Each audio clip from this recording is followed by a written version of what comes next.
Darkest India by Commissioner Booth Tucker, a supplement to General Booth's In Darkest England and the Way Out. 1891. Preface. The remarkable reception accorded to General Booth's In Darkest England and the Way Out makes it hardly necessary for me to apologize for the publication of the following pages, which are intended solely as an introduction to that fascinating book, and in order to point out to Indian readers that if a cab horse charter is both desirable and practicable for England, see page 19, Darkest England, a bullock charter is no less urgently needed for India. In doing this, it is true that certain modifications and adaptations in detail will require to be made. But the more carefully I consider the matter, the more convinced do I become that these will be of an unimportant character, and that the gospel of social salvation, which has so electrified all classes in England, can be adopted in this country almost as it stands. After all, this is no new gospel, but simply a resurrection, or resuscitation, of a too much neglected aspect of the original message of peace on earth, goodwill towards men, proclaimed at Bethlehem. It has been the glory of Christianity that it has in all ages and climes acknowledged the universal brotherhood of man, and sought to relieve the temporal as well as the spiritual needs of the masses.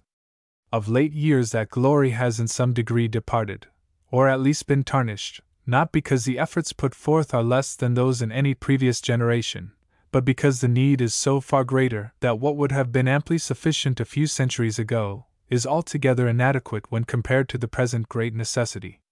The very magnitude of the problem has struck despair into the hearts of would-be reformers, many of whom have leapt to the conclusion that nothing but an entire reconstruction of society could cope with so vast an evil, whilst others have been satisfied with simply putting off the reckoning day and suppressing the simmering volcano on the edge of which they dwelt with paper edicts which its first fierce eruption is destined to consume. Surely the present plan, if at all feasible, is God-inspired, and if God-inspired, it will be certainly feasible. And surely of all countries under the face of the sun there is none which more urgently needs the proclamation of some such gospel of hope than does India. That it is both needed and feasible, I trust that in the following pages I shall be able to abundantly prove. General Booth has uttered a trumpet call, the echoes of which will be reverberated through the entire world. The destitute masses, whom he has in his book so vividly portrayed, are everywhere to be found. And I believe I speak truly when I say that in no country is their existence more palpable, their number more numerous, their misery more aggravated, their situation more critical, desperate and devoid of any gleam of hope to relieve their darkness of despair, than in India. And yet perhaps in no country is there so promising a sphere for the inauguration of General Booth's plan of campaign. Religious by instinct, obedient to discipline, skilled in handicrafts, inured to hardship, and accustomed to support life on the scantiest conceivable pittance, we cannot imagine a more fitting object for our pity, nor a more encouraging one for our effort, than the members of India's submerged tenth. Leaving to the care of existing agencies those whose bodies are diseased, General Booth's scheme seeks to fling the mantle of brotherhood around the morally sick, the destitute, and the despairing. It seeks to throw the bridge of love and hope across the growing bottomless abyss in which are struggling 26 millions of our fellow men, whose sin is their misfortune and whose poverty is their crime, who are graphically said to have been damned into the world rather than born into it. The question is a national one. This is no time, therefore, for party or sectarian feeling to be allowed to influence our minds.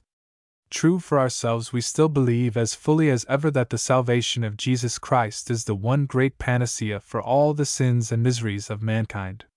True, we are still convinced that to merely improve a man's circumstances without changing the man himself will be largely labor spent in vain. True, we believe in a hell and in a heaven, and that it is our ultimate object to save each individual whom we can influence out of the one into the other.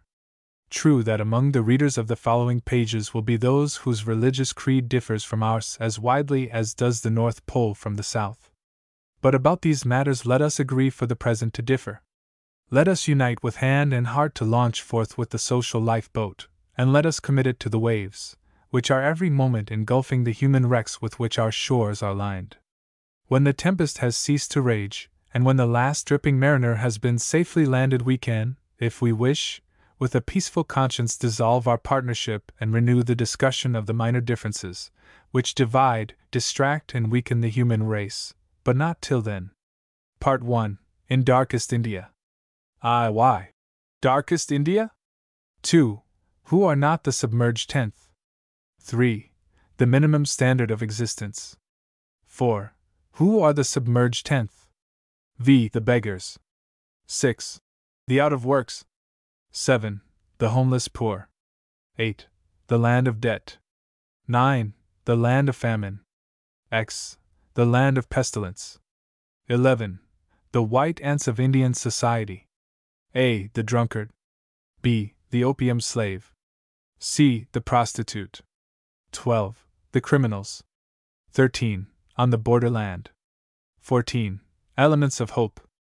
Part 2. The way out. I. The essentials to success. 2. What is General Booth's scheme? 3. The city colony. 4. The labor bureau. Food for all, the food depots. 6. Work for all, or the labor yard.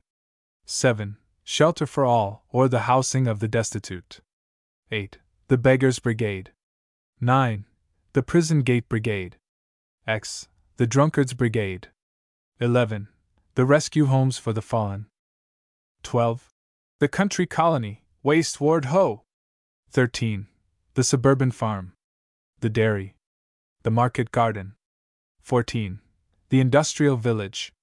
15. The social territory, or poor man's paradise.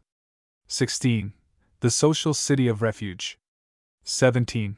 Supplementary branches of the country colony. Public works.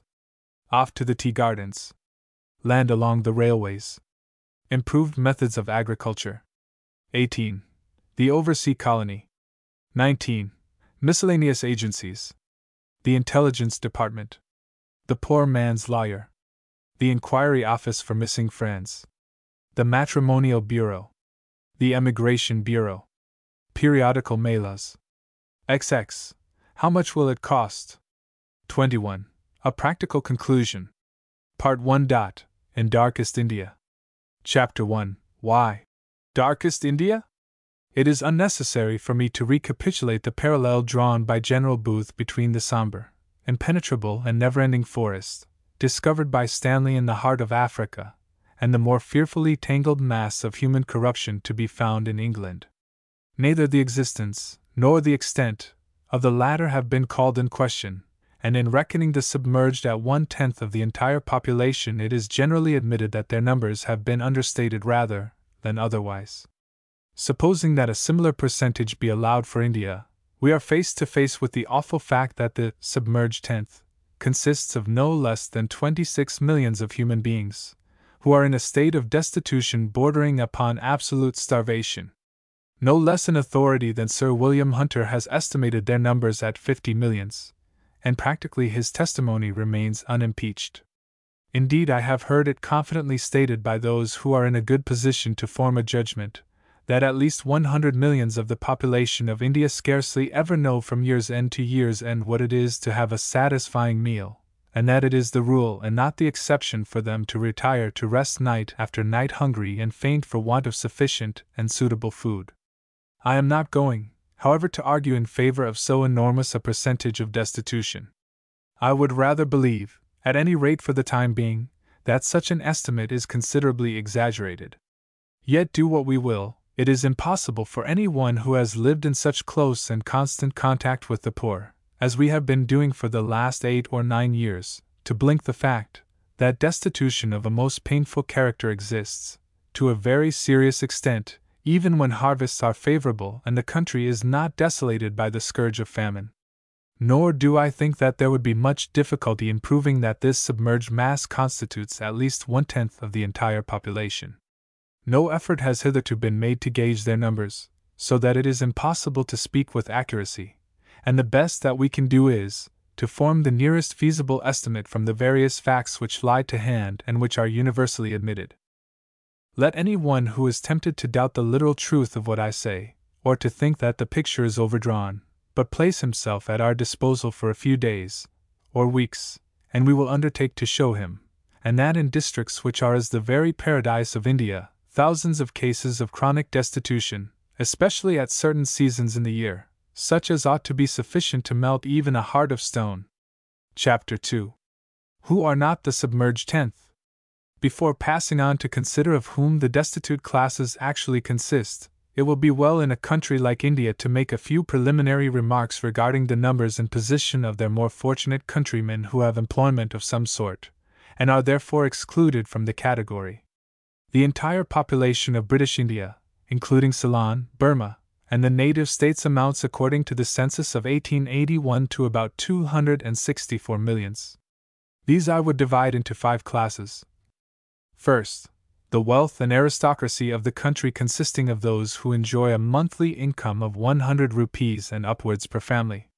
According to the most sanguine estimate, we can hardly suppose that these would number more than 40 millions of the population. Second, the well-to-do middle classes, earning 20 rupees and upwards, numbering say 70 millions. Third, the fairly well-off laboring classes, whose wages are from 5 rupees and upwards, numbering say at the most 100 millions. Fourth, the poverty-stricken laboring classes, earning less than 5 rupees a month for the support of their families. These cannot at the lowest estimate be less than 25 millions. Fifth, the destitute and unemployed poor, who earn nothing at all, and who are dependent for their livelihood on the charity of others. These can hardly be less than 25 millions, or a little less than 1/10 of the entire population. The 210 millions who are supposed to be earning regularly from 5 rupees and upwards per family, we may dismiss forthwith from consideration. For the time being they are beyond the reach of want, and they are not therefore the objects of our solicitude. At some future date it may be possible to consider schemes for their amelioration. Indirectly, no doubt, they will benefit immensely by any plans that will relieve them of the dead weight of 25 million paupers, hanging round their necks and crippling their resources. But for the present we may say in regard to them, happy is the man who can reckon upon a regular income of 5 rupees a month for the support of himself and his family, albeit he may have 2 or 3 relations dependent on him, and a capricious money-lender ever on his track, ready to extort a lion's share of his scanty earnings. And thrice happy is the man who can boast an income of 10, 15, or 20 rupees a month, though the poorest and least skilled laborers in England would reckon themselves badly paid on as much per week. We turn from these to the workless tenth and to the other tenth who eke out a scanty hand-to-mouth existence on the borders of that great and terrible wilderness. But before enumerating and classifying them, there is one other important question which calls for our consideration. Chapter 3. The minimum standard of existence. What may reasonably be said to be the minimum scale of existence, below which no Indian should be suffered to descend? Fix it as low as you like, and you will unfortunately find that there are literally millions who do not come up to your standard. Pick out your coarsest, cheapest grains, and weigh them to the last fraction of an ounce. Rigidly exclude from the poor man's bill of fare any of the relishes which he so much esteems, and the cost of which is so insignificant as to be hardly worth mentioning, and yet you will find legions of gaunt, hungry men, women and children, who would greedily accept your offered regimen tomorrow, if you could only discover the wherewithal for obtaining the same, and who would gladly pay for it with the hardest and most disagreeable description of labor. Take for instance the prison diet, where the food is given by weight, and where it is purposely of the coarsest description consistent with health. That the quantity is insufficient to satisfy the cravings of hunger I can myself testify, having spent a month inside one of Her Majesty's best appointed Bombay prisons, and having noted with painful surprise the eagerness with which every scrap of my own coarse brown bread, that I might leave over, was claimed and eaten by some of my hungry, low-caste fellow prisoners. The clothing and the blankets are also of the very cheapest description. Of course it must be remembered too, that the food and materials being bought in large quantities, are obtained at contract prices which are considerably less than the usual retail rates in the bazaar. And yet notwithstanding these facts it costs the Bombay government on an average Rs. February 4th per month for each prisoner's food, and close upon Rs. 2 a year for clothing, besides the cost of establishment, police guard, hospital expenses and contingencies. Altogether, according to the figures given in the jail report of 1887 for the Bombay Presidency, including all the above-mentioned items, I find that the average monthly cost to government for each prisoner is a little over Rs. 6 a head. Now it is a notorious, though almost incredible, fact that in many parts of India, men will commit petty thefts and offenses on purpose to be sent to jail, and will candidly state this to be their reason for doing so. Many government officials will, I am sure, bear me out in this. Here we have men who are positively so destitute that they are not only prepared to accept with thankfulness the scanty rations of a jail, but are willing to sacrifice their characters and endure the ignominy of imprisonment and the consequent loss of liberty and separation from home and family, because there is absolutely no other way of escape. In Ceylon, the jail is familiarly known among this class as their loku amma, or grandmother. India has no poor law. There is not even the inhospitable shelter of a workhouse, to which the honest pauper may have recourse. Hence, with tens of thousands, it is literally a case of steal or starve. I suppose that 9/10 of the thefts and robberies, besides a large proportion of the other crimes committed in India, are prompted by sheer starvation, and until the cause be removed, it will be in vain to look for a diminution of the evil, multiply our police and soldiery as we will. But I am digressing. My special object in this chapter is to show the minimum amount which is necessary for the subsistence of our destitute classes. Another very interesting indication of the minimum cost of living in the cheapest native style, consistent with health, and a very moderate degree of comfort, is furnished by the experience of our village officers, to whom we make a subsistence allowance of from 8 to 12 annas per week. This, with the local gifts of food which they collect in the village, enables them to live in the simplest way, and ensures them at least one good meal of curry and rice daily, the rest being locally supplied.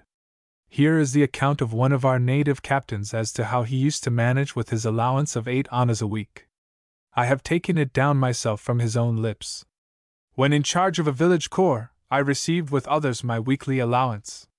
When I was alone, I used to get 10 annas, and when there were 2 of us together, we got 8 annas each.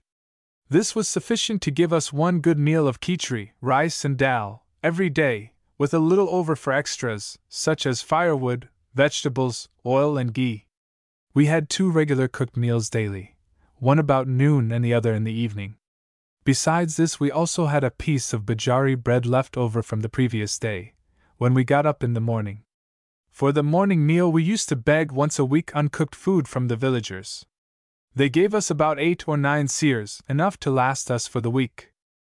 It was a mixture of grains, consisting ordinarily of bajari, bavtu, kodri, javar and mat. These we got ground up into flour. It made a sort of bread which is known as sangru, and which we liked very much. With it we would take some sag, vegetables, or dal. This was our regular midday meal. Including the value of the food we begged, the cost of living was just about 2 annas a day for each of us. We could live comfortably upon this. The poorer durs in the villages seldom or never get khichdi, rice and dal. They could not afford it. Most of them live on gens, a mixture of buttermilk and coarse flour cooked into a sort of skilly, or gruel, and bavtu or bajari bread, or sangru. The buttermilk is given to them by the village landowners, in return for their labor. They are expected, for instance, to do odd jobs, cut grass, carry wood, and see. The grain they commonly get either in harvest time in return for labor, or buy it as they require it several mons at a time. Occasionally they get it in exchange for cloth. Living in the cheapest possible way, and eating the coarsest food, I don't think they could manage on less than 1 anna's worth of food a day. One of our European officers, Staff Captain Hunter, who has lived in the same style for about 4 years among the villagers of Gujarat, and who has been in charge of some 30 or 40 of our officers, confirms the above particulars.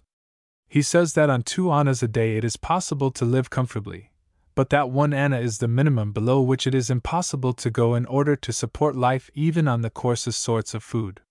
He tells me that the weavers have assured him that when husband and wife are working hard from early to late, they cannot make more than 4 annas profit a day by their weaving, since the mills have come into the country, and then they have to pay a commission to someone to sell their cloth for them, or spend a considerable time traveling about the country finding a market for it themselves. A piece of cloth which would fetch 9 rupees a few years ago is now only worth 3.5 or 4 rupees. Bearing in mind, therefore, the above facts, I should consider that if India's submerged tenth are to be granted, even nothing better than a bullock charter, the lowest fraction which could be named for the minimum claimable by all would be 1 anna a day, or 2 rupees a month for each adult. As a matter of fact, I have no hesitation in saying that there are many millions in India who do not get even half this pittance from year's end to year's end, and yet toil on with scarcely a murmur, sharing their scanty morsel with those even poorer than themselves, until disease finds their weakened bodies an easy prey, and death gives them their release from a poverty-stricken existence, which scarcely deserves the name of life. Chapter 4. Who are the submerged tenth? By classifying and grading the various orders that constitute Indian society according to their average earnings, and by considering their minimum standard of existence, I have sought to prepare the way for a more careful investigation of those who actually constitute the darkest India, which we are seeking to describe.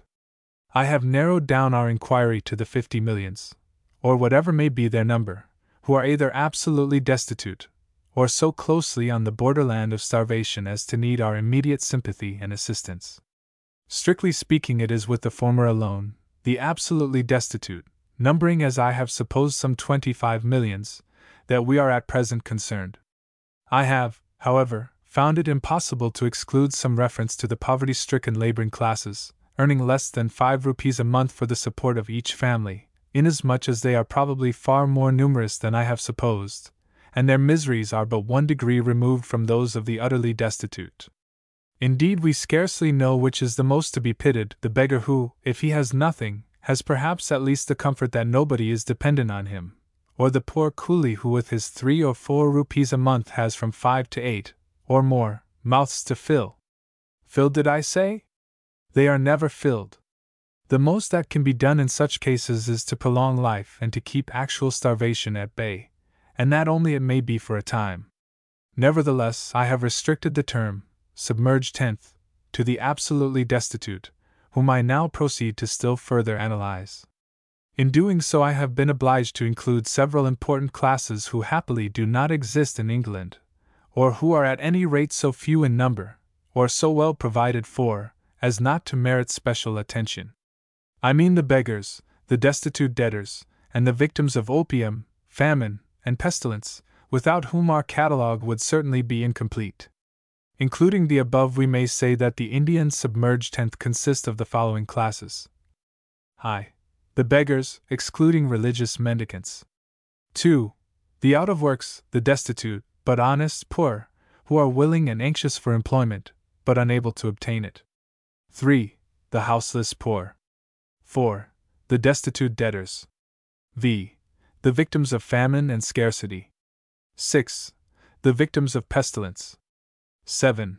The vicious, including A. Drunkards, B. Opium eaters, C. Prostitutes. 8. The criminals, or those who support themselves by crime. They are alike in one respect, that if they were compelled to be solely dependent upon the proceeds of their labor, it would be impossible for them to exist for a single month. It is these who constitute the problem which we are endeavoring to solve. Here is the leprous spot of society on which we desire to place our finger. If any think that it is not so big as we imagine, we will not quarrel with them about its size. Let them cut down our figures to half the amount we have supposed. It will still be large enough to answer the purpose of this inquiry, and should surely serve to arrest the attention of the most callous and indifferent. About its existence no one can have the smallest doubt, nor as to the serious nature of the plague which afflicts our society. As to the character of the remedy, there may be 1,000 different opinions, but that a remedy is called for, who can question? Chapter 5. The Beggars. One of the chief problems of Indian society is that of beggary. India is perhaps the most beggar-beridden country to be found. Nor would it be possible under present circumstances to pass any law forbidding beggary. In the absence of a poor law, it is the last resource of the destitute. True, it is a plague spot in society and a serious reflection both on our humanity and civilization, to say nothing of our religious professions, to tolerate the continued existence of the present state of things. And yet I see no reason why the problem should not be firmly and successfully handled in the interests alike of the beggars themselves and those who supply the alms. A short time ago I was visiting a Mohammedan gentleman in the native quarter of Bombay. It was in the morning before he went to business, and I happened to hit upon the very time when the beggars made their usual rounds. I should think upwards of 50 men and women must have called during the few minutes that I was there. In fact, it seemed like one never-ending string of them reaching down both sides of the street. Some sang, or shouted, to attract notice. Others stood mutely with appealing eyes, wherever they thought there was a chance of getting anything. Many received a dole, while others were told to call again. I could not but be struck by the courteous manner of my host to them, even when asking them to pass along. On the opposite side of the road some food, or money, I forget which, was being distributed to a hungry crowd by another hospitable merchant. Evidently the supply was limited, and it was a case of first come first served. The desperate struggle that was going on amongst that little crowd of some 50 or 60 people was pitiful to behold. Now the present system, while better than nothing, is fraught with many serious objections, with which I am sure my Indian readers will agree. 1.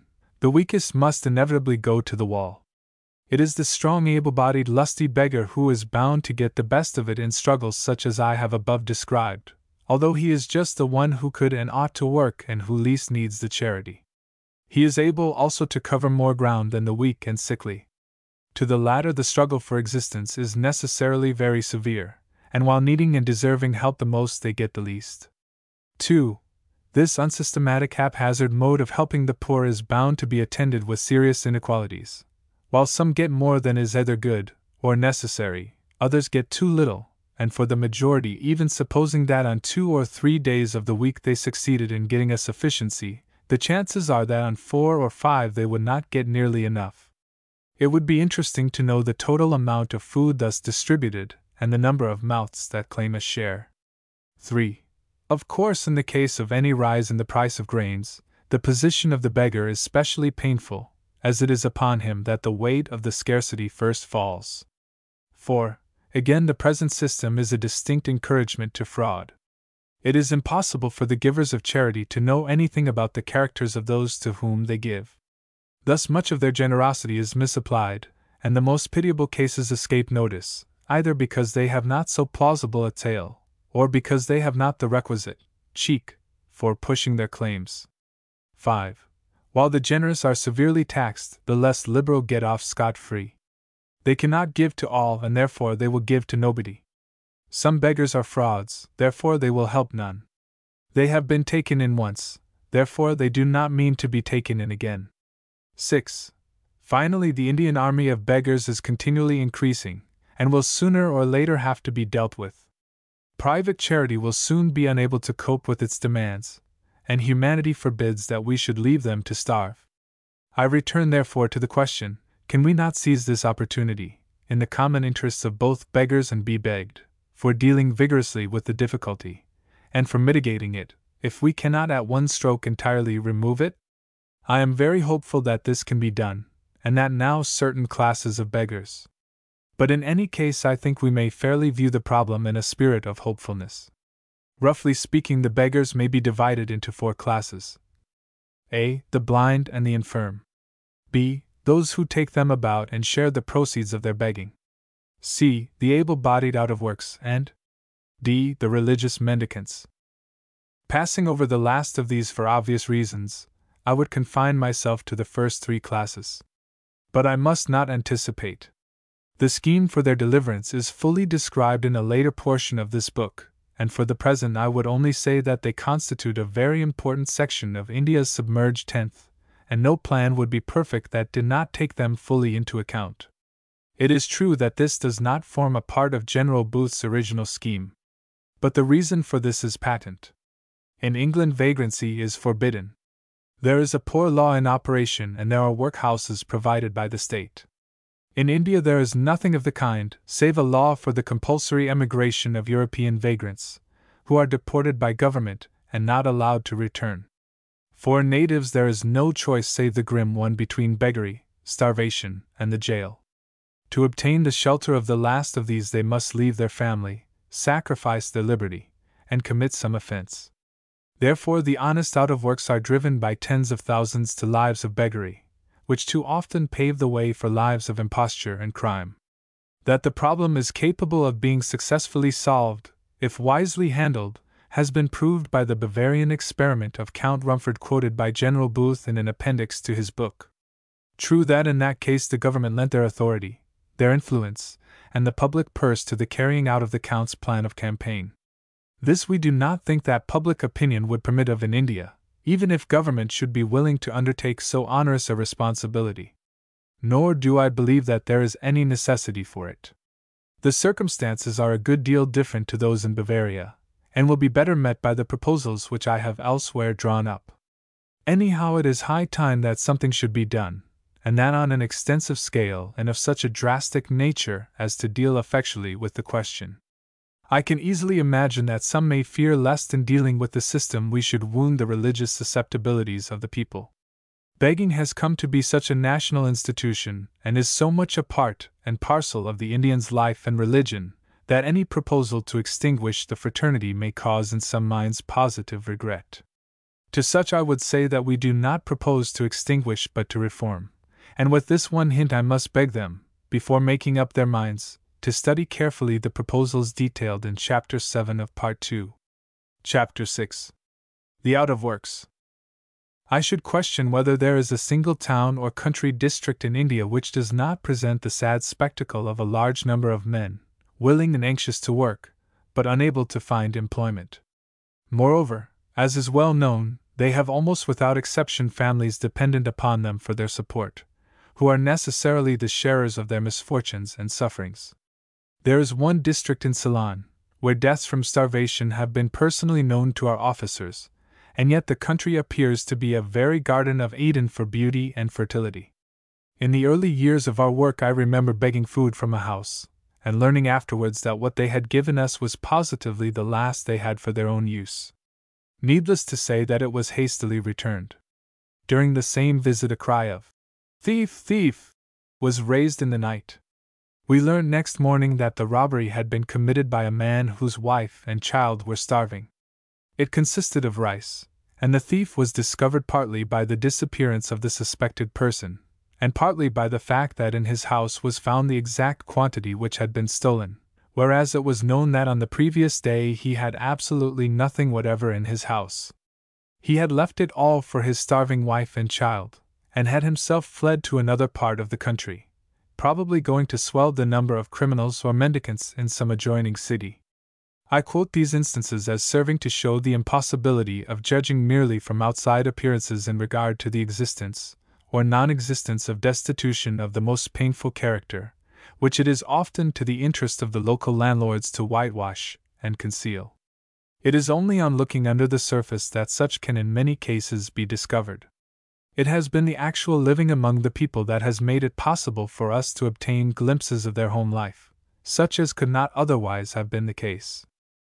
But let me enumerate a few of the classes among whom the Indian out-of-works are to be found. I do not mean, of course, to imply that the entire castes, or tribes, or professions referred to constitute them. Far from it. A large proportion are comparatively well off, and though entangled almost universally in debt, are included among the 210 millions with whom we are not now concerned. None the less it will be admitted, I believe, that it is from these that the ranks of destitution are chiefly recruited. I call attention to this fact, because it helps in a large measure to remove the religious difficulty which might at first sight appear likely to stand in the way of our being commissioned by the Indian public to undertake these much-needed reforms. They are almost without exception of either no caste, or of such low caste, that religiously speaking they may justly be regarded as no man's land. The higher castes and the respectable classes are mostly able to look after themselves, and will not therefore come within the scope of our scheme. And yet on the threshold of our inquiry we are confronted with an important and increasing class of out-of-works, who are being turned out of our educational establishments, unfitted for a life of hard labor, trained for desk service, but without any prospect of suitable employment in the case of a great and continually increasing majority. I do not see how it will be possible for us to exclude or ignore this class in our regimentation of the unemployed. Certainly our sympathies go out very greatly after them. But beyond registering them in our labor bureau, and acting as go-betweens in finding employment for a small fraction of them, I do not see what more can be done. However, the majority of them have well-to-do relations and friends to whom they can turn, and except in cases of absolute destitution will not fall within the scope of the present effort. Passing over these, we come to the poorest classes of peasant proprietors who, having mortgaged their tiny allotments to the hilt, have finally been sold up by the money-lender. Add to these again the more respectable sections of day laborers. Then there are the destitute among the weavers, tanners, sweepers, and other portions of what constitute the low-caste community. Out of these take now the case of the weaver caste, with whom we happen to be particularly familiar, as our work in Gujarat is largely carried on among them. Since the introduction of machinery, their lot has come to be particularly pitiable. In one district it is reckoned that there are 400,000 of them. Previous to the mills being started, they could get a comfortable competence, but year by year the margin of profit has been narrowed down, till at length absolute starvation is beginning to stare them in the face, and that within measurable distance. To the above we may add again the various gypsy tribes, who have no settled homes or regular means of livelihood. Finally, there are the non-religious mendicants, the religious ones being considered as not coming within the scope of our present effort, being provided for in charitable institutions of their own. Representatives of nearly all the above abound in our cities, and when both town and village destitutes come to be reckoned together, I do not think it will be too serious a view to take of their numbers, to reckon the absolutely workless as numbering at least 25 or 26 millions. Chapter 7. The Homeless Poor. On this question I do not propose to say much, not because there is not much that could be said, but because in a climate like India it is a matter of secondary importance as compared with food. The people themselves are comparatively speaking indifferent to it. The bitter cry of India, if put into words, would consist simply of, "Give us food to fill our stomachs." This is all we ask. As for shelter, we are content with any hovel, or willing to betake ourselves to the open air. But food we cannot do without. And yet, looked at from the point of view either of a moralist, a sanitarian, or a humanitarian, the question is one which calls for prompt consideration and remedial action. For instance, according to the last government census, the average number of persons inhabiting each house in the city of Bombay is no less than 28. The average for the entire presidency is 6. But then it must be remembered that the great majority of the houses of the poor in the agricultural district consist of one-roomed huts, in which the whole family sleep together. In the cities the overcrowding has become so excessive, and the accommodation available for the poor is so inadequate, costly and squalid, as to almost beggar description. Considerations of decency, comfort and health are largely thrown to the winds. A single unfurnished room, merely divided from the next one by a thin boarding, through which everything can be heard, will command from 5 to 30 rupees a month, and even more, according to its position, in Bombay. The typical poor man's home in India consists, as a rule, of a single-storied hut with walls of mud or wattle, and roof of grass, palm leaf, tiles, mud, or stones, according to the nature of the country. 1 or 2 rooms, and a small veranda, are all that he requires for himself and his family. In the cities the high price of the land makes even this little impossible. Take for instance Bombay. Here the representative of the London lodging house is to be found in the form of what are called shawls, large buildings several stories high, divided up into small rooms, which are let off to families, at a rental of from 3 rupees a month and upwards. Very commonly the same room serves for living, sleeping, cooking, and eating. There being as a rule no cooking place, the cheap earthen cholla serves as a sufficient makeshift, and the smoke finds its exit through the door or window best it can. For hundreds, probably thousands, in every large city even this poor semblance of a home does not exist. Those who manage somehow or other to live on nothing a month cannot certainly afford to pay 3 rupees, or even less, for a lodging. Whilst, no doubt, many of the submerged tenth are not absolutely houseless, inasmuch as they are often able to share the shelter of some relation or friend. It cannot be doubted that a very large percentage of them might say, "Foxes have holes, and the birds of the air have nests, but we have not where to lay our heads." Of the homeless poor there are two classes. The more fortunate find shelter in those of the dharamsalas, temples and mosques which contain provision for such purposes. It must be remembered, however, that a large number of such institutions are reserved for certain favored castes, and are not therefore available for the outcast poor. For the rest, the uncertain shelter of verandas, porticos, marketplaces, open sheds, and in fine weather, the roadway, esplanade, or some shady tree, have to suffice. As already said, I am quite willing to admit that this question of shelter for the poor is of secondary importance as compared with that of their food supply. And yet is it nothing to us that millions of the Indian poor have no place that they can call home, not even the meager shelter of the one-roomed hut with which they would gladly be content? Is it nothing to us that, superadded to the sufferings of hunger, they have to face the sharp and sometimes frosty air of the cold weather with scarcely a rag to their backs, and no doors, windows, or even walls to keep off the chilly wind? Is it nothing to us that in the rainy season they have to make their bed on the damp floor or ground, though to do so means a certain attack of fever? Is it nothing to us that under such circumstances the houseless poor should be converted into a dismal quagmire in which moral leprosy, more terrible than its bodily representative, should thrive and propagate itself? Certainly, if the Indian destitute are to have a bullock charter granted to them, it will be necessary that it should sooner or later include suitable and decent shelter as well as food. True, the problem is a vast one, but this is no reason why it should be looked upon as insoluble, or left to grow year by year still vaster and more uncontrollable. What we propose ourselves to undertake in this will be found elsewhere, see Part 2, Chapter 6. It must be remembered, moreover, that if our efforts to deal with the workless masses and finding them employment should prove successful, this will in itself help to remove much of the existing evil. And by directing labor into channels where it can be the most profitably employed, we shall help to disembarrass those channels which have at present got choked up with an excess of it. Chapter 8. The Land of Debt. One of the darkest shadows on the Indian horizon is that of debt.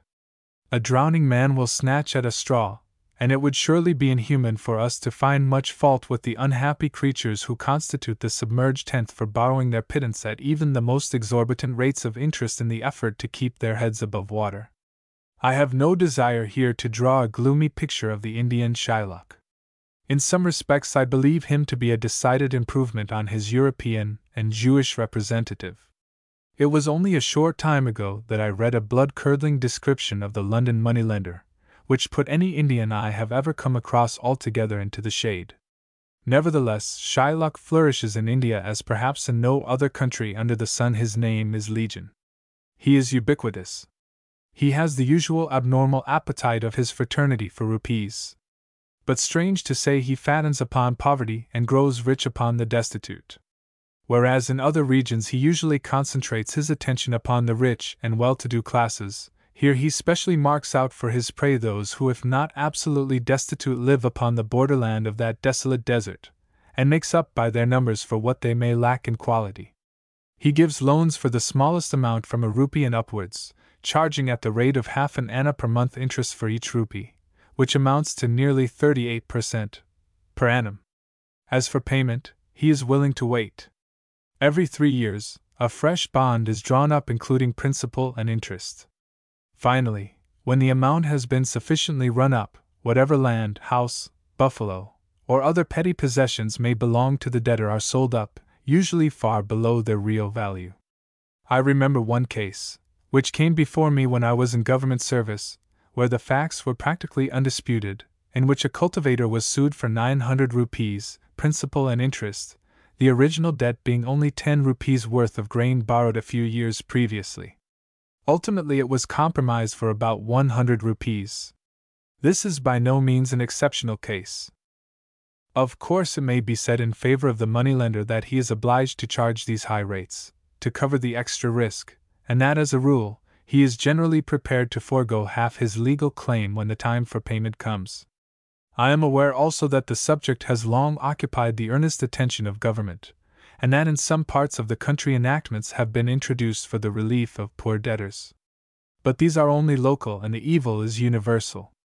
A judicial Solon is sadly needed who shall rise up and boldly face the evil.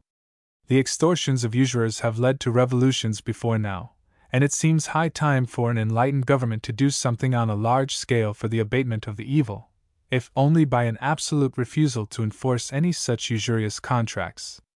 But I have only mentioned the subject, because it plays a specially important part in the present depressed condition of the submerged masses. In the following pages I hope among other things to be able to cast some rays of light into this valley of the shadow of debt, if not of death. Chapter 9. The Land of Famine. Any review of darkest India would be incomplete without some mention of the widespread and calamitous famines which periodically devastate the country, and which reappear from time to time with terrible certainty. In a country where so large a proportion of the population is agricultural, and where the poor are almost entirely paid in kind, the failure of a single crop means the most terrible scarcity and privation for those who even in time of plenty live at best but a hand-to-mouth existence. And when the failure is repeated, famine faces the poverty-stricken masses, and they are frequently swept off by thousands. In the terrible Madras famine of 1877 to 1878, several millions perished, in spite of the relief works and charitable agencies which hastened to their assistance. When the census of 1881 came to be taken, it was found that in this part of India, instead of the population having largely increased, as was everywhere else the case, there had been a diminution of 2% as compared with the census of 1871. It may be said that such famines are not frequent, and we are thankful to admit that this is so. Yet scarcely a year passes without some part of India suffering severely from partial droughts. Only last year hundreds of poor starving wretches crowded into Bombay from Kathiawar, and were for weeks encamped on the esplanade, an abject multitude, dependent on the charity of the rich. And yet it was no famine that had driven them hundreds of miles from their homes, but only a scarcity. At the same time, famine prevailed in the Ganjam district to an extent which would probably have been utterly discredited, had not the governor of Madras proceeded personally to the spot and reported on the terrible state of affairs. No less than 30,000 persons were thrown upon government for their support. In the same year, through a fortnight's delay in the break of the monsoon, there were grain riots at Trichinopoly and Tanjore, several merchants' stores being broken into, through a rise in the price of food. Happily, a subsequent fall of rain averted the impending calamity. Prices fell and order was restored. Now, to deal radically with famines, it is necessary to meet them halfway, and not to wait till they are upon us in all their stupendous immensity. It must be remembered that, as in the above instances, the present condition of things is such that the mere threatening of famine is sufficient to send up the prices of food at a bound to famine rates. The chief victims of famine are the very classes who have been here described as constituting the submerged tenth. In ordinary times, the wolf is always at the door. But at these calamitous periods there is no door to keep him out, and he is master of the situation. Now General Booth's scheme proposes to deal with him promptly, and remove him to such a safe distance as shall make his inroads almost impossible. By leaving these destitute classes in their present miserable condition, we prepare for ourselves a gigantic and impossible task when the evil day of famine at last overtakes us. By facing the difficulty at the outset, and meeting it midway, we make our task much easier. Time is in our favor. True, the people are hungry, but they are not dying. We can afford to let them drift a few weeks, months, or even years longer, while we are putting our heads and hearts together to devise for them some way of deliverance commensurate with the immensity of their needs. But to resign oneself to the present condition of things as inevitable seems to me almost as heartless as to fold our hands helplessly at a time of absolute famine. To deafen our ears to the immediate distresses of the submerged tenth may be less criminal in degree, but not in kind. To those who feel paralyzed by the vastness of the problem, I would say, study General Booth's way out and the adaptation of it to India, which I have endeavored to sketch in the following pages. Here at least is a plan, perhaps not a perfect one, but still definite, tangible, and immediately possible. Improve upon it as much as you like. Help us to remedy its defects by all means. But whatever you do, don't stand by as an indifferent spectator. Put your own individual shoulder to the wheel. Help us with your sympathy, prayers, and substance to make the effort, and should failure ensue, you will at least have the satisfaction of realizing that you have helped others to make an honest, determined effort for dealing with a gigantic evil that involves the welfare, if not the existence, of millions. Chapter 10. The Land of Pestilences. Happily, a description of English destitution does not call for any reference to plagues, such as those which annually or at least periodically devastate India, and that with such certainty that their presence has come to be regarded, almost with indifference, as a matter of course, or at least of necessity. Indeed, we suppose that some would even look upon it as a divinely ordained method for reducing the population. True, that in Europe the matter is regarded in a very different light. Public opinion has made its voice heard. Medical science has exerted itself, and not in vain. The laws of sanitation are better known, and are enforced upon the entire community by severe legal enactments.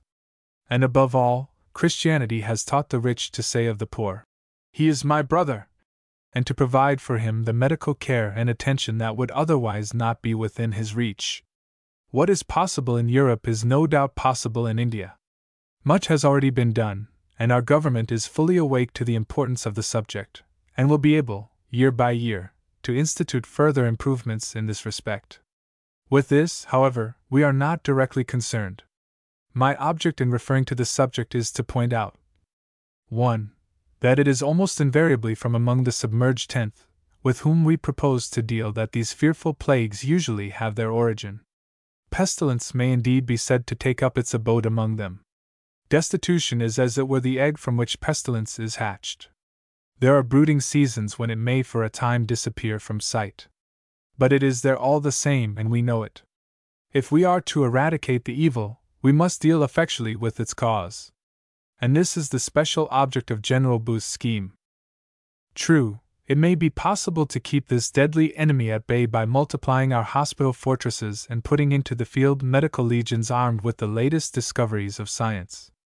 But the requisite paraphernalia is too expensive for a country like India, and who does not know that well-fed bodies and healthy homes are better safeguards against disease than all the most costly medicines that could be provided by the British pharmacopoeia?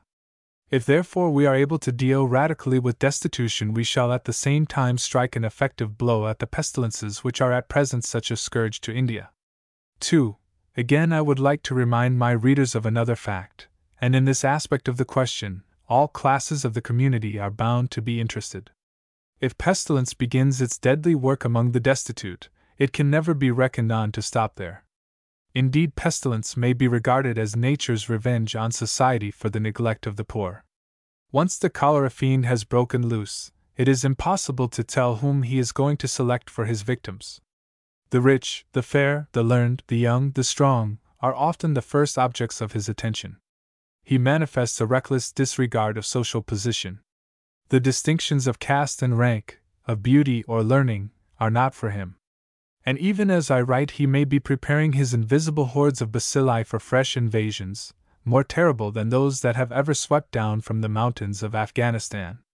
While we are spending millions upon strengthening our northwestern frontiers against a foe who may never exist, save in our imagination, can we dare to neglect the more terrible enemy who defies all boundary commissions, who overleaps the strongest fortresses, and who laughs to scorn the largest cannon that ever capped our walls? 3. Finally, there is one very sad shade in this part of our picture of darkest India. If on the one hand pestilence may be said to somewhat thin the ranks of the destitute by decreasing the number of mouths requiring to be fed, it must be remembered on the other hand that it continually recruits them both by sweeping away so many of the breadwinners, and by frequently paralyzing many of those who are left, and preventing them from earning what they otherwise might. How often do we hear of even public institutions having to be closed, and of thousands being thrown out of work by the panic which ensues at such times? I have sought to confine myself to a matter-of-fact description of this gloomy subject, and to avoid anything that could be construed into mere sensationalism. And yet deaf must be the ears, and hard must be the hearts, that can be insensible to the cries of agony that yearly ascend from thousands and tens of thousands of homes. In a recent government report, I find that from cholera alone in 1 year there were reported no less than 300,000 deaths, and yet the year was not remarkable for any exceptional outbreak. Still more terrible and regular are the ravages of the various malarial fevers that sweep away millions yearly to a premature grave, often just in the prime of life, when they are most needed by the country. That a very large percentage of these deaths are directly connected with destitution, and that pestilence frequently but finishes the work commenced by months and years of starvation, is too notorious to require proof. It is a melancholy picture, and yet without it our review of darkest India would be necessarily incomplete. Chapter 11. The White Ants of Indian Society. Hitherto our description of the submerged tenth has concerned those who may be styled principally the children of misfortune, and who in their struggle for existence have resort to means which are indeed desperate in their nature, but against which no moral objection can be raised. General Booth next calls attention to another great section of the submerged tenth who have found a temporary shelter or asylum in the temple of vice, those who either trade upon the sins of society, or are the miserable victims of those sins. The unlawful gratification of the natural appetites has ever been the snare by which millions have been deluded to damnation. If it were possible to combat this tendency in human nature by mere legal enactments, it would have been done long ago. But though much has been done in this way to hold vice in check, and to prevent it from openly parading itself in public as it otherwise would, yet it has chiefly been by the chains of religion that the monster has been bound, and even his legal shackles have mostly been manufactured at the anvils of the religious public. Take, for instance, the wholesale prohibition of intoxicating liquor by the Mohammedan religion, or again the strong temperance movement that has more lately been established among Christians. The former has no doubt accomplished what would never have been done by means of legal enactments, while the latter has first educated the public on the temperance question and has thus prepared the way for prohibitory legislation of a more stringent character. In dealing with this portion of the submerged tenth there can be no doubt that the religious and moral appeals of the Salvation Army officers will serve to stimulate and enforce wholesale reformation. By substituting the attractions of our public meetings, we shall do much to counteract those of the liquor den and other factories of pollution and destitution, for it is as such that we may regard the places where drunkards, opium eaters, prostitutes, fornicators, and the other hideous satellites of vice are manufactured wholesale, whether with or without the shelter of a license. A large proportion of those who are engaged in vice as a trade openly profess to do so as a means of subsistence, and because it enables them to eke out what is in 9 cases out of 10 but a scanty subsistence, and what is almost invariably accompanied by the most terrible penalties nature can inflict on those who outrage her ordinances. Many are heartily sick of the trade, but can see no way of escape. In dealing with destitution we shall open for these a door of hope. The deserters from the ranks of those who trade in vice will help us to deal more effectively with those who still cling to the profession on account of its profits. In dealing with the panderers to the vices of society we shall largely diminish the numbers of its victims. It has been said that sinning is very much a matter of temptation, and in reducing those temptations, as we believe General Booth's scheme will largely tend to do, we shall be able to reduce in quantity, if we cannot hope to cause altogether to cease, the frightful holocaust of human victims that is annually offered up at this dark shrine. A. The drunkards. I will take the question of the drunkard first, for it is itself a prolific root of all kinds of evil. The gradual breaking up of religious restraints, the increasing facilities for obtaining at smallest cost the most fiery and dangerous liquors, the added suffering entailed on any drinking habits that may be formed by the tropical heat of India, all serve to accentuate the gravity of the evil in this country. Add to this a consideration of the distressing poverty, the chronic hunger, the dull monotony, unrelieved by hope of amendment, in which myriads of the people of India fight out the battle of life. Reflect how these must crave for the boon of forgetfulness and eagerly grasp at the wretched relief which drunkenness may bring. Nor can we throw the responsibility altogether upon the individual, if it be true that prior to contact with Western nations, the Hindus were largely a temperate and even an abstinent people. We are in an especial manner bound to consider whether there can be found any alleviation or remedy for a disaster which, if we have not actually created, we have at least suffered to spring up unheeded and unchecked in our very midst. It is notorious that the large cities of India are crowded with shops of the kind thus described by Mr. Kane, late MP, in his Picturesque India.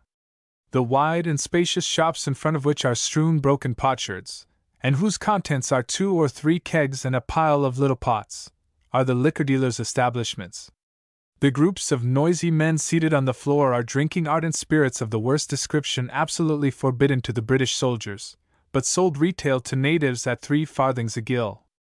Mr. Kane goes on to say that in the city of Lucknow, with a population of some 300,000 inhabitants, there were in 1889 30 distilleries of native spirits and 200 liquor shops. The government exchequer receipts from spirits in the northwest provinces amount to nearly £600,000, having doubled themselves during the last 7 years. This means that in round numbers £1 million worth of native spirits is sold in these provinces per annum. Now consider first that as a rule, with rare exceptions, a native of India who uses the fiery country liquors drinks for no other purpose than to become intoxicated. They are manufactured with a view to this, and not as in Europe to provide a thirst-quenching potation. Mr. Kane says, "The people of India, unlike other people, only drink for the purpose of getting drunk, and if we make them drunken we destroy them more rapidly than by war, pestilence, and famine." Nothing is clearer than that a rapidly increasing multitude in this country, once remarkable for its sobriety and thrift, are rushing headlong into the disastrous vice of intemperance and its attendant horrors, almost without check. Something must be done. We cannot cold-bloodedly abandon them to a gospel of despair. B. The opium slaves. Darker still perhaps is the dreadful night, and more sickening the miasma, which lies around the opium creeks, multiplying and increasing and slowly sucking down into their slimy depths thousands upon thousands of those who dare to seek momentary relief from sorrow in its lethal stream.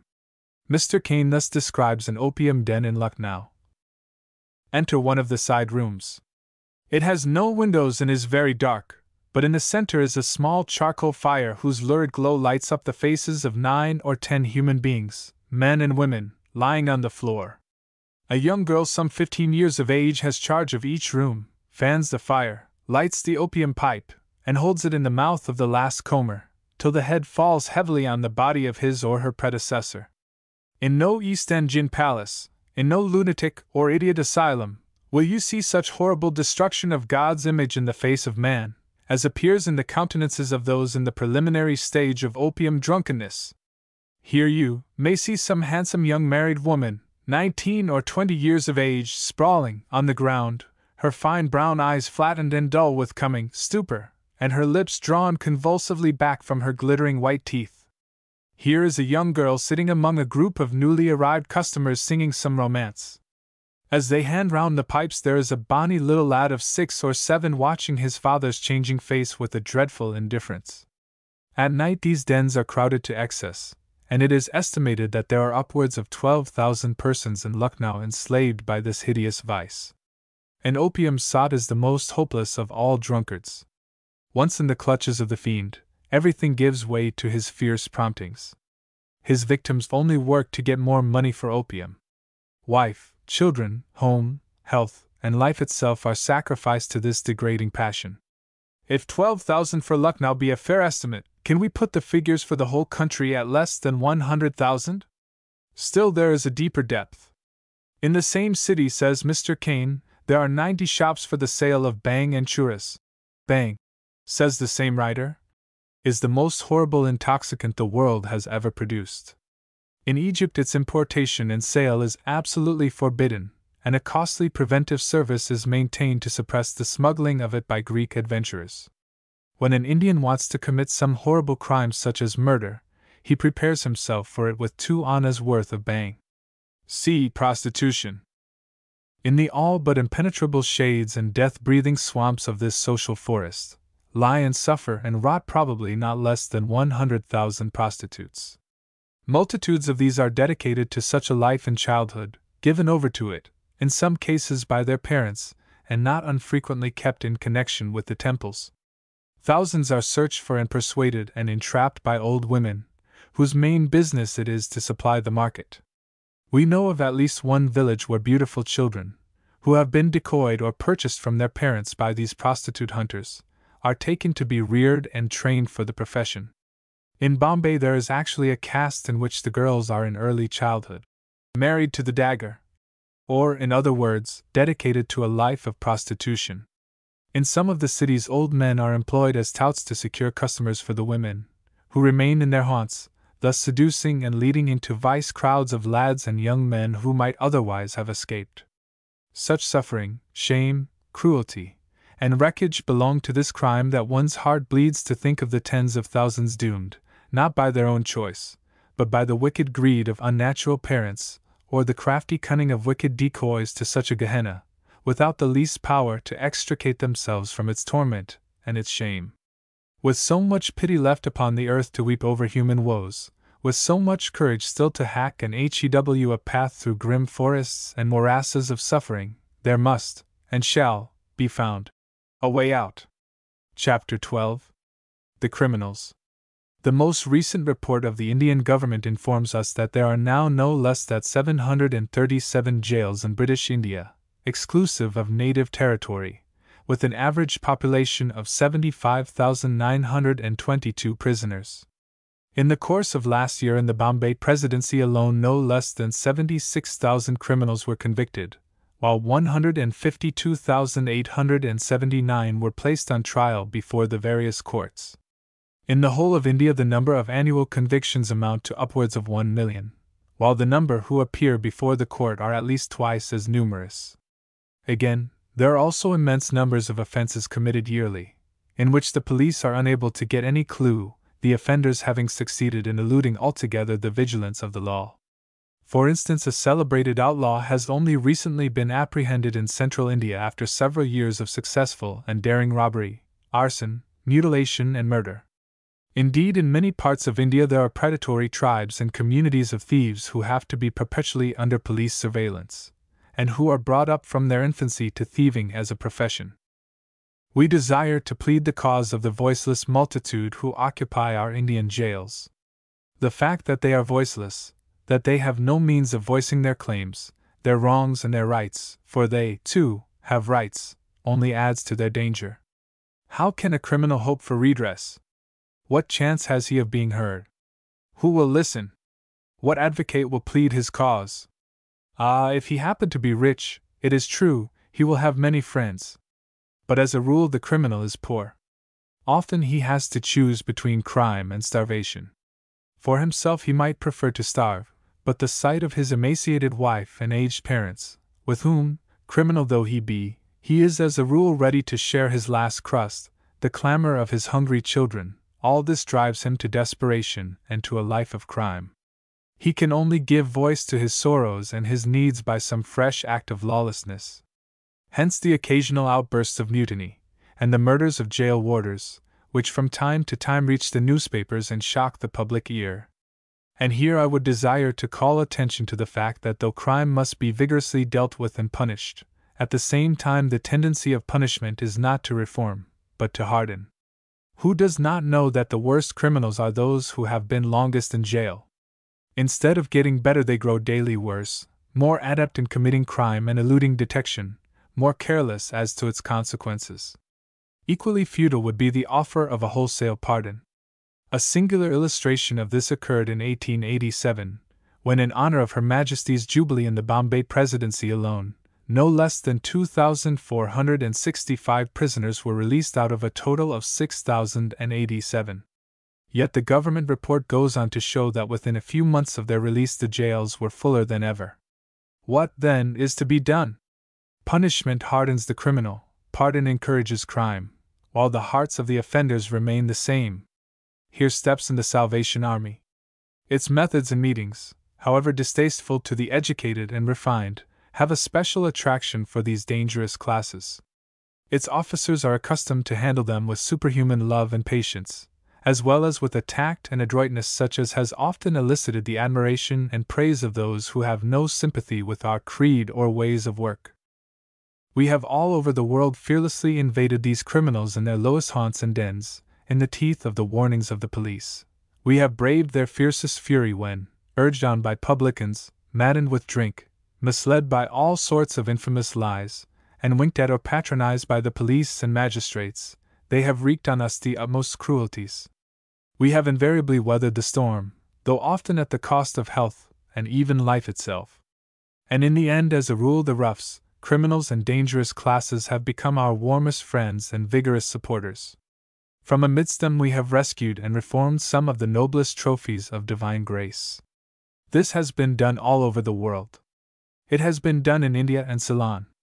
In a later part of this book we have given a glimpse of this most interesting and important portion of our work. Independent witnesses testify to its reality. Government officials assure us of their warmest sympathy, and in not a few cases aid us with their influence and subscriptions. In Ceylon the government has treated us most handsomely, throwing open their prisons for our officers to visit and hold meetings among the prisoners, assisting us in the expenses of our home with a monthly grant of Rs. 100, and encouraging the criminal classes to take advantage of the opportunity thus afforded them for reforming their lives. The common reason given for refusing such assistance elsewhere is that government cannot interfere with the religion of the prisoners. But in Ceylon the majority of the prisoners are Buddhists, Hindus, and Mohammedans, and what has been found to work so well there can surely be tried with equal success elsewhere. Government does not hesitate all over India to assist religious bodies in their endeavors to educate the people, and they may therefore well countenance and help forward, as they might so easily do, our efforts to reach and reform the criminal classes on precisely the same grounds, offering similar advantages to any Hindu or Mohammedan associations that might afterwards be formed for the same purpose. At present the Indian criminal has no friend to lend him a helping hand. Prison officials in various places have personally informed me that they are distressed at being able to do nothing for criminals, who, having lost their character and being abandoned by their friends, have no alternative but to return to their old associates. If our example causes others to rise up and make efforts for reaching and reforming these classes, who would not rejoice? At present it is a sad fact that throughout India the native criminals are debarred from all opportunities of being reached by the softening influences of religion.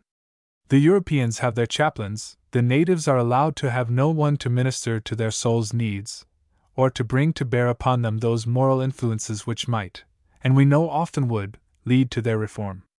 There seems no reason whatever why the following rules, which have been drawn up by the Ceylon government, should not be adopted likewise in India.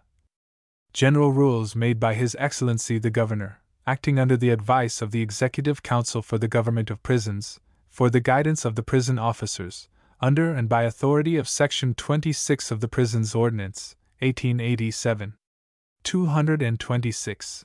Ministers of religion and religion's instructors shall be entitled to visit prisoners under commitment for trial and prisoners undergoing sentence after trial, and to give religious and moral instructions to those who are willing to receive the same on Sundays and other days in which prisoners are usually allowed freedom from work, between the hours of 8 in the morning and 4 in the afternoon. 227. Such ministers or other persons shall be allowed access at all times, but between the hours specified, to all prisoners who shall be certified by the medical officers of the prison to be seriously ill. 228. In prisons where such an arrangement can conveniently be made, a suitable room shall be set apart where religious instruction can be afforded to prisoners and the rites of religion administered. 229. If, under the directions of government, Christian services be held in any jail, on Sundays and on other days when such services are performed, all Christian criminal prisoners shall attend the same unless prevented by sickness or other reasonable cause, to be allowed by the jailer, or unless their service is dispensed with by the superintendent. No prisoner, however, shall be compelled to attend any religious instruction given by the ministers or religious instructor of a church or persuasion to which the prisoner does not belong. 230.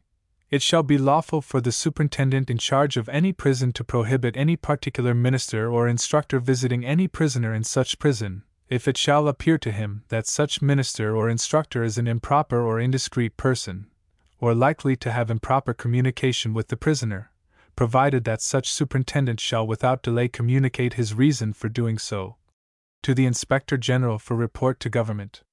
231.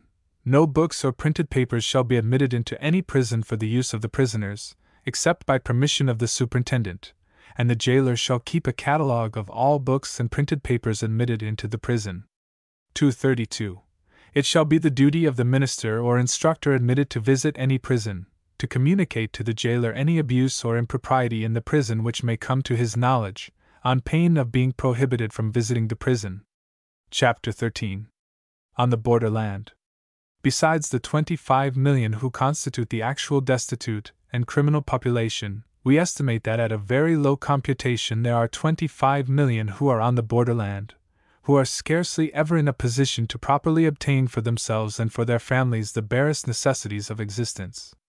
I do not say that they are wholly submerged, but they pass a sort of amphibious existence, being part of the time under water and part of the time on land, some part of their life being spent in the most abject poverty, and some part of it in absolute starvation, positively for the time submerged, and liable at any moment to be lastingly engulfed. These are the classes whose income never rises above 5 rupees a month, while more frequently it is under 4 rupees. On one farm, concerning which we have detailed information, where the rent of the land is unusually low, the soil good and well irrigated, where loans can be got at a merely nominal interest, the cultivators, with the additional help of occasional coolie work, did not average in their earnings 4 rupees a month, some having to keep a family on 3.5, while if a bullock died, or a plough had to be procured, it meant positive hunger and increased indebtedness to supply those needs. The fact is that in many districts there is not only an increase of population to be sustained by a constantly narrowing area of cultivated land, but the land itself is deteriorating through the unendurable pressure put upon it. As the forests grow more distant through being used up for timber and fuel, wood becomes dearer. The manure which ought to go upon the land is therefore by necessity consumed for fuel. The ground in consequence becomes impoverished. As the struggle for existence becomes fiercer, the people are unable to let their land periodically lie fallow, so the crops grow lighter. Again, the ryot is not only unable properly to feed himself, but his bullocks share a similar fate. The feeble animals can only draw a plough which merely scratches the surface of the ground. Furthermore, as the population increases, the land is divided into smaller and smaller holdings. The struggle against the advancing tide of adversity cannot be maintained. Inch by inch the tide rolls up, pushing the borderlanders closer and closer upon the black rocks of famine, to escape which they at length plunge into the sea amongst the submerged millions, who, weary and bitter and despairing, or with blind submission to the iron hand of fate, have grown hopelessly and miserably indifferent. Now, it is notorious that millions live thus on the borderland. Granted that after the harvest borderlanders may for a time get 2 good meals a day. Yet as the reserve store dwindles down and long before harvest time comes round again, they get but one, and that frequently a scanty one. They do live, multitudes of them, it is true, amidst conditions that seem to us impossible. But how many of them die on this one meal a day, there is nobody to chronicle. But if we do nothing beyond rescuing a considerable mass of the totally submerged, we shall considerably ameliorate the condition of these borderlanders. By rendering independent of charity thousands who now depend upon the gifts of the more fortunate, by making large tracts of land productive which at present lie waste, by enlarging the stream of emigration, and partially draining the morass of crime, it is absolutely certain that the conditions of life will become more favorable for the borderlanders. New markets will be created both for produce and labor, which will tend to relieve the congested condition of the land now under cultivation. The land at present is like a good, but overworked and underfed horse, which, under this double adversity of overwork and underfeeding, dies and leaves his poor owner, who was entirely dependent upon his earnings, a pauper. It is a condition of things which is bad, and bound of necessity to grow only worse and worse, till the willing horse drops under his load, and his master falls from poverty to destitution. Once enable the man to temporarily decrease his horse's labor and permanently increase its food supply, that horse will regain its strength, and by its increased strength become able to do double the amount of work, increase its master's earnings, and so in time enable him not only to properly feed his horse, but also to properly feed himself. Now close to hand there is an unemployed horse available which will afford the relief, for want of which the overworked horse is dying. The unoccupied and waste lands, waste labor, and waste produce, constitute the ideal unemployed horse, on whose back we would put part of the burden of maintaining the life and feeding the mouths of the nation. This idle and hitherto useless horse will immediately become useful and productive, and will enable its underfed companion, not only to be relieved of part of its burden, but also to get sufficient food, and grow once more plump and strong.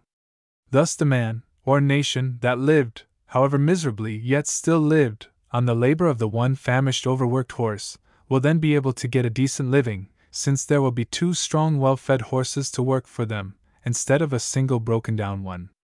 It is simply impossible within the limits of this chapter to trace out the whole process.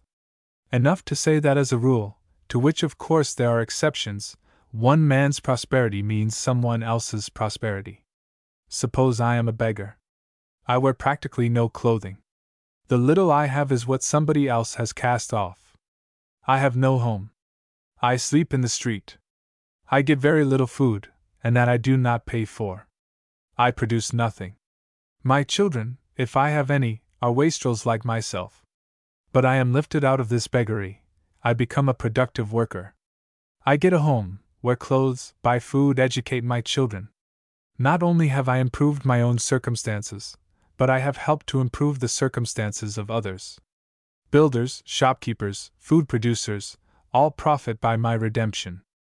Now, if not one wastrel only, but 1,000,000 such are raised, a mighty impetus is given to industry of every kind, and the borderlanders, instead of being driven on the black rocks by the tide of adverse surroundings, begin to drive back the tide, and conquer the earth, and subdue it, till the borderlanders will be borderlanders no longer, and the dreadful days of hunger will live only in the stories of famine and want, which the grey old man will tell to his happy and prosperous grandchildren, and 10,000 links of love between emigrant sons and homestaying fathers will bind the fertile plains of Ceylon, Burma, Africa, and other countries to the populous shores of India.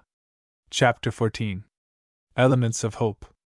The picture which I have endeavored to paint in the foregoing pages is dark enough to strike despair into the hearts of the most sanguine.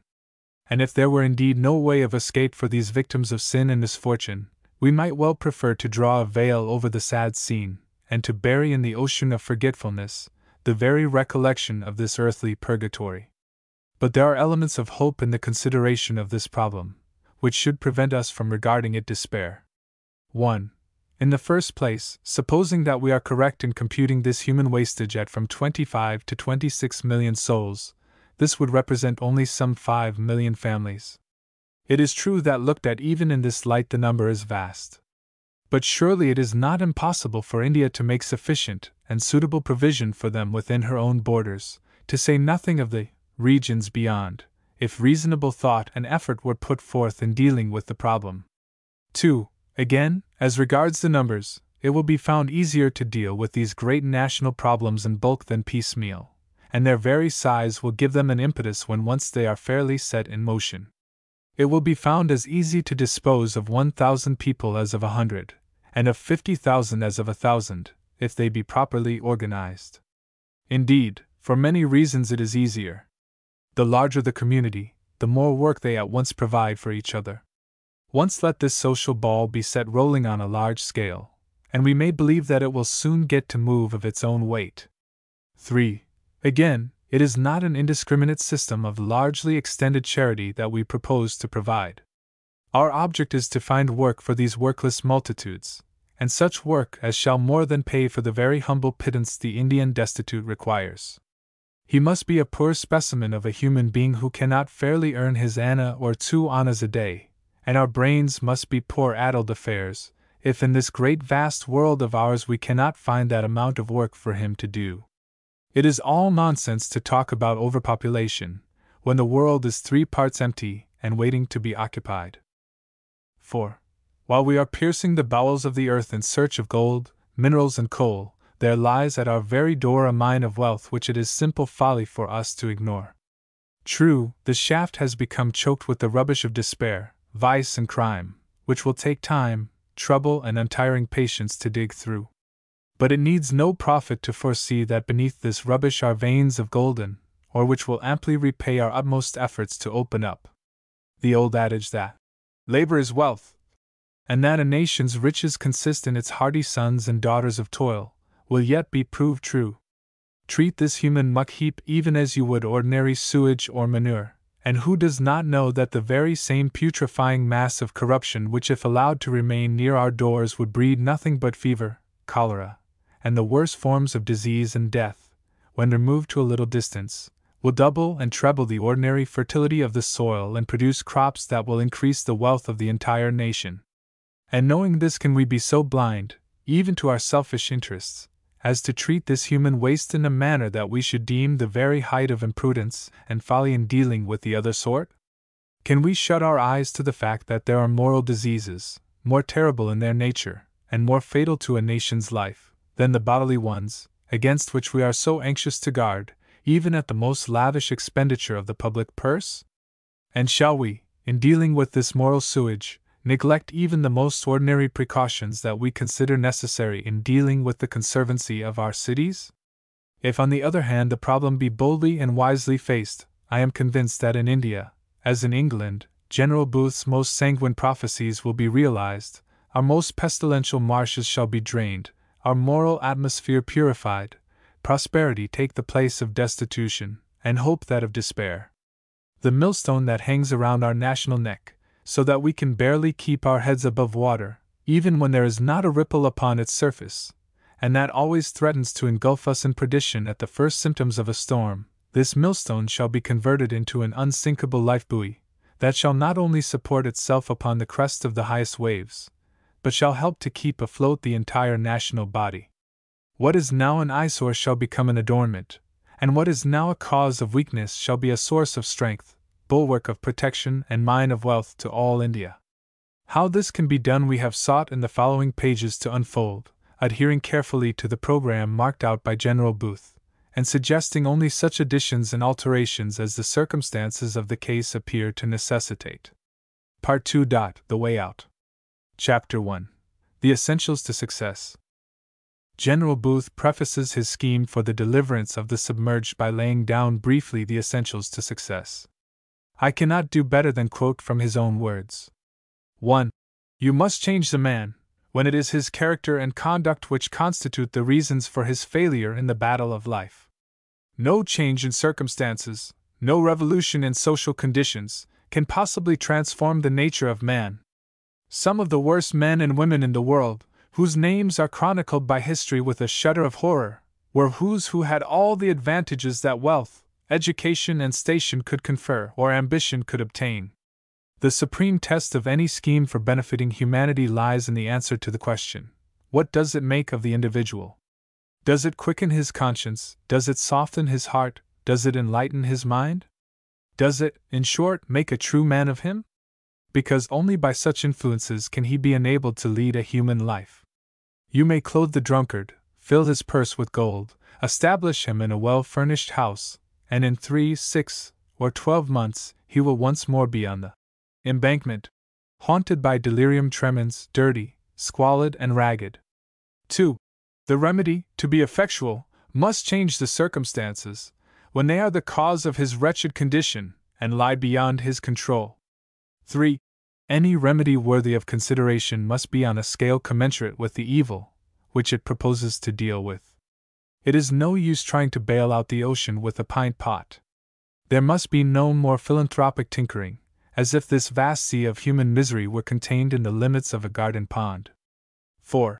Not only must the scheme be large enough, but it must be permanent. That is to say, it must not be merely spasmodic coping with the misery of today, but must go on dealing with the misery of tomorrow and the day after, so long as there is misery left in the world with which to grapple. 5.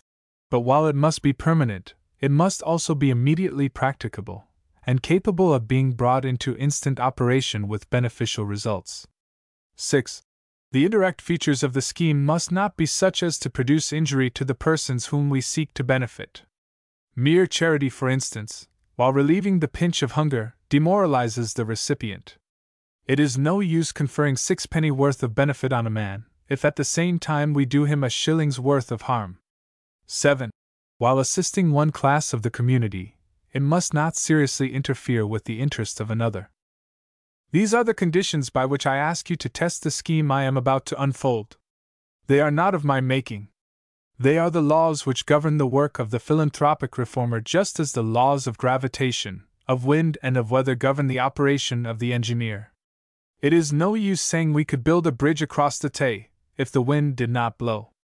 The engineer has to take into account the difficulties and make them his starting point. The wind will blow, therefore the bridge must be made strong enough to resist it. So it is with the social difficulties which confront us. If we act in harmony with these laws, we shall triumph. But if we ignore them, they will overwhelm us with destruction and cover us with disgrace. Chapter 2. What is General Booth's scheme? His object is to supply the destitute with food, shelter, and clothing, to provide them with work, and to set them on their feet for making a fresh start in life. With a view to this, he proposes to call into existence a threefold organization, consisting of self-helping and self-sustaining communities, governed and disciplined on the principles of the Salvation Army. These he calls colonies and divides into 1. The city colony, 2. The country colony, and 3. The oversea colony. All these are to be linked together, and to be interwoven with and dependent on each other. In the city colony, a series of agencies will be established for gathering up and sifting the destitute. Thence they will be passed on to the country colony, and subsequently many of them will be sent to colonies across the sea. Now this triple organization can be brought into existence, on the largest possible scale in India under circumstances peculiarly favorable to the success of the scheme. Our country is not of limited extent like England. It covers an immense area and includes a conglomeration of nationalities, such as we find in Europe, with the special advantage of being united under a single, and that a friendly government. Then again there is the fact that, though the influx from the country to the cities has commenced, yet it has not at present got beyond manageable proportions, so that it is possible for us, if awake to the emergency, to rise up and divert the stream into more desirable channels. If instead of waiting for a further eruption of village Goths and Vandals, which is only a matter of time, and which will soon overwhelm our city labor market and compel the attention of our civil authorities, we anticipate the event and meet them halfway by opening up fresh channels for them, more in harmony with their own taste and preference, we shall not only confer an inestimable boon upon them, but shall turn them into a source of strength and revenue for the country, and shall with them people tracts which are at present barren and fruitless, but which are only waiting to be occupied, and which in many cases have only to be restored to the prosperity that they formerly enjoyed. Finally, we have the great advantage of a people already trained to husbandry from their youth, and accustomed to the very cooperative system of farming which General Booth advocates, where payments are mostly to be made in kind rather than in cash, and where the exchange of goods will largely supersede transactions in money, a strong but paternal government regulating all for the general good. Chapter 3. The City Colony. The first portion of General Booth's threefold scheme consists of the city colony. This may aptly be compared to a dredger, which gathers up all the silt of a harbor, and carries it out to sea, leaves it there, and then returns to repeat the operation. If such an operation is necessary in a harbor, and if without it the best anchorages in the world would often get choked with rubbish and become useless, how doubly important must it be in the case of the human wastage that abounds in every large Indian city. Should a single ship strike on an unknown rock, we hasten to mark it down in our charts, or erect over the spot a lighthouse as a warning to others. Should it sink where it is likely to hinder the traffic, we set our engineers to work to remove it, even though it may be necessary to blow it to atoms. And yet it is a notorious fact that our cities abound with rocks over which there is no lighthouse, that every channel is obstructed with sunken vessels, and that there are not a few tribes of pirates who fatten on the human wreckage. But we fold our hands in despair, and allow bad to grow worse, till the problem daily becomes more enormous, desperate, and difficult to deal with. Now General Booth's scheme proposes to establish a dredger for every harbor, a lighthouse for every rock, an engineer for keeping clear every channel. It may be too much to expect that there will be no wrecks, but they will be fewer, and that surely is something. We do not say that there will be no accidents, but there will be willing hands held out to deliver. We cannot hope to abolish failures, mistakes, shortcomings and weaknesses of various sorts, but we shall do our best to anticipate and provide for them? We are sure there will be difficulties and disappointments to encounter, but we shall meet them in the confidence that God is on our side, that He is intensely interested in the efforts which He Himself has inspired us to undertake, and that ultimate victory is bound to crown our efforts. And now I would give a brief description of this great city dredger, explaining its component parts in the chapters that are to follow. We cannot promise that the entire machine will get into working order at once. We are anxious to start it immediately and to complete it as soon as possible. But on the public will largely depend the question as to how long it will take us to get it afloat and finished. Its simplicity, practicability, and universality are to me at the same time its chief charms, and its credentials to success. It is only part of a larger scheme with which it is entwined. But it is an important, perhaps the most important part, and will continue to exercise over the entire effort the controlling head and the inspiring heart, without which the whole apparatus will be as motionless as a machine without steam, or a body without life. The following are the various branches of the city colony. 1. The regimentation of labor. 2. Food for all food depots. 3. Work for all labor yards. 4. Shelter for all.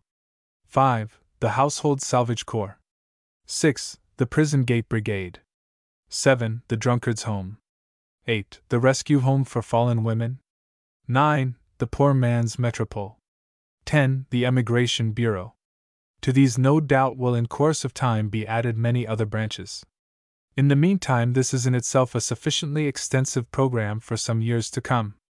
How we propose to elaborate each of the above will be found in the following pages. Chapter 4. The Labor Bureau. One of the most painful sights with which modern civilization presents us is the enormous and increasing wastage of valuable human labor. The first step towards remedying this gigantic and alarming evil will be to ascertain its extent. This we propose to do by means of our Labor Bureau. Here all classes of out-of-works will be welcomed, from the respectable, well-educated, intelligent youths, who are being poured out of our colleges by thousands, to the most squalid specimen of a Lazarus that lies at our gates desiring to be fed with the crumbs that fall from our tables. All will be sorted out, sifted and regimented, or organized, into distinct corps, which will in time no doubt develop into legions. The Bureau will not, however, stop short with simply ascertaining the extent of the evil which exists. It will at the same time turn its attention to the examination and regimentation of the channels which already exist for the absorption of that labor. For while it is true that there are vast quantities of unutilized labor, and that the present supply of labor greatly exceeds the demand, it is also true that for want of suitable arrangements for bringing together capital and labor, the capitalist also frequently loses time and money, either in searching for labor which he cannot get, or in resorting to labor of an inferior quality, where labor of a superior quality would bring in much larger returns. Into the pre-existing channels it would be the first aim of our Labor Bureau to pour the labor supply of the country. And experience would probably enable us to widen, deepen and lengthen these channels in such a manner as would prove profitable to both employers and employed, as well as to the nation at large. When, however, this had been done, it is, alas, only too certain that we should still have left upon our hands a vast amount of surplus labor, for which we should next proceed to dig out new and profitable channels. The problem no doubt bristles with difficulties, but that is no reason why we should sit down before it and fold our hands in despair. Once upon a time, for hundreds of years, the waters of the Kaveri were poured in one useless torrent into the sea, sweeping past great tracts of thirsty land, which craved its waters, but could not reach them. At the present moment scarcely a drop of that river reaches the ocean. Its course has been diverted into 1,000 channels, and so fertilizing are its waters that the rich alluvial deposits which they bear render the use of manure unnecessary. And yet for centuries these possibilities were unrecognized and suffered to go to waste. Is not this a fitting picture of the huge river of labor that winds its course through arid plains of want and poverty and starvation, which it is capable of fertilizing and converting into a modern paradise? True that on its banks and in its immediate neighborhood are strips of luxuriant vegetation, but those only show up in painful relief the utter barrenness of the region beyond. Why should the dwellers upon the banks be allowed to monopolize and appropriate that which they cannot even utilize, and that which is often a source of positive danger, annoyance, and loss to them? Why should not channels be devised for these human waters, by means of which they should be distributed, so as to be put to the utmost possible use? This social problem is no doubt the white elephant of society. Cannot we devise a quota for capturing the entire herd wholesale? Perhaps after all we shall find it easier and quicker to catch and tame the herd than to set snares and pitfalls for individual ones and twos. Ah, you say, many have tried and failed. That is because they have not studied the habits of the animal. Besides, it is by means of failure that the grandest successes have ultimately been achieved. See how skillfully that Mahout manages his huge yet obedient servant. And cannot we point already in our own ranks to elephants more wonderful that have been tamed and mastered by the goad of love? It is the successes of the past that encourage General Booth to face the problem in the spirit of hopefulness that breathes through every page of Darkest England. And if the genius of man has been able to tame the strongest of animals, such as elephants, the fiercest, such as lions, the swiftest, such as horses, and the dullest, such as the ass, why should we despair of reducing to order this chaotic mass of labor, and of turning that which at present constitutes a danger that threatens the very existence of society into a source of safety, of wealth and power? At any rate, this is the object that will be kept steadily in view by our Labor Bureau. All persons will be able to register names at our Bureau. If they are destitute and willing to go to our yards, they will be sent there and given work suitable to their caste or profession. If, on the other hand, they are not in need of such assistance, being supported by their friends, we shall simply register their names and do our best to find suitable work for them, though it would of course be distinctly understood by them that we undertook no responsibility in regard to this. A small fee will be charged, in proportion to the nature of the case. This would serve to cover the expenses of the Bureau, which would, I am sure, meet a long-felt want. Employers of labor would benefit almost more even than the men employed, as we should always be able to supply them at a short notice with any description and number of hands that they might require, and they would be saved the expense, delay, and uncertainty of having to advertise. For instance, I know of mill owners who complain that they cannot get laborers who will stay, and that their work suffers from the flotsam, jetsam character of those whom they employ working for a few weeks and then leaving. This we should be able to remedy. Indeed, after a short time we might reasonably expect that in recognizing the great convenience thus afforded them, mill owners and other great employers of labor, including very possibly the government, and the railway companies would refuse to employ any who had not registered themselves at our Bureau. Again, it would doubtless be a great satisfaction to employers in cases where a reduction of establishment became necessary, to feel that they could hand over to us those with whose services they were dispensing, knowing that every effort would be made to make suitable provision for them. The labor register would contain columns in which would be entered the various kinds of employment for which the applicant was willing or suited, and the minimum pay which he was prepared to accept, so that we should be able to ascertain exactly how many out-of-works there were of each particular class. We should also enter in a separate register those who had accepted an inferior position, in the hopes of being able to better themselves subsequently. In connection with our registers we should keep a character roll. Copies of certificates would be filed, and notes made in regard to unsatisfactory characters, so that in course of time we should be able to give some sort of a guarantee in regard to those whom we send out. In the case of any one being reported to us as unsatisfactory, we should still, however, give him another chance by redrafting him into our labor yards, or by giving him some sort of inferior employment, more immediately under our own surveillance, till he had regained his character. Among other things, we might undertake to supply servants to European families. A register of such would be very useful both to masters and servants. For instance, in the case of lost chits, we could supply certified copies of the original. There is another class to whom I should think the establishment of such an agency will be particularly welcome. Our cities swarm with educated young men unable to find employment. Although we cannot include them among our destitute classes, we believe that without turning aside from our main object, we could do a great deal to help them. If our scheme grows to the proportions and with the rapidity which we anticipate, this would in itself absorb large numbers of them. And where we could do no more, we could obtain a moral influence over them, and they would come within the scope of the advice and intelligence bureaus which are described elsewhere. Constituting as they do the cream of the youth of India, full of ardent, though often misdirected, enthusiasm, we should be able to help mold them into happy, independent, prosperous, and loyal citizens, who would be a bulwark to the state, instead of leaving them to simmer in their present unfortunate circumstances.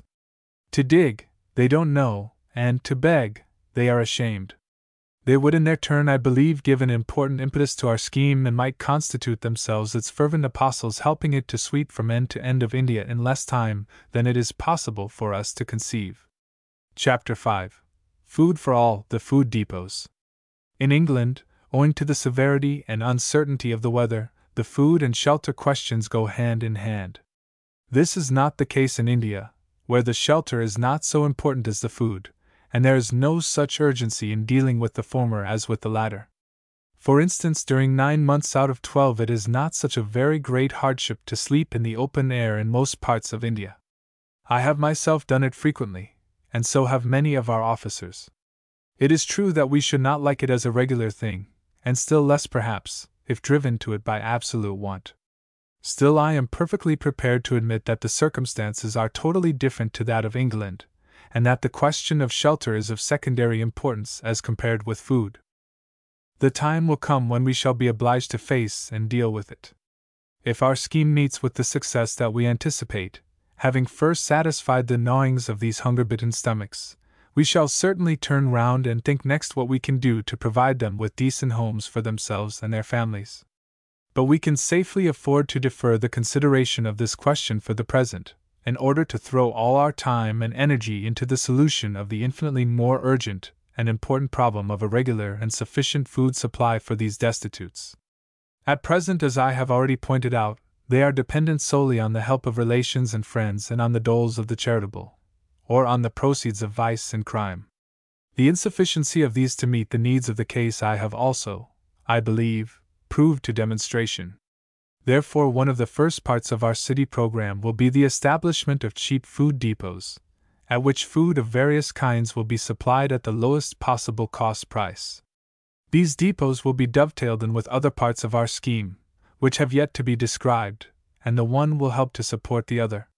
It may be objected that if we undertake to sell food at lower than the ordinary market rates, we shall interfere with the legitimate operations of trade. But to this we would answer that the same objection would be still more true in regard to charitable doles, which are given for nothing. And further, we shall fix our prices with a view to covering the actual cost of the food, so that there will not be any probability of our interfering with ordinary market rates. Besides, should there be any very serious difficulty of the kind, we could always make a rule limiting the food sold at these depots to those who came under the operation of the other branches of our social reform.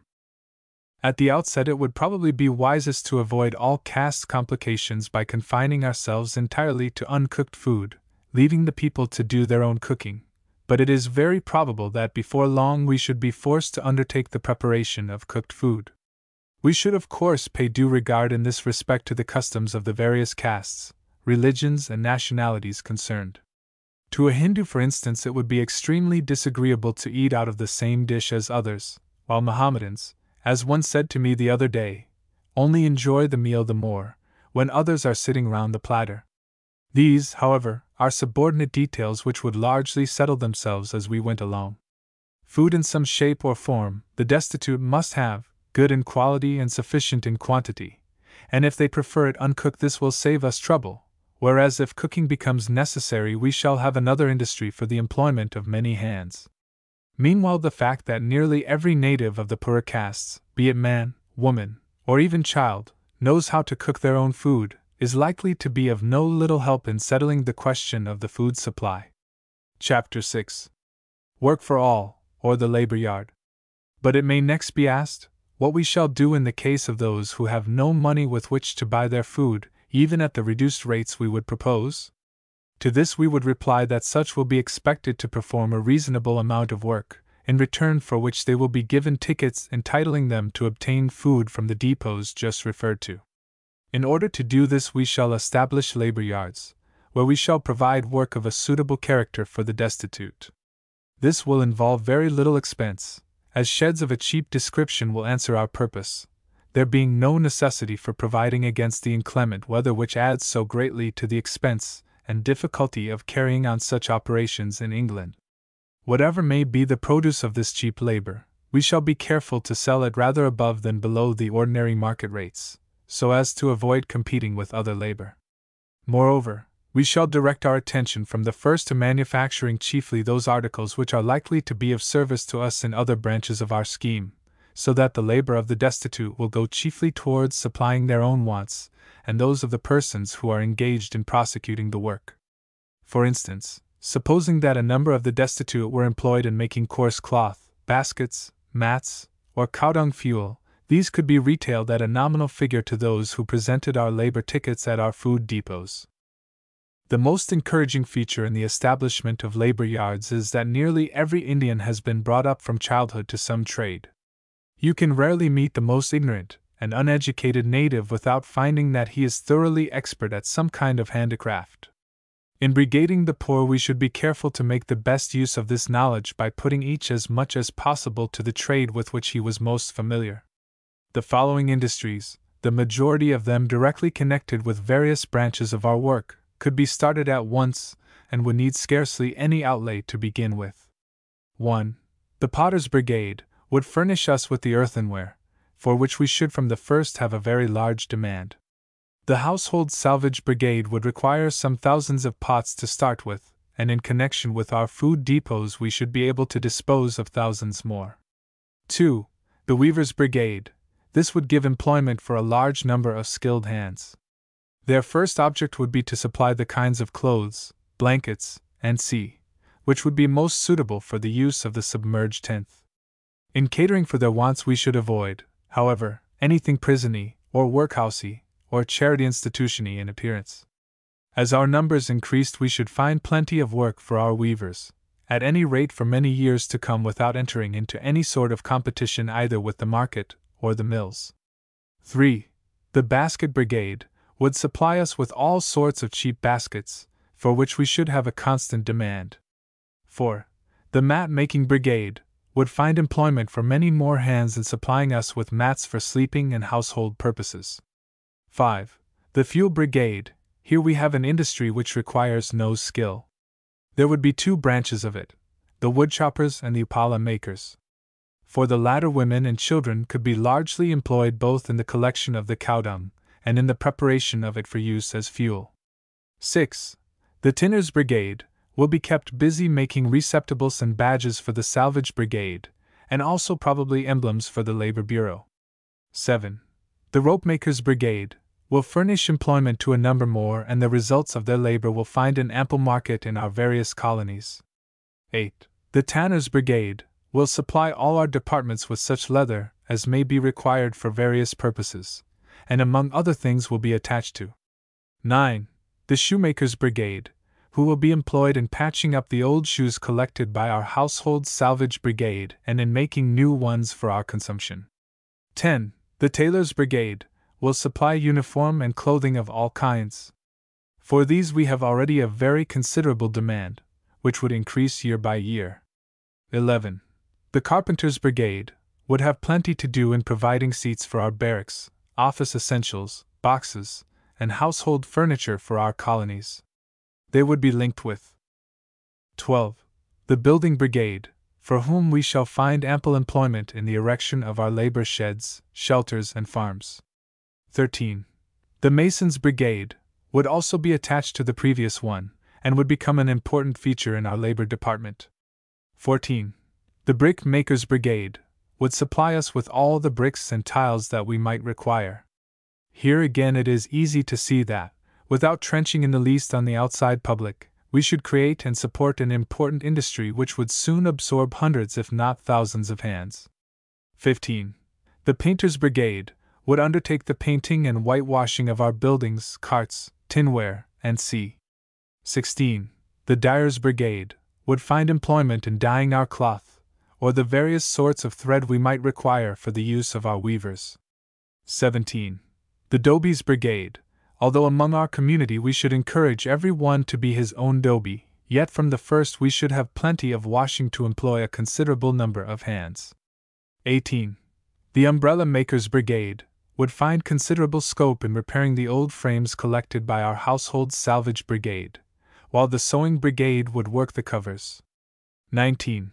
The Papermakers Brigade would also be supplied with plenty of material by the Household Salvage Brigade, and would keep our printing establishments supplied with whatever paper they might require. Already we consume a considerable quantity, and this would be enormously increased by the development of our scheme. 20. The Bookbinders Brigade would furnish us with our registers for the Regimentation Bureau, besides doing our other miscellaneous work of a similar description. 21. The Brass Brigade would supply our colonies with the various kinds of brazen vessels we should be likely to require. For these in process of time there would be a large demand. 22. The Net-Making Brigade would make nets for fishing purposes. 33. The Hawkers Brigade. There could be no possible objection to our disposing of our goods in this way at the ordinary market rates, supposing that we were in a position to manufacture more than we required for our own consumption. 24. The Barbers Brigade would also be a necessary addition to our forces, and would find plenty of scope for their skill among the unwashed multitudes who would compose our labor legions. Such are some of the occupations which might at once be set on foot. To these would no doubt be added many other sorts of handicraft, as our numbers and experience increased, and fresh opportunities opened up around us. Chapter 7. Shelter for All, or the Housing of the Destitute.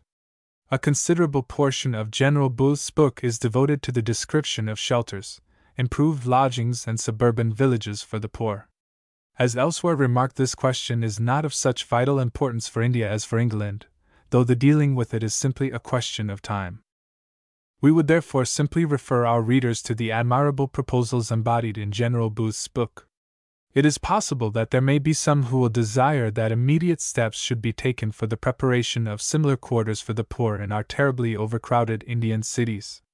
It is in any case extremely likely that the question will be forced upon us at an early date by the people themselves.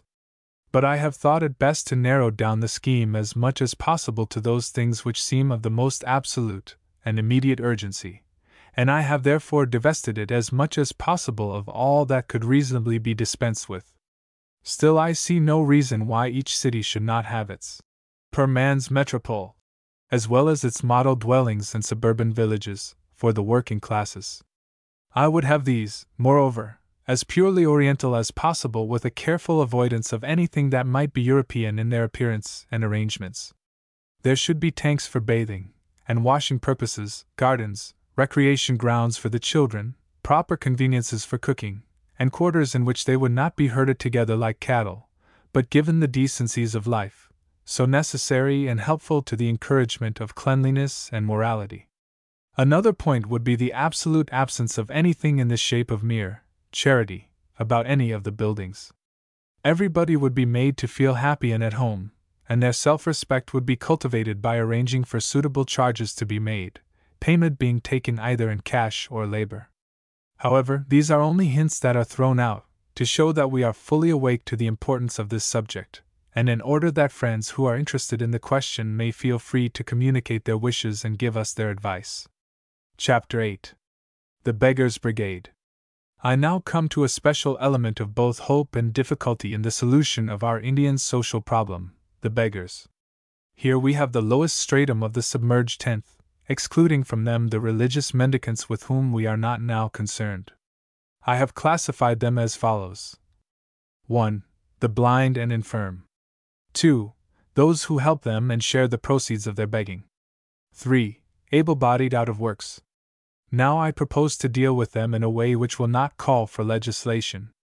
In the first place, it is most improbable that government would interfere with beggary, even if asked to do so. Certainly no such interference would be possible without assuming the responsibility of the entire pauper population, involving an expenditure of many £1,000,000. In the second place, any such interference would in all likelihood be extremely distasteful to the native public. In the third place, I believe the question can be better dealt with in another way. I propose to cut diamond with diamond, to set a thief to catch a thief, to make a beggar mend a beggar. In other words, my plan is to reform the system rather than abolish it. To the radical reformer who would sweep out the whole nuisance at one stroke, this may be a disappointment. But I believe that this feeling will be diminished, if not entirely removed, when he has made himself familiar with the following scheme. Of course, if the Upas tree could be uprooted and banished from our midst, if with a wave of his magic wand some sorcerer could make it disappear, so much the better. But this is impossible. We should require an axe of gold to cut down the tree, and this we do not possess. If a rich and powerful government shrinks from the expense of such an undertaking, we may well be excused for doing the same. But after all, supposing that you can transform your Upas tree into a fruit-bearing one, will not this be even better than to cut it down? Such things are done every day before our very eyes in nature. The stalk of the crab-apple can be made to bear quinces, and a mango tree that is scarcely worth the ground it occupies can be made to yield fruit which will fetch 4 annas apiece. What is done in the garden is possible in human nature. And God will yet enable us to graft into this wretched and apparently worthless Upas stock a bud which in coming years shall be loaded with fruit that shall be the marvel of the world. This human desert shall yet blossom as the rose, this wilderness shall become a fruitful garden, and the waste places be inhabited. Surely then, better even than the annihilation of beggary will be its reformation, should this be possible. At least the suggestion is well worthy of consideration, and in examining the matter, there will be several important advantages to which I shall afterwards refer. 1. The first step that we would take in reforming the beggars would be to regiment them. The task would be undertaken by our Labor Bureau. In this I do not think there would be serious difficulty encountered, if the scheme commended itself to the native public. They would only have to stop their supplies and send the beggars to us. 2. Our next step would be to sort out the beggars. They would be divided into 3 classes. A. The physically unfit, who could be furnished with light work at our labor yards, or otherwise cared for. At present there are hundreds of beggars who are physically unfit for the exertion that begging involves, and who are driven to it by the desperate pangs of hunger. B. Those who like it, and are physically well fitted for it, besides being accustomed to the life, and not being fitted much for anything else. C. Those who dislike the life, and would prefer, or are suited for other occupations. Some of these we would draft off to other departments of our labor yards, while some would for the present be kept on as beggars, with the hope of early promotion to other employment. 3.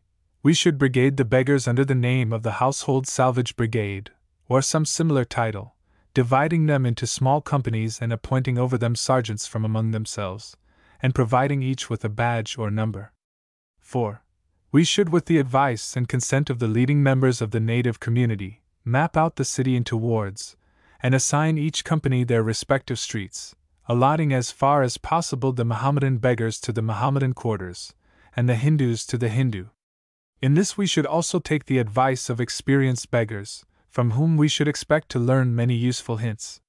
5. Each house that was willing to receive them would be supplied with 3 receptacles, one for waste cooked food, another for gifts of uncooked food, and a third for old clothes, waste paper, shoes, tins, bottles, and other similar articles. 6. At an appointed hour the brigade would proceed to their posts, would patrol their wards, and bring or send the various articles collected to the labor yards, where all would be sorted and dealt with as necessary, the cooked food being distributed among those who were willing to eat it, or sent to the Sabuban farm for our buffaloes. The raw grain would be handed over to our food depots, and credited by them to the Beggars' Fund for the special benefit of the destitute. 7. At the end of each day every member of the brigade would receive a food ticket in payment of his services. The amount could be regulated hereafter. This ticket he would present at our food depot, where he would be supplied with whatever articles he might require. There would be a regular system of rewards and encouragements for good conduct. But all such details will be settled hereafter. 8. A special feature in the system would be the introduction of the ancient Buddhist custom of midahul, or the consecrated handful of rice. This is as follows. A pot is kept in each home and a handful of grain is put into it every time the family meal is cooked. We think that there would be no difficulty in getting this custom universally adopted, when it was understood that the proceeds would be devoted entirely to feeding the destitute. I believe that the income derived from this alone would in course of time be sufficient to meet the needs of the destitute in any city in India, at the same time that it would serve to equalize and therefore minimize the burden which now rests chiefly on a comparative few. 9. In case the food supply thus obtained should be insufficient, we have little doubt that we could persuade leading merchants in the city to club together and make up the difference, when they saw the good work that was going on. Such, in brief, is the skeleton of the scheme for elevating and renovating the beggar population of India. It is no doubt open to criticism on some points, but it has special advantages which I will proceed to point out, apologizing for the extra space I am obliged to occupy in dealing with this subject, on account of its novelty and importance, and in order that I may be thoroughly understood. 1. It is conservative. Here you have a reformation without a revolution, or rather a revolution by means of a reformation. And yet there is no attempted upheaval of society. 2. It is thoroughly Indian, and suited to the national taste. 3. It costs nothing and may even prove in time a source of income to the social scheme. 4. It is doubly economical since it uses the human waste in collecting what would be the natural wastage of the city, and devotes each to the service of the other. 5.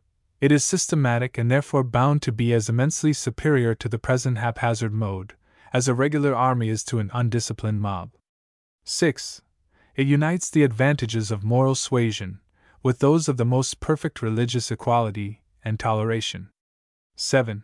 It saves the state an enormous expenditure and avoids the necessity for harsh, repressive, unpopular legislation and increased taxation. 8. It benefits the public. A. It removes a public nuisance. B. And yet it satisfies the public conscience. C. It stimulates private charity, and directs its generosity into wise and beneficial channels. 9. It benefits the beggars. A. It protects the weak from the painful and often unsuccessful struggle for existence. B. It ensures everybody their daily food and a sufficiency of it. C. It restores their self-respect. D. It teaches them habits of honesty, industry, and thrift. E. It opens up to them a pathway of promotion. 10.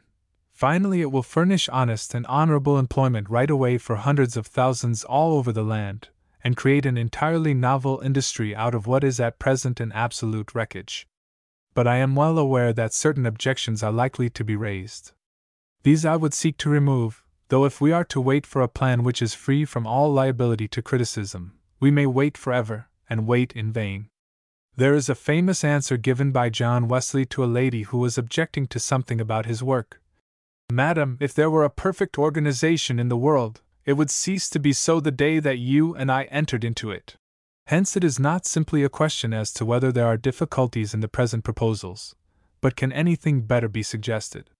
However, I am anxious to meet in the fairest possible manner all conceivable objections, and am perfectly prepared to make any such modifications as may appear advisable. 1. Some will perhaps say that the beggars are already too well off to desire to come, that they are making a good thing of it, and will prefer to prosecute their calling under the present arrangements. Of course, if it be true that they are able to do better for themselves than we are proposing to do for them, then they have no right to be included in the submerged tenth. I would congratulate them on their success and turn my attention to those who are more in need of our services. But could any one seriously defend such a supposition? And if they are likely to be bettered by the new arrangements, why should we suppose that they should be so blind to their own interests as to refuse to profit by the new chance? Besides, this is contradicted by all experience. Let there be a prospect of a feast, or a supply of rice or food, and who does not know that beggars will flock eagerly to the point, though it be only for a single meal, and we propose to provide a permanent livelihood. 2. But says someone else they are bone idle and will not work, and you propose to give them no food save in exchange for their work. This is a real and serious difficulty. We fully recognize it. Yet we do not think it is ungetoverable, for the following reasons. A. We do not intend to be hard taskmasters.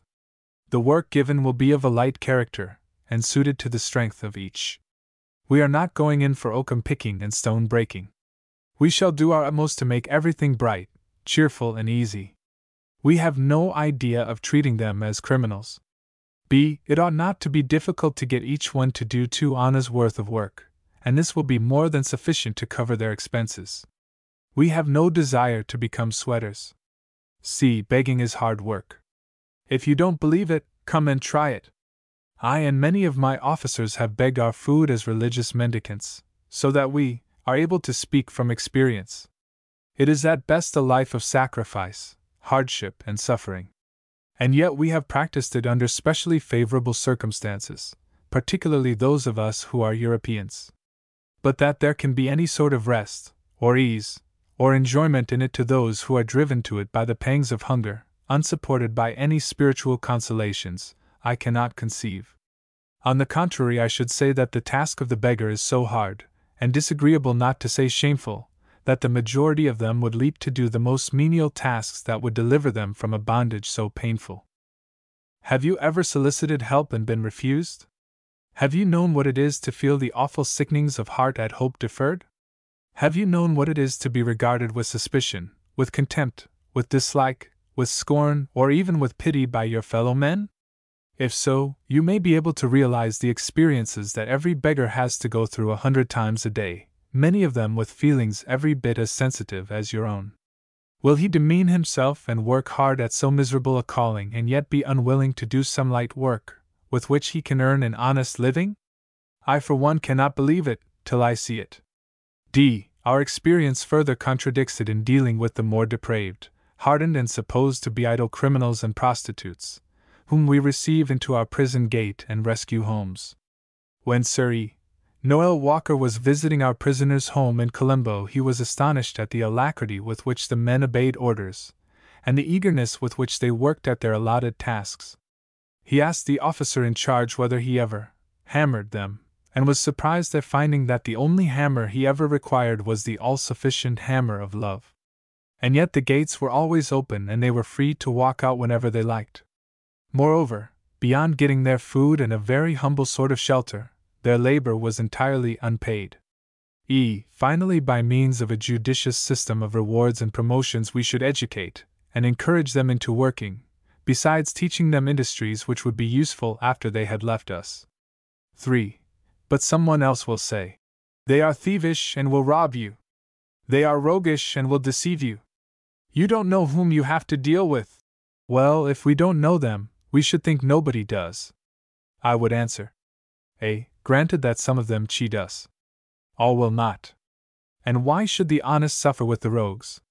B. What if we do lose something in this way? It would be little in comparison with the enormous gain.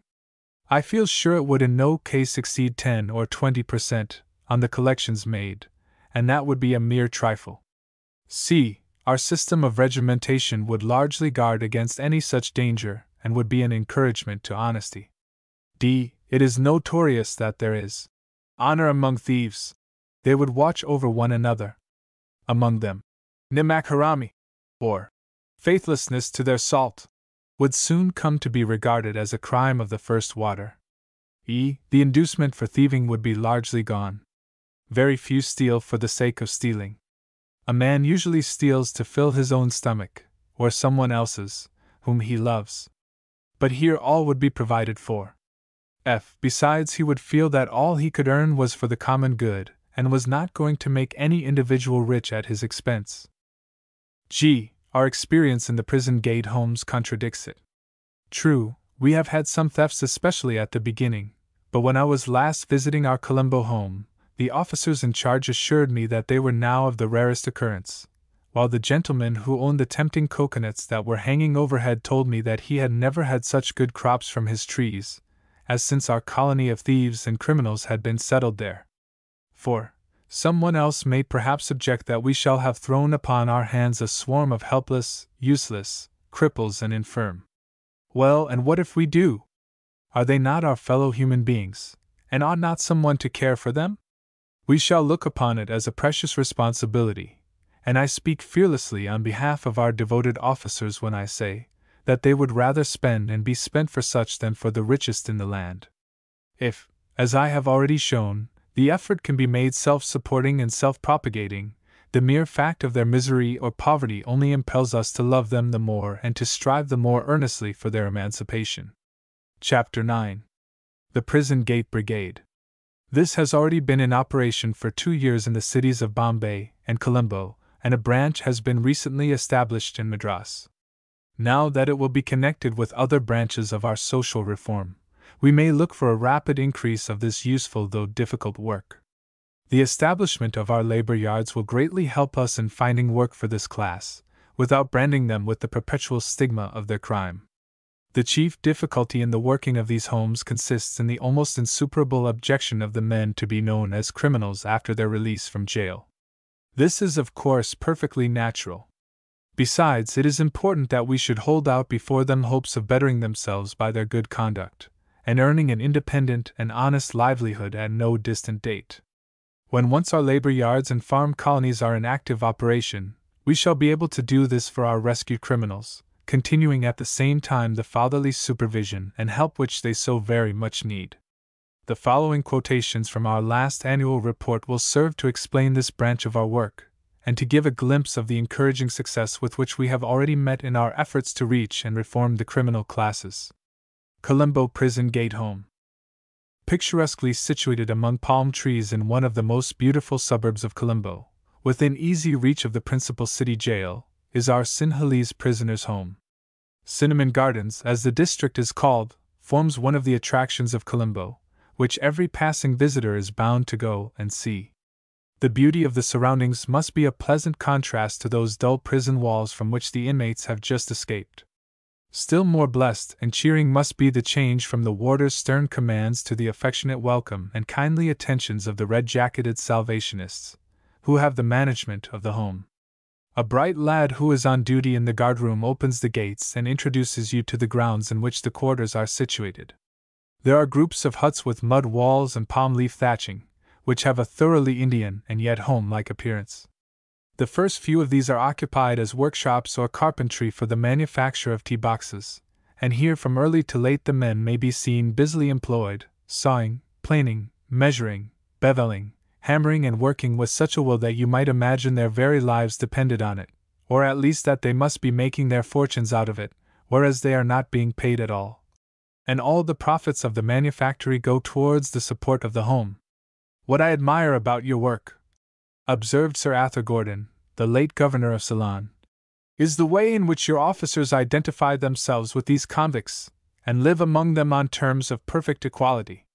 But I was describing the little colony. On the left of this group of workshops is a neat little hut where Captain Dev Kumar and his young bride, Captain Deva Preeti, reside.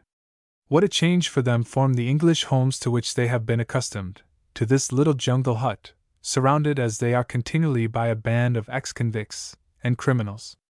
Yet it would be hard to find a happier couple in the island, in fact, quite impossible outside the Salvation Army. "It is all our own work," explains the captain. "Our men built the hut, and the materials only cost about Rs. 25. Certainly this is the perfection of cheapness in the way of house building. A little further inside the enclosure you come to more huts, in some of which the men live, while others serve for quarters for the native officers who assist in the superintendence of the home, and to whose noble efforts so much of its success is due. Then there is the kitchen, and a dining room, and a stable for the bullock trap, in which the released prisoners are brought to the home, to avoid the risk of a foot journey when their old associates might hinder them on the way. The spare bits of ground are all laid out in little plots of garden, where plantains and vegetables are grown, and in front of the captain's quarters is a dainty little scrap of a flower garden. The entire enclosure forms really a portion of the garden of a neighboring house, the property of the late Mr. Ginger, who took a warm interest in our work, and leased the grounds to us at a nominal rent. The following are the statistics of the work during the past year. Total number of admissions: 230 found situations, 115 left the home and lost sight of, 103 total number of sentences of imprisonment, 459 number of juvenile convicts under 16 years of age, 40 number of meals given, 15,774 number of tea boxes made, 2,880 profits on same.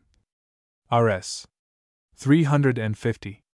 The accompanying is the official report form sent in by us to government every month showing the results of the work. Jail Gate Brigade, Colombo, its results. Prisons. A.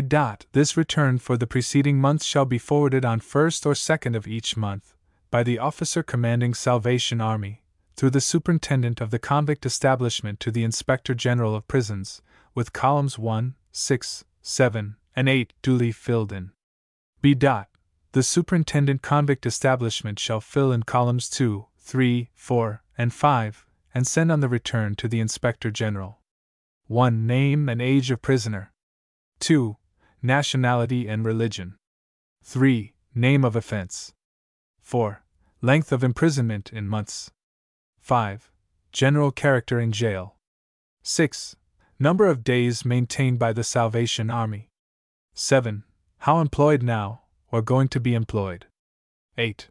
Result of action of Salvation Army on prisoner, roughly estimated. Superintendent Convict Establishment. Compt. Salvation Army, Colombo. That the work of the Colombo Prisoners' Home is highly appreciated in Colombo is further proved by the fact that most of the leading government officials subscribe to its funds, including the Colonial Secretary, Sir E. Noel Walker, the Chief Justice Sir Bruce Burnside, and many others. Again, it is not an uncommon thing for us to receive such letters as the following from the magistrate. From the Police Magistrate, Colombo, to the Captain of the Prison Gate Brigade. Dated Colombo, October 30, 1889. Subject: Habitual Offender Dana. Sir, I have the honor to inform you that a man named Dana, produced before me this day, charged with being a habitual thief, has expressed a wish to be admitted into the Prison Brigade Home. I shall be glad if you afford him an opportunity to redeem his character.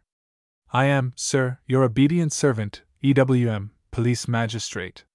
The past year was suitably finished up by providing a special feast to which only ex-convicts were admitted. No less than 150 accepted the invitation. About this branch of our work a leading daily paper, the Ceylon Independent, writes as follows. Most of our readers have read in our columns of the good work the Army is doing at the prison gate, in reclaiming from criminal courses the discharged prisoners who have served their time of confinement. In that critical moment, when the wide world is once more before the newly discharged culprit, when he emerges from confinement to overwhelming temptation, big it may be with fresh schemes of crime, armed with enlarged experiences to aid in its accomplishment, to be met, taken kindly by the hand, and led gently to the pleasanter and more peaceful path of honesty, industry, and virtue, is a surprise that is calculated to disarm temptation at least for a moment, and thus virtue gains time for thought. The success of the Prison Gate Brigade has hitherto been surprising, and quite beyond its founder's anticipation. It has been especially useful in reclaiming juvenile offenders, of whom a large number have been induced to take to the honest means of livelihood, chiefly carpentry, which the Home provides. Our Bombay Prison Gate Brigade. This work in Bombay was commenced some 2 years ago at the instance of a leading Parsi gentleman, with a generous subscription of Rs. 1,200, owing partly to the fact that we have been hitherto unable to secure suitable premises and partly to the entire absence of any assistance on the part of government. The work in Bombay has been much more uphill and discouraging than in Ceylon. Nevertheless, we have persevered in the teeth of all sorts of difficulties, and the results have been very encouraging. Recently, in 1 week, no less than 3 of the inmates of our Bombay home were accepted as cadets, to be trained up as future officers. Previously to this 9 others had been similarly accepted. One of these, Lieutenant Hira Singh, is now himself taking an active part in the rescue of other convicts, while another is successfully working in Gujarat. Accounts of their lives are given further on. Indeed, Bombay has proved itself to be an even richer field than Colombo itself, and now that some of the peculiar difficulties that have hitherto hindered the work are one by one being removed, there is every reason to believe that this work will soon make rapid progress. The returns for the past year show that the prison gates have been visited 235 times, for the purpose of meeting the convicts on their release. Since the commencement of the home, about 134 men have been admitted. Of these, 74 have professed conversion, about 12 having been accepted as officers by ourselves and the remainder having mostly found employment elsewhere. The number of meals given during the past year has been about 7,800. One of the special features of the work here consists in the constant visitation of the liquor dens, with a view to persuading those who were frequenting them to give up their evil ways. No less than 430 such were in this way visited and a large number of papers distributed. While the opposition was in some instances severe, as a rule our officers were well treated even by the grog shopkeepers, who, while admitting that their trade was evil, pleaded that they had the government's approval, and that they must somehow support themselves and their families. Besides the regular inmates, a large number of casuals have been relieved and assisted, but of these we have no exact figures. The following are some specimens of the work done by us among the criminal classes in Bombay and Ceylon. Lieutenant Hira Singh is a Hindu of the Kshatriya caste.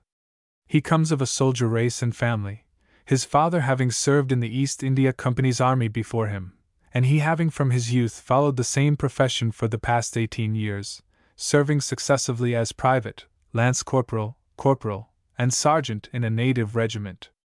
He went through the last Afghan campaign, having been to Kabul, Quetta, and other places. For many years his conduct was excellent, but latterly he took to drinking, got into serious trouble with the police, and was sent to prison for 40 days, thus losing his post as well as his claim to pension. He was met by our officers on his release, accompanied them to the home, gave his heart to God, and has now been an officer in our ranks for more than a year. During most of this time he has been connected with our Bombay prison gate work, and has in turn helped to rescue many others. But for the help he then received, a life of drunkenness and crime would probably have been almost forced upon him. He is a good specimen of numbers who would like to reform, but with ruined reputation have no choice, save between starvation and crime. Harmonies. I am a native Sinhalese of Kalatara in Ceylon. My father was a toddy drawer. We were very poor.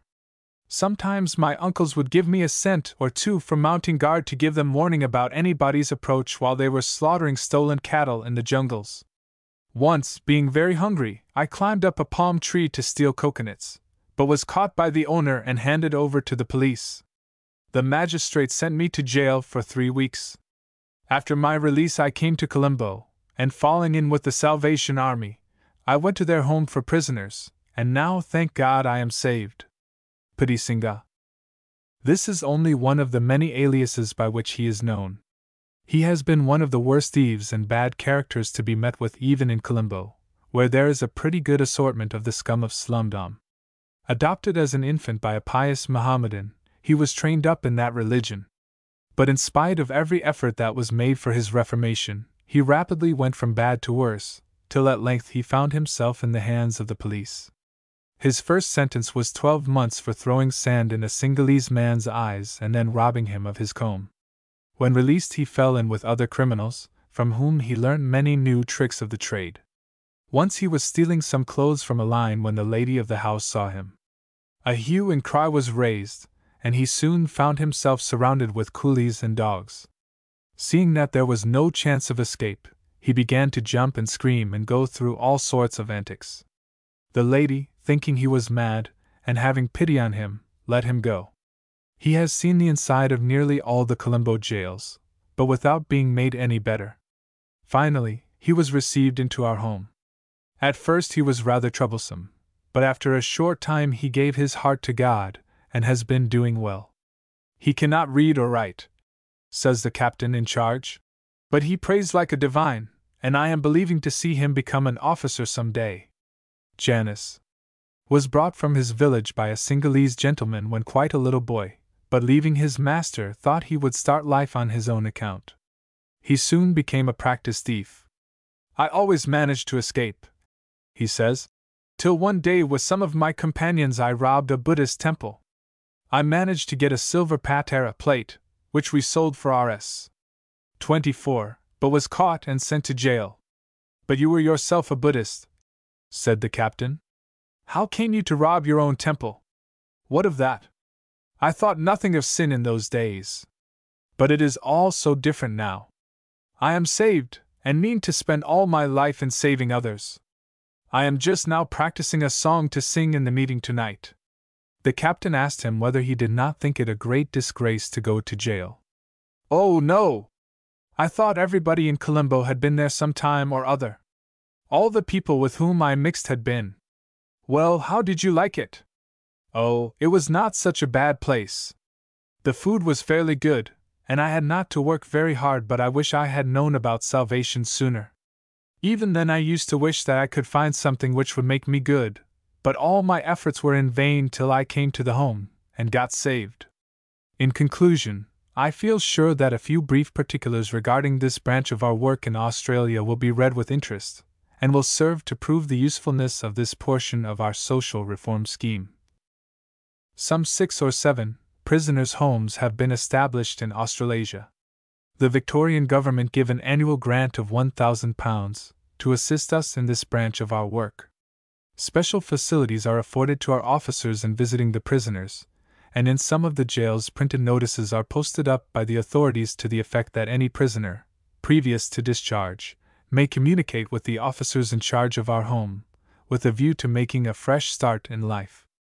The testimony of Sir Graham Barry, Agent General, the Chief Secretary, the Inspector General of Penal Establishments, and the Chief Commissioner of Police, proves conclusively how much good has thus been done. The following extracts from their letters are copied from our Australasian Prison Gate Report.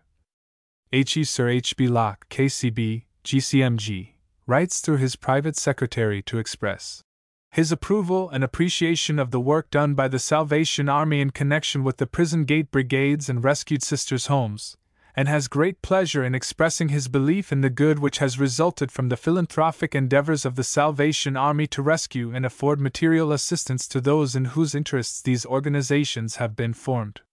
Sir Graham Barry, Agent General for Victoria, writes, I have confidence in the permanent results of your labors, because you treat these unfortunates as if they were human beings and capable of better things. I believe your organization is a very powerful agency for good among that class which is practically neglected by others. Chief Justice Higginbotham says that it is only proper to mention that there is no better nor more useful work done in rescuing discharged prisoners from relapsing into crime than that effected by the Prison Gate Brigade of the Salvation Army.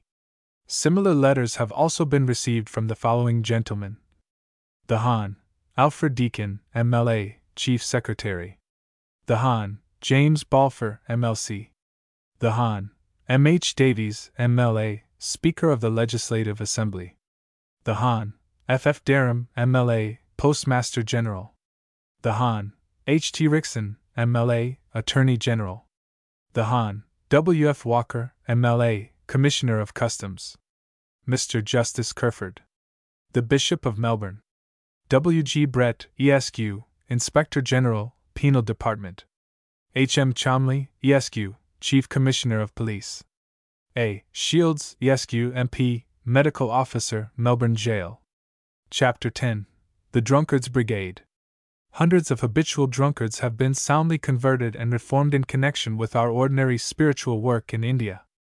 Probably there are not less than 500 such enrolled in our ranks in this country, and turned into staunch and perpetual abstainers. The terrible nature of the drinks and drugs consumed by the natives, I have already had occasion to describe, as also the increasingly large number of those who are becoming enchained by the habit. In connection with our present social reform, special efforts will be made to reach this class. They will be personally dealt with, and placed as far as possible in circumstances that shall put them beyond the reach of their besetting temptation. For some time past our officers, more especially those in charge of the prison gate work, have visited liquor shops and opium and ganja dens, speaking personally to the frequenters, and in some cases distributing among them suitable appeals and warnings in regard to the fatal consequences of the habit. Ultimately it is intended to establish homes for the most hopeless class of inebriates, both for those habituated to liquor and for those who are the slaves of the still more fatal drugs, such as opium and bhang.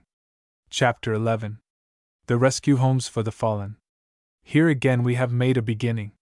It is now a year since the opening of our home in Colombo, and during that time 52 girls have been received into our home. Of these, 2 have been restored to their friends. 4 are with others, doing well.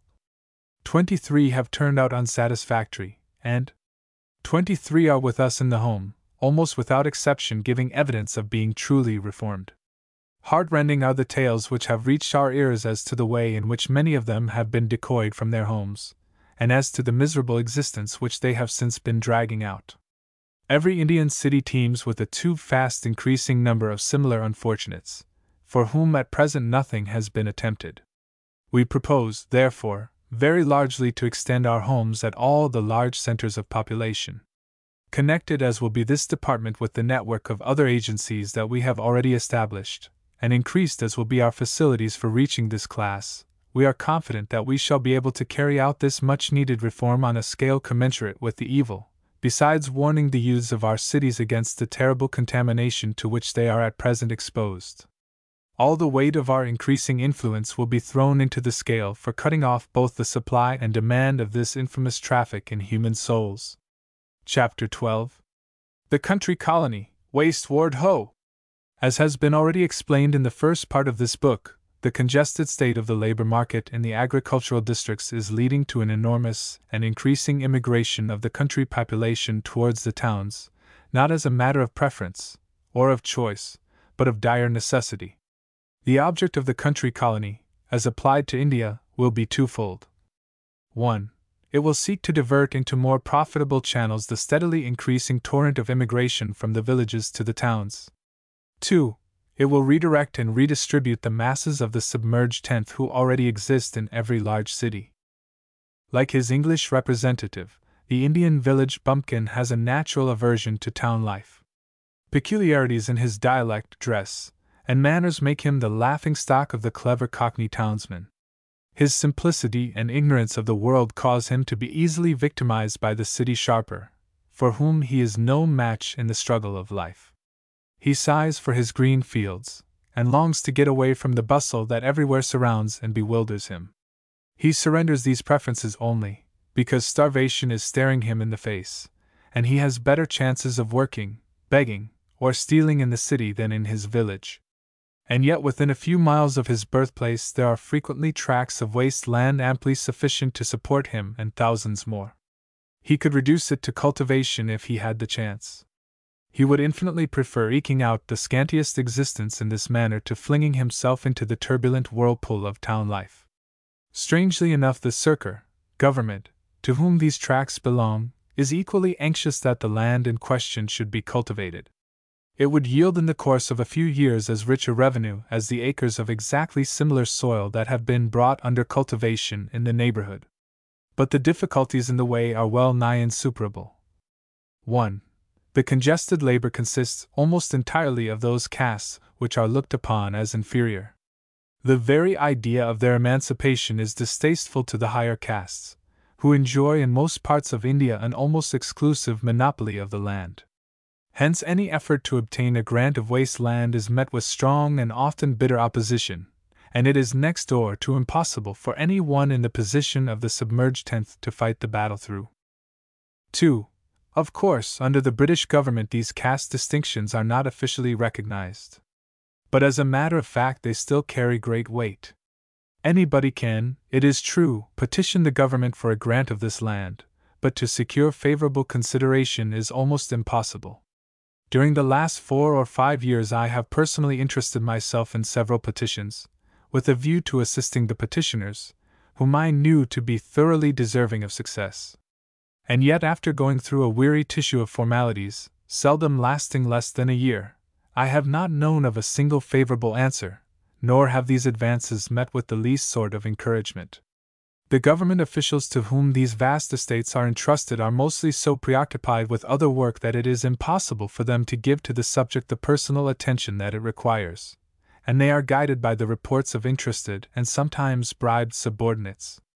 The very fact that they are entitled to draw exactly the same salary whether the public estate improves or not, removes the incentive that would otherwise exist, even if they were the absentee landlords of the property, while the constant liability to be transferred from one district to another aggravates the difficulty of the situation. 3. Again, there is a lack of the capital necessary for the initial expenses of the cultivator in sinking wells, building houses, supplying cattle, and obtaining both seed and food till the harvest has been gathered in. 4. The lack of combination among the congested mass of laborers is another serious evil. They are as sheep without a shepherd. Individually, they have no influence. Collectively, they are capable of becoming a mighty power. What is needed at the present moment is a directing head and an enfolding organization that shall gather them together, bind them in one harmonious whole, and with the help of a friendly government lead them on to occupy and cultivate these waste lands, converting them into districts inhabited by a sober, thrifty, and enterprising population.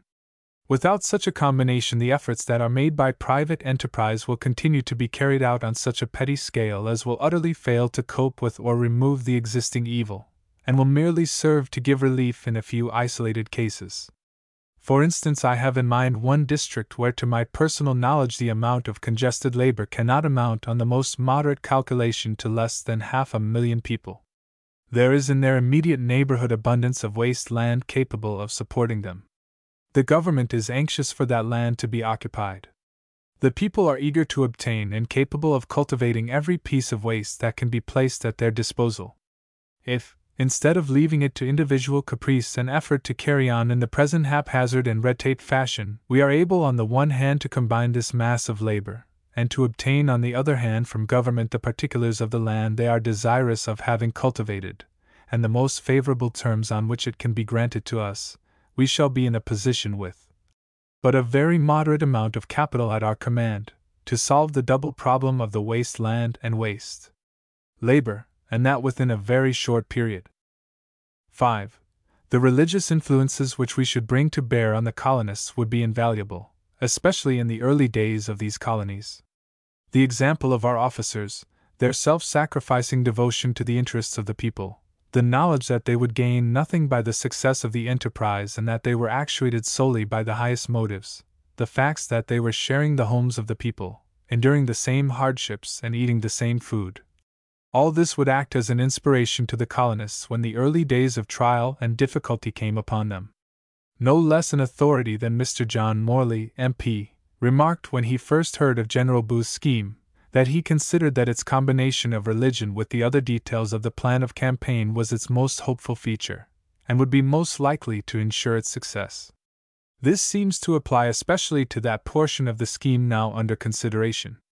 Indeed, were such an enterprise directed solely by an agency destitute of this powerful lever, we should anticipate failure in 9 cases out of 10, no matter how great the ability that directed and how abundant the capital that could be commanded. Individual rapacity and selfishness would spoil everything, and instead of a beautiful spirit of harmony and self-sacrifice, we should find a lucky few gaining the prizes and the masses left no better, perhaps worse, off than before. With these preliminary remarks, I would introduce the country colony, as suggested by General Booth. It will consist of the following branches, to which no doubt others will be added as we advance. 1. The suburban farm in the vicinity of large cities, including a. A dairy for the supply of milk, ghee, cream, and butter. b. A market garden for fruit and vegetables. 2. The industrial village. 3.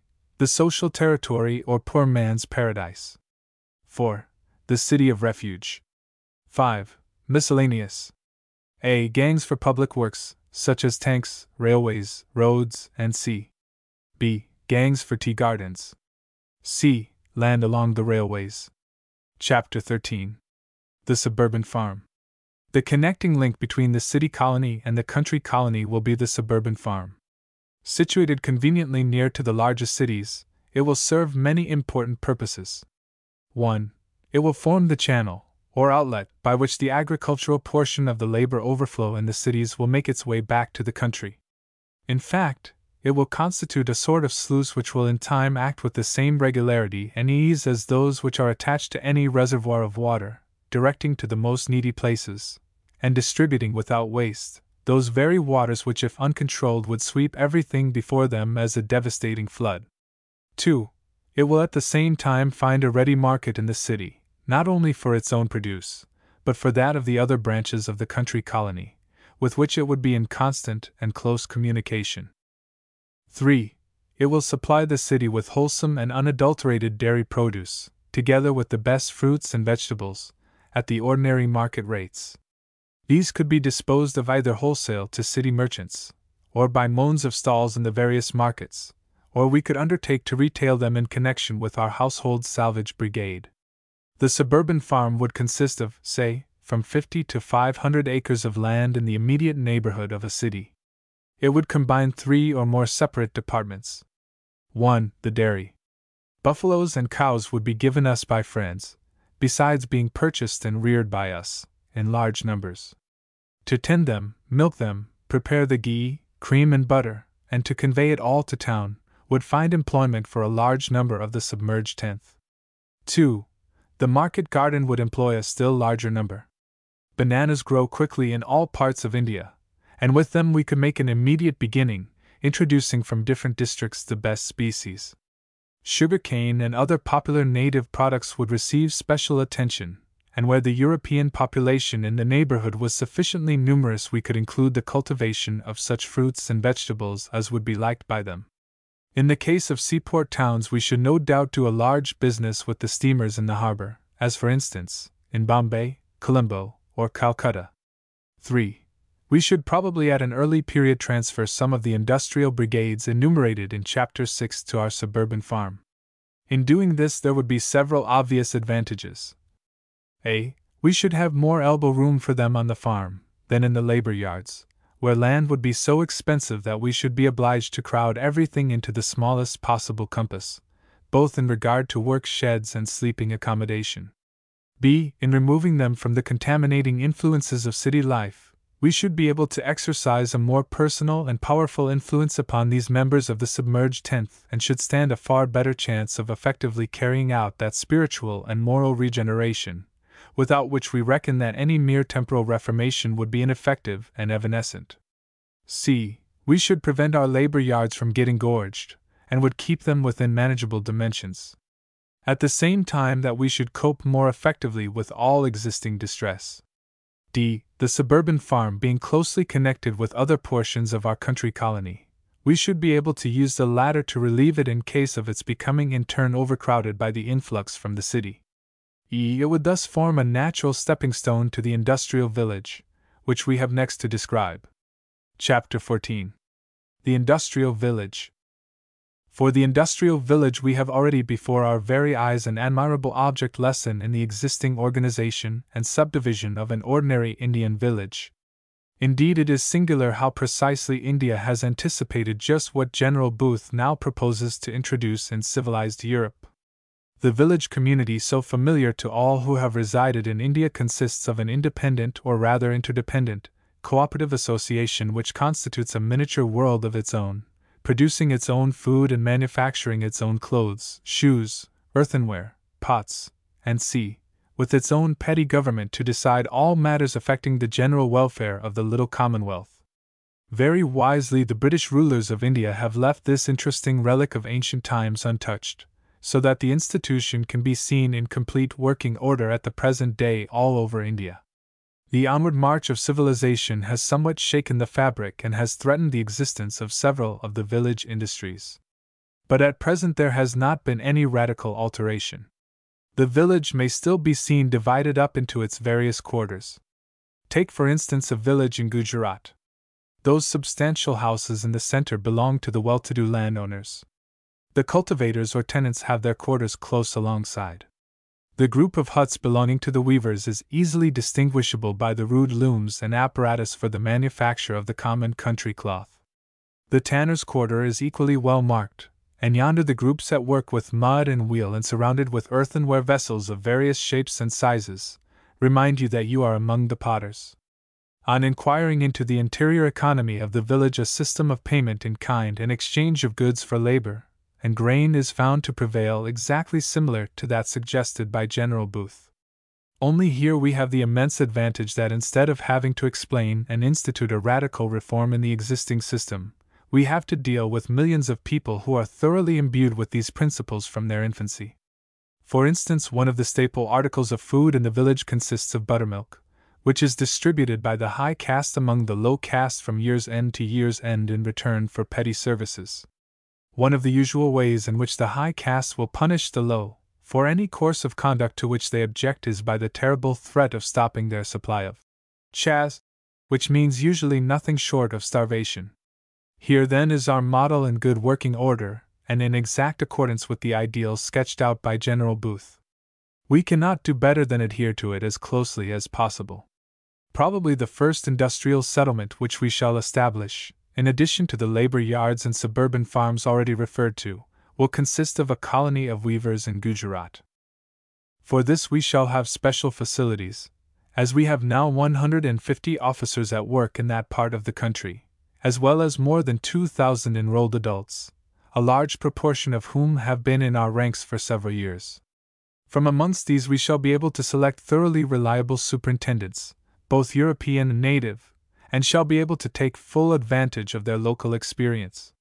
But how far we shall consider it wise to confine our first settlement to one particular caste or to include within it from the outset some other useful village industries such as have been above referred to, I am not as yet prepared to say. Much will necessarily depend on the course that events may hereafter take. For the present I can only say that we will adhere as closely as possible to our Indian model. The one weak point about the Indian system, as it at present exists, is that there is no means of regulating the proportion of labor in each section of the community. The rules of castes prevent any transfer from one trade to another, while there is no system of intercommunication between the villages to enable them to readily transfer their surplus population to the places where they would be most needed. In a case where some village industry is threatened with annihilation, as for instance the weavers, there is absolutely no provision for the transfer of the unfortunate victims of civilization either to some more favored locality or to some other sphere of labor. Now this is just where our combined plan of campaign with its union of city, country, and oversea colonies would step in and supply the missing link. We should be able to direct the glut of labor into just those channels where it would be the most useful. And why should this be thought impracticable? Everybody is acquainted with the power of wind, water and steam, where properly directed, to move the most gigantic machinery, and yet for centuries those powers were suffered to go to waste. It is only of late that we have learned, for instance, to put chains upon the genii of the tea kettle, to put them as it were into harness, to bridle them and to compel them to drag our huge leviathans across thousands of miles of ocean. May not the enormous mass of waste labor that has accumulated in our cities and rural districts be fitly compared to the former waste of steam?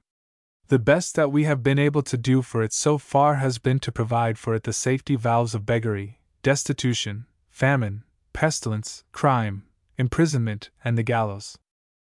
Is it too much to suppose that this enormous waste of human steam, the most valuable sort of steam that the world contains, can be properly controlled and guided so that it will make for itself railways and steamers that shall carry its human cargoes by millions across lands that are at present mere wastes, and to populate countries which are as yet wildernesses? In doing so, we shall but fulfill the words of prophecy uttered 26,000 years ago. The wilderness and the solitary place shall be glad for them, and the desert shall rejoice and blossom as the rose. It shall blossom abundantly, and rejoice even with joy and singing. For in the wilderness shall waters break out and streams in the desert. And the parched ground shall become a pool and the thirsty land springs of water. And an highway shall be there, and a way, and it shall be called the way of holiness. The unclean shall not pass over it, but it shall be for those. The wayfaring men, though fools, shall not err therein. No lion shall be there, nor any ravenous beast shall go up thereon. It shall not be found there.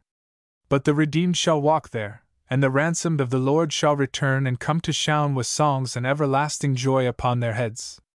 They shall obtain joy and gladness, and sorrow and sighing shall flee away. Chapter 15. The Social Territory, or Poor Man's Paradise. Probably the biggest wholesale emigration scheme ever undertaken was that of Israel out of Egypt into Canaan, under the leadership of Moses. The circumstances were so very similar to those with which we are dealing, that I may be excused for referring to them, as they have a direct bearing on the present problem, and may help largely towards its solution. It is said that history repeats itself, and certainly this is true in regard to the evils that then existed, and we do not see why the remedy should not in some respect correspond. Looking back then, we find that there was in Egypt in the year 1500 BC a submerged tenth, consisting of 600,000 able-bodied men with their wives and families and numbering therefore at least 2.5 million souls. They constituted a distinct caste, or nation, which had been grafted into the original Egyptian stock 430 years previously. Owing to hereditary customs, race distinctions and religious differences, they had preserved their identity, and had never become assimilated with the Egyptians. It was a famine that had driven them to take refuge in Egypt at a time when their numbers were so few that their presence caused no particular inconvenience to the original inhabitants, while the services of the king's vizier, to whose caste they belonged, secured them a suitable reception. At the time, however, when we take up their history, a change had taken place. Their numbers had immensely increased. The labor market was deluged with them. The rulers, capitalists, and landowners began to tremble for their very existence. Enormous public works were planned, and the enslaved castes were compelled to carry out their allotted labor under rigorous taskmasters, who made their lives a burden to them. Still, their numbers continued to increase. Alarmed at the prospect of an impending revolution, the king gave orders that every male child of the Hebrews should be drowned, thinking thus to stamp out the nation. It is easy to imagine, therefore, that affairs must have come to a desperate pass, when from the palace of Pharaoh and yet from among their own caste a deliverer was raised up to organize and carry out the wholesale emigration of the entire nation. Looked at in this light, it was certainly the boldest venture and greatest scheme of the kind that had ever been conceived, and without the aid of remarkable miraculous displays of divine power Moses could never have carried out so magnificent a project. Everything appeared to be against him. The people whom he had come to deliver were an undisciplined mob of cowardly slaves, whose spirit had been crushed by years of cruel tyranny. They were unarmed and unaccustomed to war. They were the subjects of the most powerful military monarchy of those times. For them to dream of emigrating must have seemed the wildest folly. On the one hand, the Egyptians would not hear of it, and their way would be barred by legions of the best soldiers the world could produce. On the other hand, the country to which they were to emigrate was already occupied by numerous and warlike tribes, who would contest every inch of territory. Added to this, there was a great and howling wilderness, which separated the one country from the other. Hence it will be seen that this vast national emigration scheme was carried out by Moses under circumstances of peculiar difficulty which do not exist in the problem at present under consideration. There are the same destitute, hunger-bitten multitudes, it is true, and the same difficulty arises before us as to what to do with these steadily increasing hordes. The same Egyptian remedy, the construction of vast public works, has been resorted to over and over again, with the effect of giving temporary, but not permanent relief. In some respects, the position of the Hebrews in Egypt was preferable to that of the destitute masses in India. They seem at least to have had no lack of food and shelter, and if they had to work hard, and were cruelly treated by their taskmasters, we have become familiar in the Indian villages with many instances of cruelty in the treatment of the low caste by the high, such as could not well have been surpassed in Egypt itself, to say nothing of the extortions of the moneylender, and the ravages of famine and pestilence referred to elsewhere. But in many respects the situation is far more hopeful. Our Pharaoh is a Christian queen, under whom we have, not one, but many Josephs, who are really anxious for the highest welfare of the submerged masses, and who are likely to hail with gladness, as has been already the case in England, any project which bids fair to alleviate permanently the existing misery. The wealth and power of the British government and nation, instead of being used to hinder such a scheme, is likely to be thrown bodily into the scale in favor of all reasonable reform that will help congested labor to redistribute itself and recover its normal balances. Again, the progress of science and civilization has removed immense barriers that previously existed, and railways, steamers, post and telegraph have rendered possible for us, if not comparatively easy, what was before only within the reach of miraculous manifestations of divine power. Furthermore, the land is there, plenty of it, for centuries to come, some of it across the seas, within easy reach of our steamers, but a great deal of it quite close at hand. Nor will it be necessary to dispossess others to occupy it. The only enemies that will have to be faced are the wild beasts, always ready to beat a retreat when man appears. It does not even belong to some different nationality or government, jealous of our encroachments, but is the property of the same power to whom these destitute multitudes are looking for their daily bread. Hence it is impossible to imagine circumstances more favorable than those which already exist in India at the moment that General Booth's scheme is placed before the public, towards the carrying out on an enormous scale, hitherto never dreamt of, the portion of his projects referred to in the present chapter.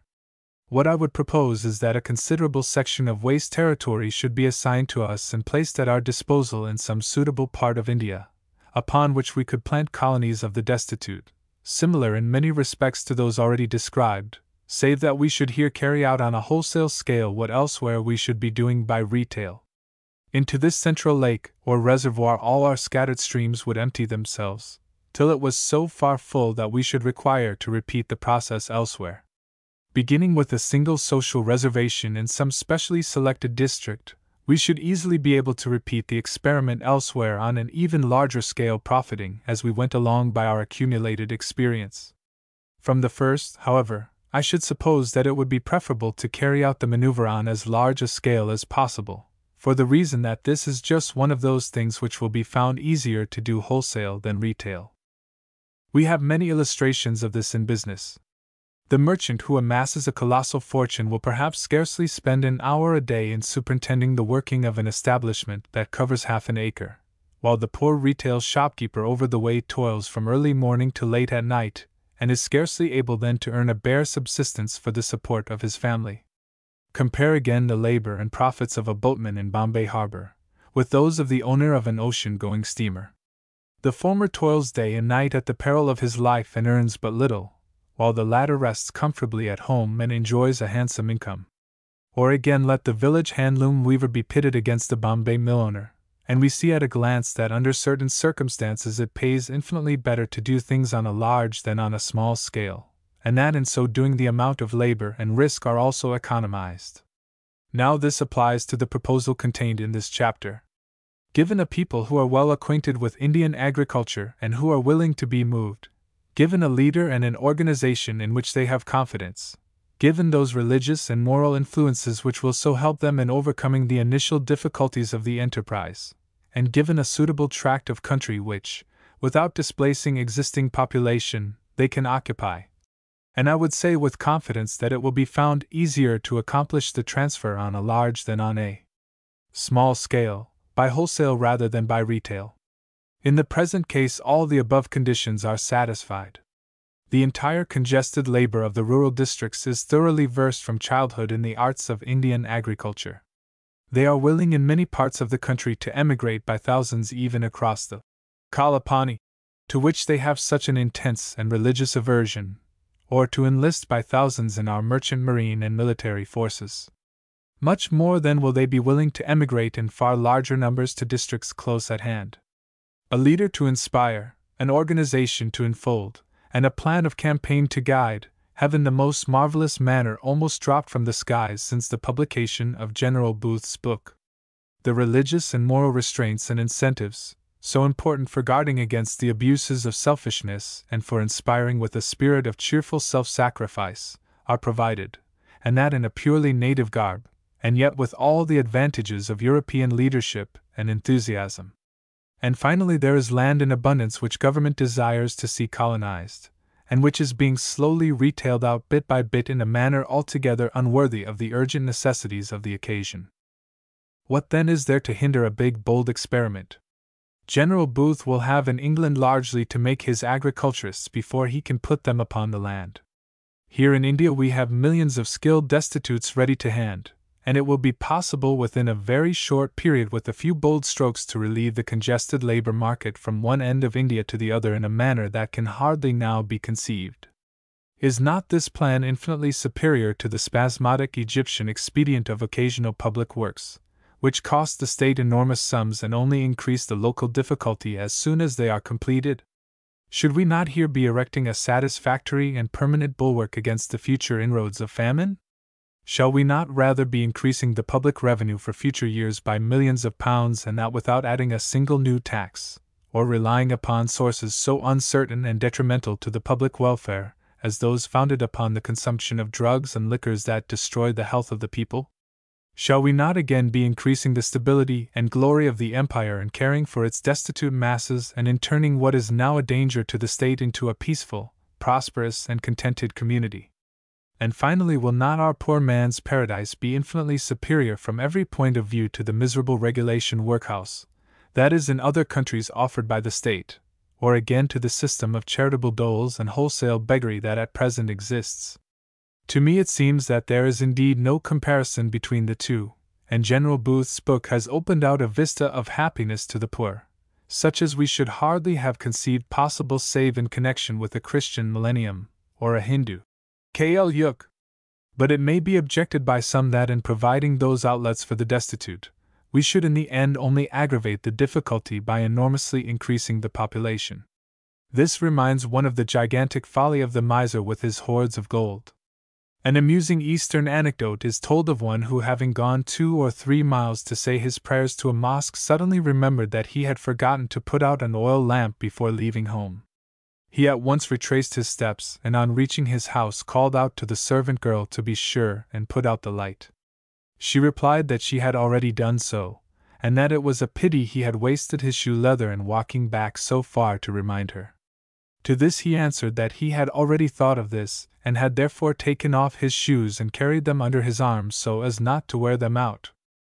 And here you have a wretched class of miserly so-called economists, who are afraid to light their lamp, lest they should burn the oil, and who would rather sleep in the darkness, doing nothing, or break their necks fumbling about in their vain efforts to do little, when for a farthing dip they may put in hours of profitable toil. And when a shoe is provided for the swollen foot of a nation, they are so afraid of wasting their shoe leather, that they would rather hobble about belamed with thorns, stones, heat, or cold, than lay out the little that is necessary to bring them so ample a return. Each laborer represents to the state what the piece of gold is to the miser. He is the human capital of the nation, and is capable of producing annual interest at the rate of at least 100%, if placed in sufficiently favorable circumstances. What folly is it then, nay what culpable negligence, nay what nothing short of criminality, to sink this human gold in the bogs of beggary and destitution? Man is the most wonderful piece of machinery that exists in the world. The cleverest inventions of human science sink into insignificance in comparison with him. The whole universe is so planned that his services cannot be dispensed with, and indeed he is at the same time the most beautiful ornament, and the essential keystone of the entire fabric. The utmost that science itself can do is to increase his productive powers. But the idea of dispensing with the service of a single human being, or of consigning him hopelessly to the perdition of beggary, destitution, famine, and pestilence, is the most stupendous act of folly conceivable. What should we think of a railway company that would shun half its engines onto a siding and leave them to the destructive influence of rain and dust? And how shall we characterize the stupidity that shall shunt millions of serviceable human beings into circumstances of misery so appalling, as well as of uselessness so entire, as those which we have endeavored to picture? Why, here we have not even the decency of a siding.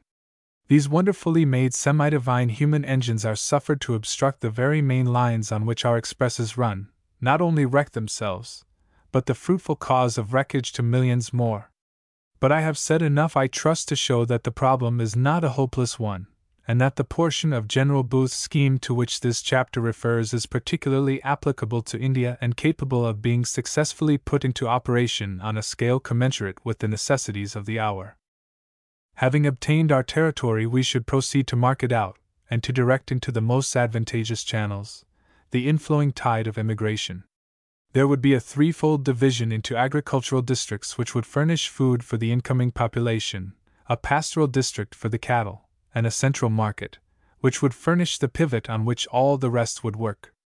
Our agricultural and dairy farm proposal I have already fully discussed, and will now proceed to describe the social city of refuge, which will act as a sort of solar system round which all the minor constellations would revolve. Chapter 16. the social city of refuge.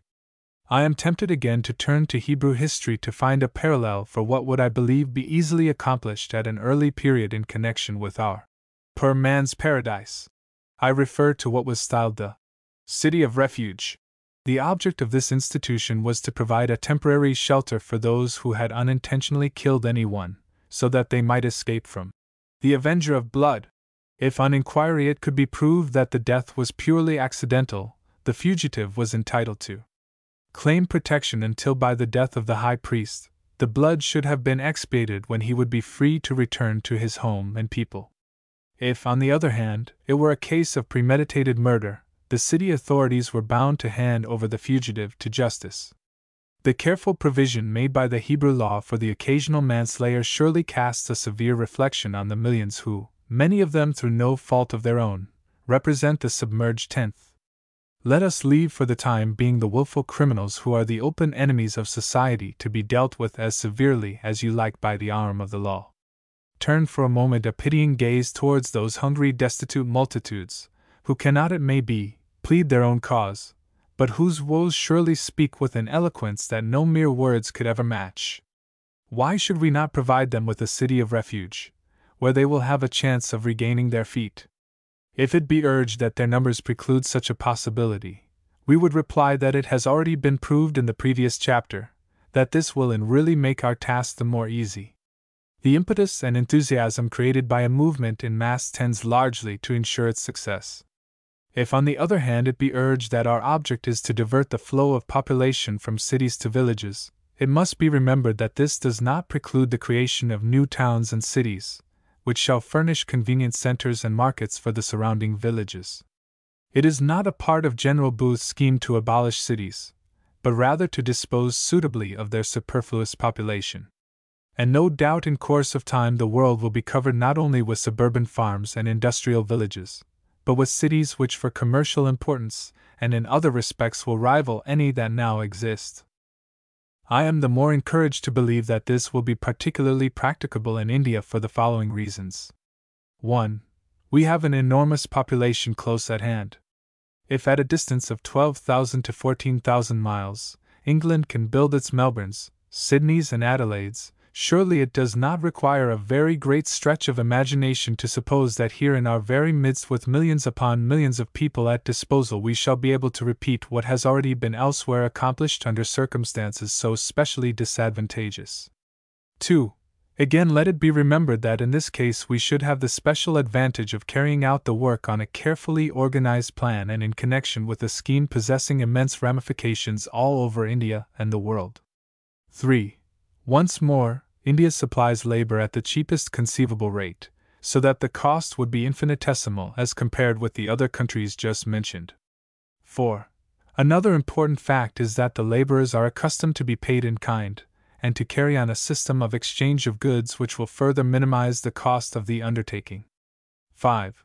A still more encouraging element in the solving of our Indian problem is the fact that nearly every native is a skilled artisan, and you can hardly meet with one who has not from childhood been taught some handicrafts.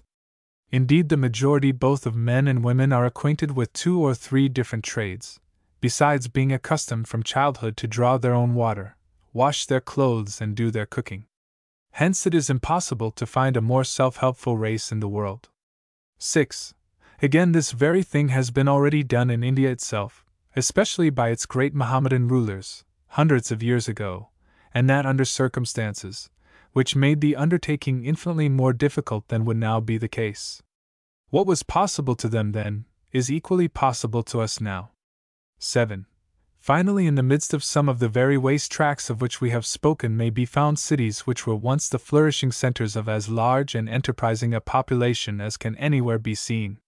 Why should not such places be restored to their former prosperity instead of being handed over to become the habitation of owls and dragons? The selection of the site of the future city would of course be made with due reference to advantages of climate, water, and communication, and it would be planned out previous to occupation with every consideration of convenience, health, and economy. Gangs of workmen would precede the arrival of the regular inhabitants. though we should largely rely upon the latter to build for themselves such simple yet sufficiently substantial dwellings as would meet the necessities of the case.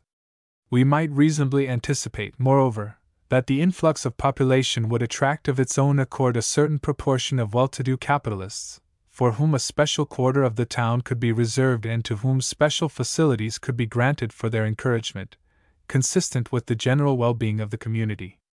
It would be easy to fill many pages with a description of the internal colony, the business routine, the simple recreations, the practical system of education for the children, and the lively religious services that would constitute the daily life of the city of refuge. Suffice it to say that we should spare no pains to promote in every way the temporal and spiritual welfare of its inhabitants, to banish drunkenness and immorality, to guard against destitution, and to establish a happy, holy, God-fearing community that would constitute a beacon of light and hope not only for its own immediate surroundings but far and wide for all India and the East. Chapter 17. Supplementary branches of the country colony. 1. Public works. While the central idea of the entire system will be that of providing permanent, as contrasted with temporary work for the destitute, there is no reason why the former should not be supplemented by the latter. The great public works which at present afford occasional relief for thousands would still be possible. Only provision would be made for the redistribution of the masses of labor thus withdrawn from the ordinary channels as soon as the public work in question was completed. For this again we possess a scriptural parallel in the levy out of all Israel, raised by King Solomon, consisting of 30,000 men who were sent to Lebanon, 10,000 a month by courses. A month they were in Lebanon and 2 months at home. In addition to the above we find that he employed 70,000 that bear burdens, and 80,000 hewers in the mountains, beside the officers which were over the work, 3,300, which ruled over the people that wrought in the work. It was the elaborate organization of these laborers, and the provision for their spending a certain proportion of their time at home, which enabled Solomon to carry out his great public works without seriously deranging the labor market, or hindering the prosperity of the nation. I have selected this instance because it is from well-authenticated sources, goes fully into details and refers to a nation and country very much resembling India. Indeed, it is almost identical with the familiar Indian institution known as bigar, or forced labor. The weak point of such special efforts is that they tend to leave things in a worse position than ever when they are concluded. Nobody sits down to calculate what is to become of the thousands who have been drawn together, often hundreds of miles from their homes, when the time comes for them to be paid off. They are thrown bodily upon the labor market and left to shift for themselves as best they can, without any means of informing themselves where they ought to go, or into what other channels they can most profitably direct their labor. This evil we hope to obviate by means of our labor bureaus, which will be planted in every city and district, and will keep such elaborate returns as will enable to watch all the fluctuations of the labor market. For instance, let us be informed of the fact that a railway is to be opened, a canal dug, or some other public work constructed in a particular district. We should be able to calculate from our returns the amount of labor that could conveniently be withdrawn from existing channels, and the amount that would have to be imported. We should be able to constitute a Solomon's levy, voluntary of course, and the laborers would have the assurance that when the work on which they were engaged was concluded, sufficient provision would be made for their re-employment elsewhere, or for their restoration to their ordinary occupation.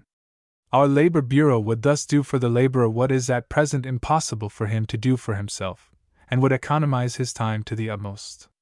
2. Off to the tea gardens. We should be able again to supply the tea and coffee districts with gangs of laborers, and should guard the interests of both employer and employed.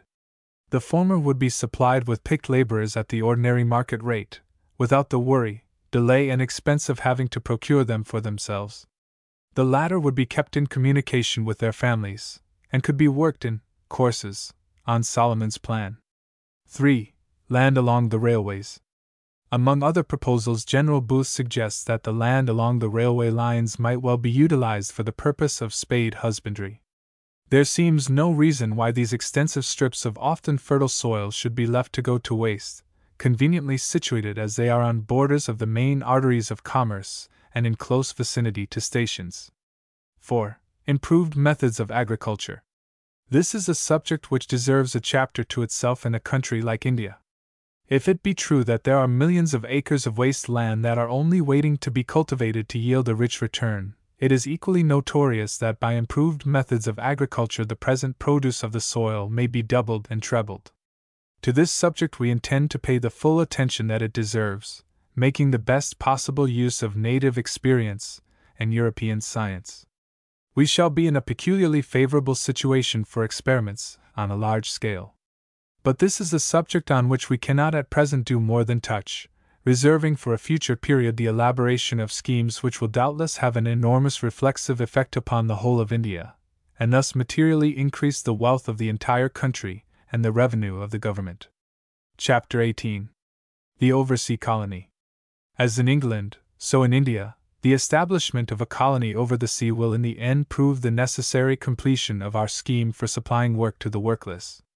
There are sure to be found eventually in overcrowded centers many for whom work at home cannot be found, and for whom vast reaches of unoccupied territories in other lands wait to afford a home.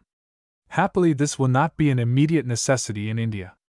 Over the extended area occupied by the various races which comprise the Indian Empire, large tracts of land still wait to be conquered by well-directed industry, and the numerous settlements which it will be possible to form in different parts of the country may for some time to come absorb the surplus labor, add to the wealth of the country, the stability of the empire, and the more rapid advancement of the kingdom of Christ. Since, however, we must look forward to emigration as the ultimate solution of the problem which confronts us, we shall briefly indicate the lines upon which we propose to carry it out. In the establishment of oversea colonies we shall follow very closely the lines laid down in Darkest England.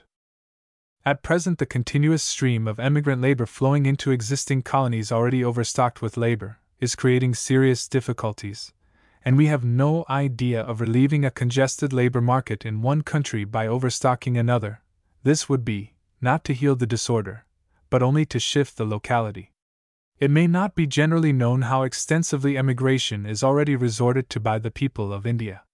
We know that the impression is abroad that Indians will not leave their country, that they fear the sea, are too much attached to their home and their customs, and are far too much filled with the dread of losing caste to yield to any pressure that may be brought to bear upon them to quit the shores of their own land for foreign fields of labor. As a matter of fact, however, emigration to a considerable extent already exists. In Ceylon alone there are nearly 300,000 Tamil coolies employed on the tea estates, besides hundreds of thousands more who have permanently settled in various parts of the island. Vast tracts in the island are still waiting to be occupied. The former population of Ceylon is variously estimated as having been from 12 to 30 millions, now it is only 3. Is it impossible for us to suppose that it can be restored to its former prosperity? Immense tanks and irrigation works cover the entire country in tracts which are now unoccupied and desolate. Many of these have been restored by government, and there are now 100,000 acres of irrigable land in that country, only waiting to be occupied and cultivated. Government is ready to give it on easy terms.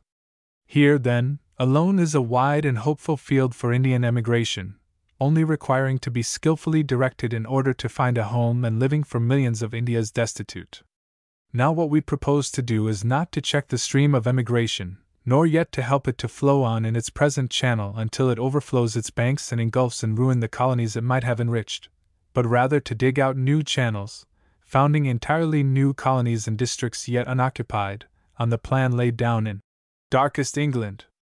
The stream which, diverted into 20 or 30 channels, would enrich and fertilize a whole continent, would if confined to 1 or 2 channels burst its banks and become a desolating flood. We shall ourselves become the leaders of the coolies, and dig out channels in Ceylon, in Africa, in South America, and other countries, building up from entirely new centers new colonies and territories and kingdoms where the Indian colonist would find himself not a stranger in a strange land, unwelcome, neglected, or ill-treated, but at home in a new India, more prosperous and happy than the one he had left behind. A colony peopled and possessed and managed by those of his own race and language. Emigration carried on simply in the interests of those who promote it and derive a profit out of it, without regard to the needs of the districts to which they are exported, and with absolute disregard to the comfort and convenience of the emigrant, and often attended with heartless cruelties, must necessarily be fraught with grave evils. These we believe we should largely be able to obviate. In vessels chartered by ourselves or in some way under our direction, and with every comfort and convenience which can be secured for the limited sum available for cost of transit, for men, women, and children, under the direct superintendence of our own trained officers, what a curtailment of human suffering and shame there will be in the transit of the colonist alone. On his arrival he will be met by those who, if strangers, are his friends, and who will secure for him comfortable quarters, communicate, or enable the emigrant to communicate, with his friends at home, introduce him to the particular industry to which he is assigned, and who will not cease their personal care of him until he is happily settled in his new home, and who will afterwards be available for advice and counsel. He will find himself, not amongst people who are eager to secure their own profit at his expense, but a part of a commonwealth where each is taught to seek the good of his neighbor, and where the laws are framed to secure and perpetuate this desirable condition of things. A community where the blessings of home and education and sanitary laws and religion are valued and made available for all, and where liberty, which nowhere shines so sweetly as amongst a frugal, industrious, intelligent, simple and godly people, reigns in truth. Moreover, our widely extended operations, our connection and oneness with the great social movement of the army in various lands, and the regulations which will control the movement, will enable us invariably to convey our colonists to fields where their labors will be of the greatest value, and instantly to check any tendency to excess of labor at any given center, and even at times to greatly relieve temporary gluts in the labor market arising from unforeseen circumstances. In short, it is scarcely possible to overrate the blessings likely to flow from colonies where drink and opium will be unprocurable, where vice will be repressed, where greed will receive little encouragement and have few opportunities to grow, and where the comparative absence of poverty on the one hand, and of extreme wealth on the other, and the general contentment of the people, will make life on earth a joy to those who were once nearly starved out of it. Chapter 19. Miscellaneous Agencies. 1. The Intelligence Department. In connection with our Labor Bureau we shall establish an Intelligence Department, the duty of which will be to collect all kinds of information likely to be of use in prosecuting our social reform. For instance, it would watch the state of the labor market, would ascertain where there was a lack of labor and where a glut, would inform the public of the progress of the movement, would bring to our notice any newspaper criticisms or suggestions, and would generally make itself useful in 1,000 ways. 2. The Poor Man's Lawyer. This would meet a long-felt want, and could also be worked in connection with the Labor Bureau. The poor would be able to get sound legal advice in regard to their difficulties, and we should be able to help them in their defense where we believe them to be wrong. 3. The Inquiry Office for Missing Friends. This has been established for some time in England with admirable success, our worldwide organization enabling us to trace people under the most unfavorable circumstances. No doubt there would be much scope for such a department in India. At the outset it would form part of the duties of the Labor Bureau, and would not therefore entail any extra expense. 4. The Matrimonial Bureau. A thoroughly confidential matrimonial bureau which would wisely advise people desirous of getting married, would certainly be of great service in India. Its operations would no doubt be small in the beginning, but as it got to be known and trusted it would be more and more resorted to. Even supposing that outsiders should hold aloof from it, we should have a large inside constituency to whom its operations would be very valuable, and it would be thoroughly in accordance with native notions for the mutual negotiations to be carried on in such a way. Missionaries are everywhere largely resorted to in regard to questions of this kind, and we have every reason to believe that it would be so with ourselves, and we should thus be able largely to guard our people against ill-assorted matches, and to furnish them with wise counsel on the subject. 5. The Emigration Bureau. The subject of emigration has been already referred to elsewhere. No doubt we shall ultimately require a separate and special office for this purpose in all the chief cities, but at the outset its duties would fall upon the Labor Bureau and Intelligence Departments, who would collect all the information they could preparatory to the launching of this part of the scheme. 6. Periodical Melas. in place of the Whitechapel by the Sea, proposed by General Booth. A suitable Indian substitute would, I think, consist of periodical melas, similar to those already prevalent in various parts of the country. These might be arranged with the treble object of religious instruction, bodily recreation, and in order to find an occasional special market for the surplus goods that we produce. Everything would be managed with military precision. The place would be previously prepared for the reception of the people. An attractive program would be arranged.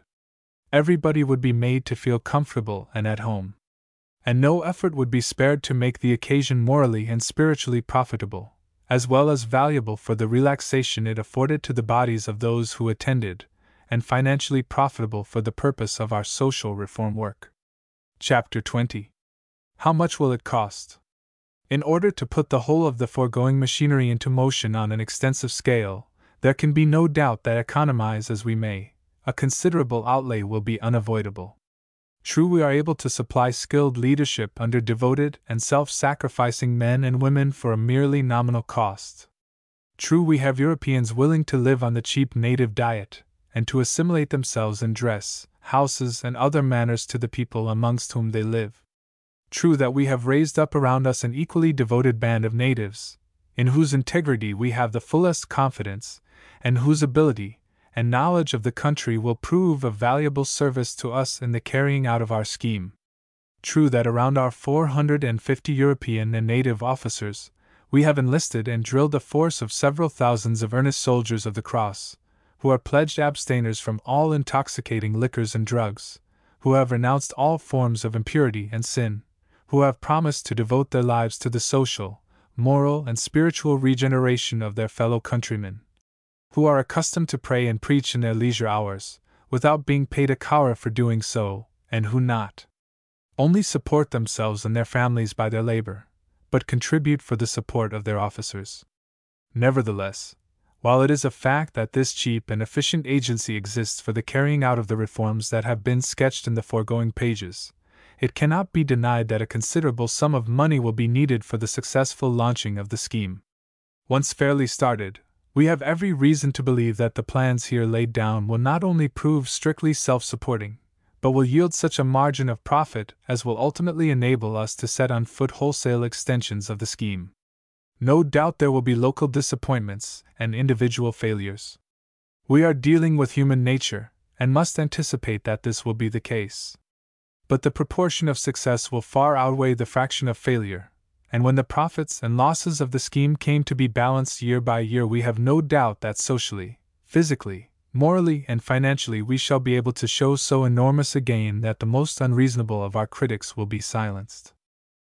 And yet, when we come face to face with the details of the scheme, we find that the scale of our operations must necessarily depend on the amount of capital with which we are able to start. The city colony, with its labor bureau, labor yards, food depots, prison and rescue homes, and salvage brigade, will involve a considerable initial expense. Although we are able to supply an efficient supervising staff for a mere fraction of the ordinary cost, rents of land and buildings will have to be paid. And although work will be exacted from those who resort to our yards and homes, yet the supply of food to the large numbers who are likely to need our help will at the outset probably cost us more than we are able to recover from the sale of the goods produced. The country colony, with its industrial villages, suburban farms, and waste settlements, will involve a still heavier outlay of capital. There is every reason to believe that we may look for an ample return. Indeed, the financial prospects of this branch of the scheme are more hopeful than these of the city colony. But to commence on a large scale will involve no doubt a proportionate expenditure. We may hope indeed that government, native states, and private landowners will generously assist us to overcome these difficulties by grants of land, and advances of money and other concessions. Still, we must anticipate that a considerable portion of the financial burden and responsibility in commencing such an enterprise must of necessity fall upon us. The oversea colony may for the present be postponed, and hence we have not now to consider what would be the probable expenses. But omitting this, and having regard only to the city and country colonies, I believe that to make a commencement on a fairly extensive scale we shall require a sum of 1 lakh of rupees. We do not pretend that with this sum at our command we can do more than make a beginning. It would be idle to suppose that the miseries of 25 millions of people could be annihilated at a stroke for such a sum. We do believe, however, that by sinking such a sum we should be able to manufacture a road over which a continuous and increasing mass of the submerged would be able to liberate themselves from their present miserable surroundings and rise to a position of comparative comfort. We are confident, moreover, that the profits, or shall we call them the tolls paid by those who passed over this highway, would enable us speedily to construct a second, which would be broader and better than the first. The first two would multiply themselves to 4, the 4 to 8, the 8 to 16, till the number and breadth of these social highways would be such as to place deliverance within easy reach of all who desired it. The sum we ask for is less than a tithe of what has been so speedily raised in England for the rescue of a far smaller number of the submerged. And yet there may be those who will think that we are asking for too much. But when I see far larger sums expended on the erection or support of a single hospital or dharamsala, and when I remember that Indian philanthropy has covered the country with such, I am tempted to exclaim, "What is this among so many?" Surely it would be a libel upon Indian philanthropy and generosity to ask for less, in launching a scheme which has received the hearty support of multitudes of persons so well able to form a judgment as to its feasibility and soundness, and this too after having been submitted to the most searching criticisms that human ingenuity could suggest. At any rate, this we can promise, that whatever may be given will be laid out carefully to the best possible advantage. A special annual balance sheet will show how the money entrusted to our care has been expended, and if the success of the work be not sufficient to justify its existence, it will always be easy for the public to withhold those supplies on which we must continue to depend for the prosecution of our enterprise. Looking at the future, however, in the light of the past history of the Salvation Army, both in India, and especially in those other parts of the world, where its organization has had more time to develop and fewer obstacles to contend with, we are confident that the results will be such as to repay 100-fold every effort made and every rupee laid out in promoting the welfare of India.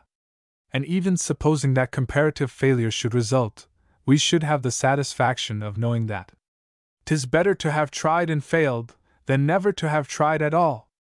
The anathemas of posterity will alight upon the heads, not of those who have made a brave effort to better the evils that surround them, but of those who by their supineness help to ensure such failure, or by their active opposition paralyze the efforts and discourage the hearts of those who, but for them, might either have wholly succeeded in accomplishing what all admit to be so desirable, or might at least have been far nearer reaching their goal than was possible owing to the dogged, the manger obstructions of those who had neither the heart to help, nor the brains to devise, nor the courage to execute, what others might have dared and done. Chapter 21. A Practical Conclusion. In proposing at once to deal with the problem of lifting out of the jaws of starvation India's poorest and darkest, however impossible it may look to some, we have the immense advantage and encouragement which arises from the fact that General Booth's scheme, which I have followed as closely as the widely differing conditions of Indian society would admit, has already received the all but universal approval of the best and ablest in Europe from the Queen downwards. It has in fact so commended itself to the general public that men of all shades of religious belief, men of no belief at all, men of every political party, and from every rank of society have not only heartily approved but contributed already £100,000 for the carrying out of the project. Moreover, some of its most important details have already had applied to them both in England and Australia the valuable test of experience. There is one question which may start up in the mind of the reader, and that is, granted that the scheme is sure to prove successful in England, is it not still probable that, owing to the complex arrangements of caste and religion in India, any such scheme would meet with failure? To this I answer in the first place, that all will be helped, irrespective of their creed, and any change of opinions on their part will be purely voluntary, since no compulsion, beyond that of love and moral suasion, is intended to be used. Moreover, drowning men are not too particular as to the means available for their rescue. They would rather be dragged out of the water by the hair of their heads than left to drown, or would rather be lifted out feet foremost than left to be devoured by alligators. If it be true that starving men are driven by hunger to commit theft solely that they may be sent to jail where at least they will get food and be saved for a time from the hunger wolf, how can we doubt but that thousands will hail with gladness a deliverance which is not only a deliverance from want and starvation, but the opening out of a brighter path for their whole future? The blessed example set by hundreds of men and women in our ranks who have given up friends, parents, home, prospects, and everything they possess to walk barefooted beneath India's burning sun in order to seek the weal of its people cannot fail, I believe, to stir up the rich and well-to-do, nay, all but those too poor to help, to make some sacrifice to heal the unutterable woes, and to sweeten the hard and bitter lot of those who, often through no fault of their own, have fallen in the battle of life, and who have been all but crushed and cursed out of existence by misfortunes which are to some extent at least within our power to remedy. True lovers of India, and nothing is more encouraging than the splendid manner in which the intelligence of this country is arousing itself to thoughtful active effort for the weal of the nation, putting aside all differences of race and religion, that it may unite to seek the common good. True lovers of India, we say, will never allow differences in race and religion to hinder them in a question affecting the well-being of some 26 million of people who are already a drag and a hindrance to the rising prosperity of the nation, and who are sure if neglected to become a danger. No one asks about the religion of Stanley, his heroic march through the terrible forest, his rescue of Emin Pasha, his successful achievement of that which to most men would have been impossible, have made him to be admired and praised in every land. Here we are proposing to rescue, not one Pasha and a handful of his followers, but almost as many people as the entire population of Great Britain. We stand at the edge of this forest.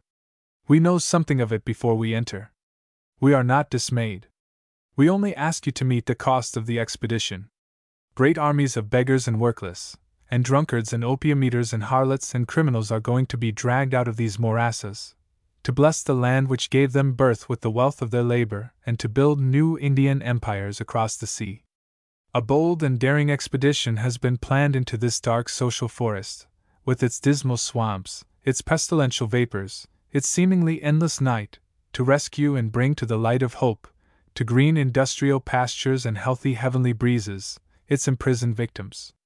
May we not then, since men can be found to do and dare in such a godlike enterprise, confidently claim the enthusiastic interest and the practical help of all good men, no matter when or how they worship the great eternal Father of the human race?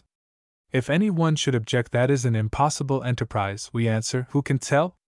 Why indeed impossible, seeing that millions of acres wait to be tilled and to yield their treasures to the unfed mouths of workless laborers? Why impossible, since hundreds of thousands are saying, it is not charity we crave, but the privilege to work and earn our bread? Why impossible, when willing hearts and hands are ready to spring forward and at any cost dive into this dark forest, and bring the hungry mouths into the fostering care of the fruitful earth? Why impossible, when a mass of unproductive wealth waits to serve some useful purpose and bless its holder, bringing back to him 100%, if he will but lend it to his God by giving it to the poor? We have portrayed with studied moderation the dark regions of woe. We have laid before you with careful explicitness the scheme, or remedy. We have endeavored to anticipate and answer all objections. And now it is for you to make this great enterprise possible by uniting to subscribe the sum we ask for, as necessary to float the scheme. We have built our deliverance ship in the dockyard of loving design, we have wrought her plates, riveted her bolts, fixed her masts, put in her boilers and engines, fitted her and supplied her with gear. It is your privilege to launch her, to draw the silver bolt, and permit her to leave the stocks and glide down into the dark deep sea of misery, and land on heavenly shores the drowning submerged millions. We believe that your response will be worthy of you.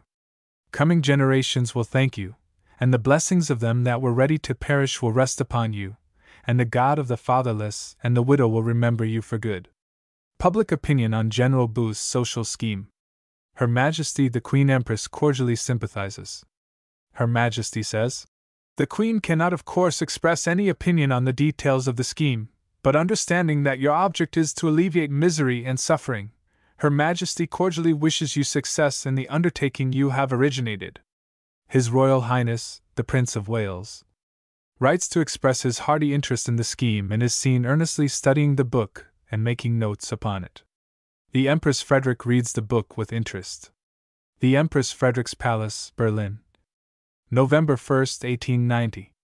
Count Seckendorf begs leave to acknowledge by command of Her Majesty the Empress Frederick the receipt of General Booth's book in Darkest England and the Way Out. Count Seckendorf is commanded to say that Her Majesty will read the book with special interest. The Earl of Aberdeen expresses his sympathy. In common with thousands of others, I have been studying your plan of campaign. Last night I saw Mr. Bancroft's letter. I think he has performed a public service in coming forward in this spirited manner at the present time. Those who have been in any way associated with past or existing efforts on behalf of the classes which you aim at reaching should reasonably be amongst the first to welcome a scheme so practical, so comprehensive, and so carefully devised as that which you have placed before the country. I shall be happy to become one of the 100 contributors who, according to Mr. Bancroft's proposal, shall each be responsible for £1,000 on the conditions specified. With the offer of sympathy, and the assurance of hearty good wishes, I remain yours very faithfully, Aberdeen. The Earl of Airlie subscribes. The Earl of Airlie has forwarded towards General Booth's fund a cheque for £1,000. The Marquis of Queensberry offers his services. Glenley, New Galloway, N.B. November 21st. My dear General Booth, I have read your book, In Darkest England, with the greatest interest, also with thrills of horror that things should be as bad as they are. I send you a cheque for £100, and shall feel compelled if your scheme is carried out to give you a yearly subscription. You say you want recruits. When I come to town I should very much like to see you to talk this matter over, for I see no cause which a man could more put his heart and soul into than this one of endeavoring to alleviate this fearful misery of our fellow creatures. I see you quote Carlyle in your book, but is it possible for any one like myself, who is even more bitterly opposed than he was against what to me is the Christian falsehood, to work with you? We have two things to do as things are at present. First, to endeavor to alleviate the present awful suffering that exists to the best of our abilities, and surely this ought to be a state affair. And secondly, to get at the roots of the evils and by changing public opinion gradually develop a different state of things for future generations, when this help will not be so necessary. I do not wish to get into a religious controversy with you on how this is to be brought about, but I tell you I am no Christian and am bitterly opposed to it. A tree, I believe, is to be judged by its fruits. Christianity has been with us many hundreds of years. What can we think of it when its results are as they are at present with the poor whom Christ, I believe, you say informed us we should always have with us? I know nothing about other worlds, beyond that I see thousands around me whom I presume look after their own affairs. It appears to me our common and plainest duty to help and to try and change the lot of our suffering fellow creatures here on this earth. You can publish this if you please, but without suppressing any of it. If not, and any notice is given of subscriptions as I see you are doing, I beg it may be notified that I send this mite as a reverent agnostic to our common cause of humanity. Yours faithfully, Queensberry. Lord Scarborough is amongst its supporters. Lord Scarborough, writing from Lumley Castle, Chesterle Street, has subscribed £50. Mr. and Mrs. Gladstone lend to it the weight of their influence.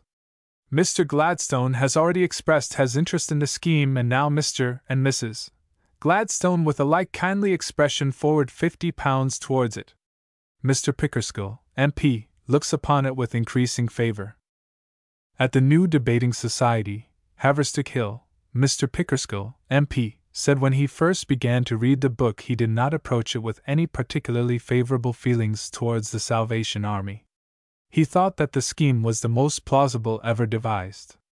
There was in it a happy blending of the ideal with the practical, and a nice balancing of its various parts in the attempt to solve the problem involved in the question. Can we get back to the ordinary conditions of life as they exist in a small healthy community? The Bishop of Durham reviews the scheme.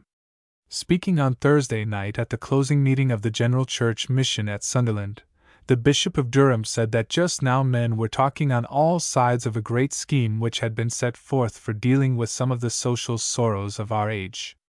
The remarkable book in which it was sketched was well calculated to present, in a most vivid combination, the various forms of work to which Christian men must bring the power of their faith. It brought together with remarkable skill the different problems which were pressed upon them. It allowed them to gain a view of the whole field and something of the relation of the different parts one to another. For his own part, he trusted that many might be stirred to some unwonted exertion. The Bishop of Lincoln thanks the General. "I thank you heartily for the book you have sent me. The name of it is already well known to English churchmen, and its object is one in which we all agree. The cross of Christ is the only effectual remedy for the great mass of vice and wretchedness in our large towns, to which you are endeavoring to call public attention, and we must not be content with presenting that cross in words alone, but must endeavor to show, by our personal efforts and example, how it may practically be applied so as to purify the lives and quicken the hopes of those amongst our countrymen who are now as much strangers to its power as the inhabitants of darkest Africa." The Bishop of Bath and Wells values the book. I beg to acknowledge, with very many thanks, the receipt of your letter and the volume of your work, In Darkest England, which you have been so good as to send me. I shall read it with much interest, both from the deep importance of the subject, whether viewed in its social, political, or Christian aspect, and also from its containing the opinion of one who has had such universal opportunities as you have had of becoming acquainted with the wants of the lowest and most unhappy section of our great population.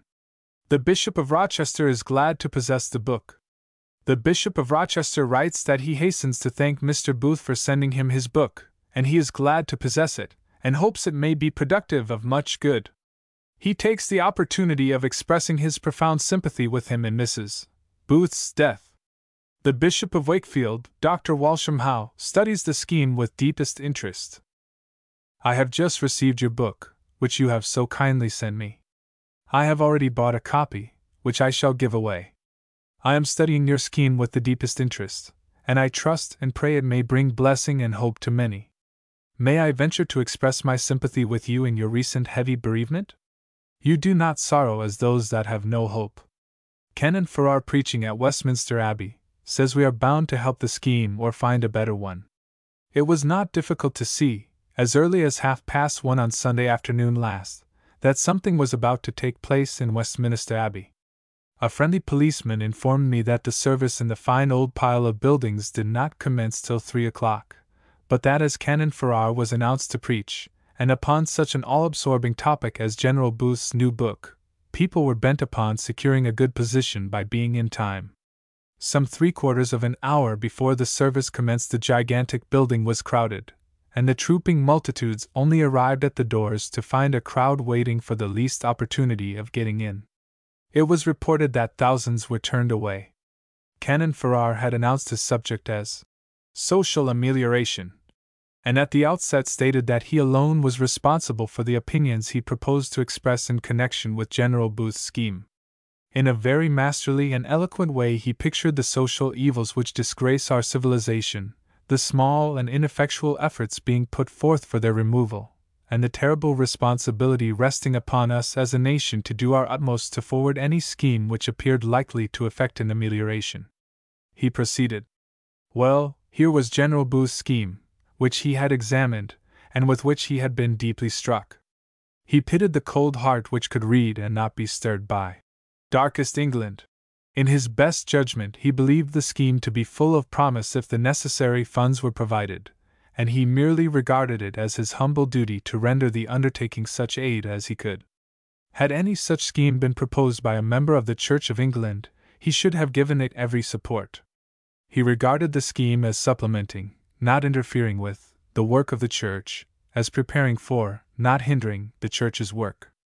The scheme, although no Christian scheme could be wholly dislinked from religion, was yet most prominently a social scheme.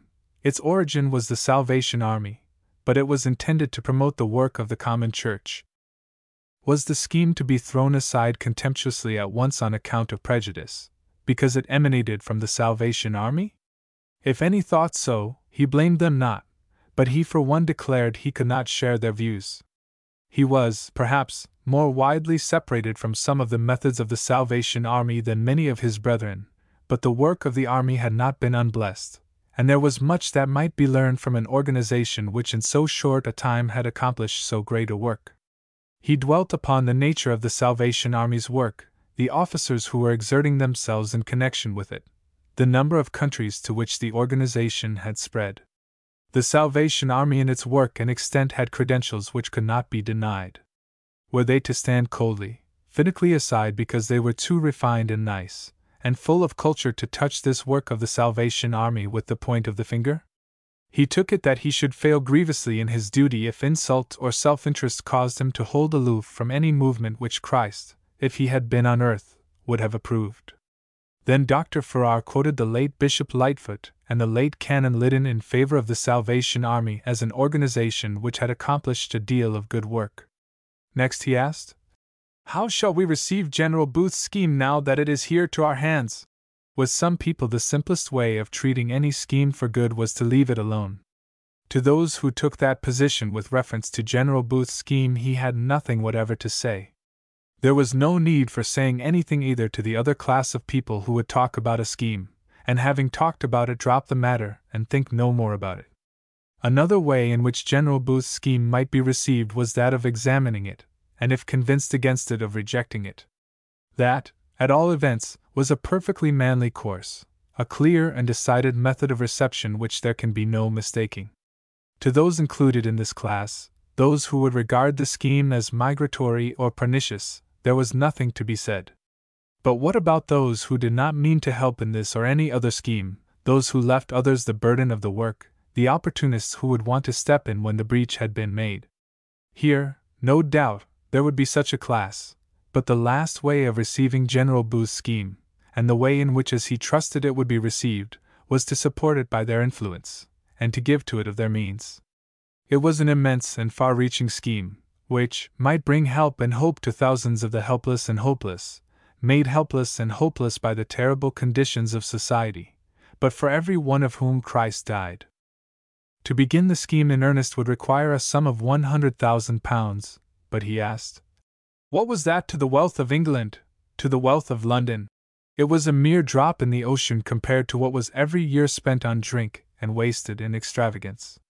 There were 100 men in England who might immortalize themselves by giving this sum, and yet not have a luxury the less. He left the response to General Booth's appeal with the public.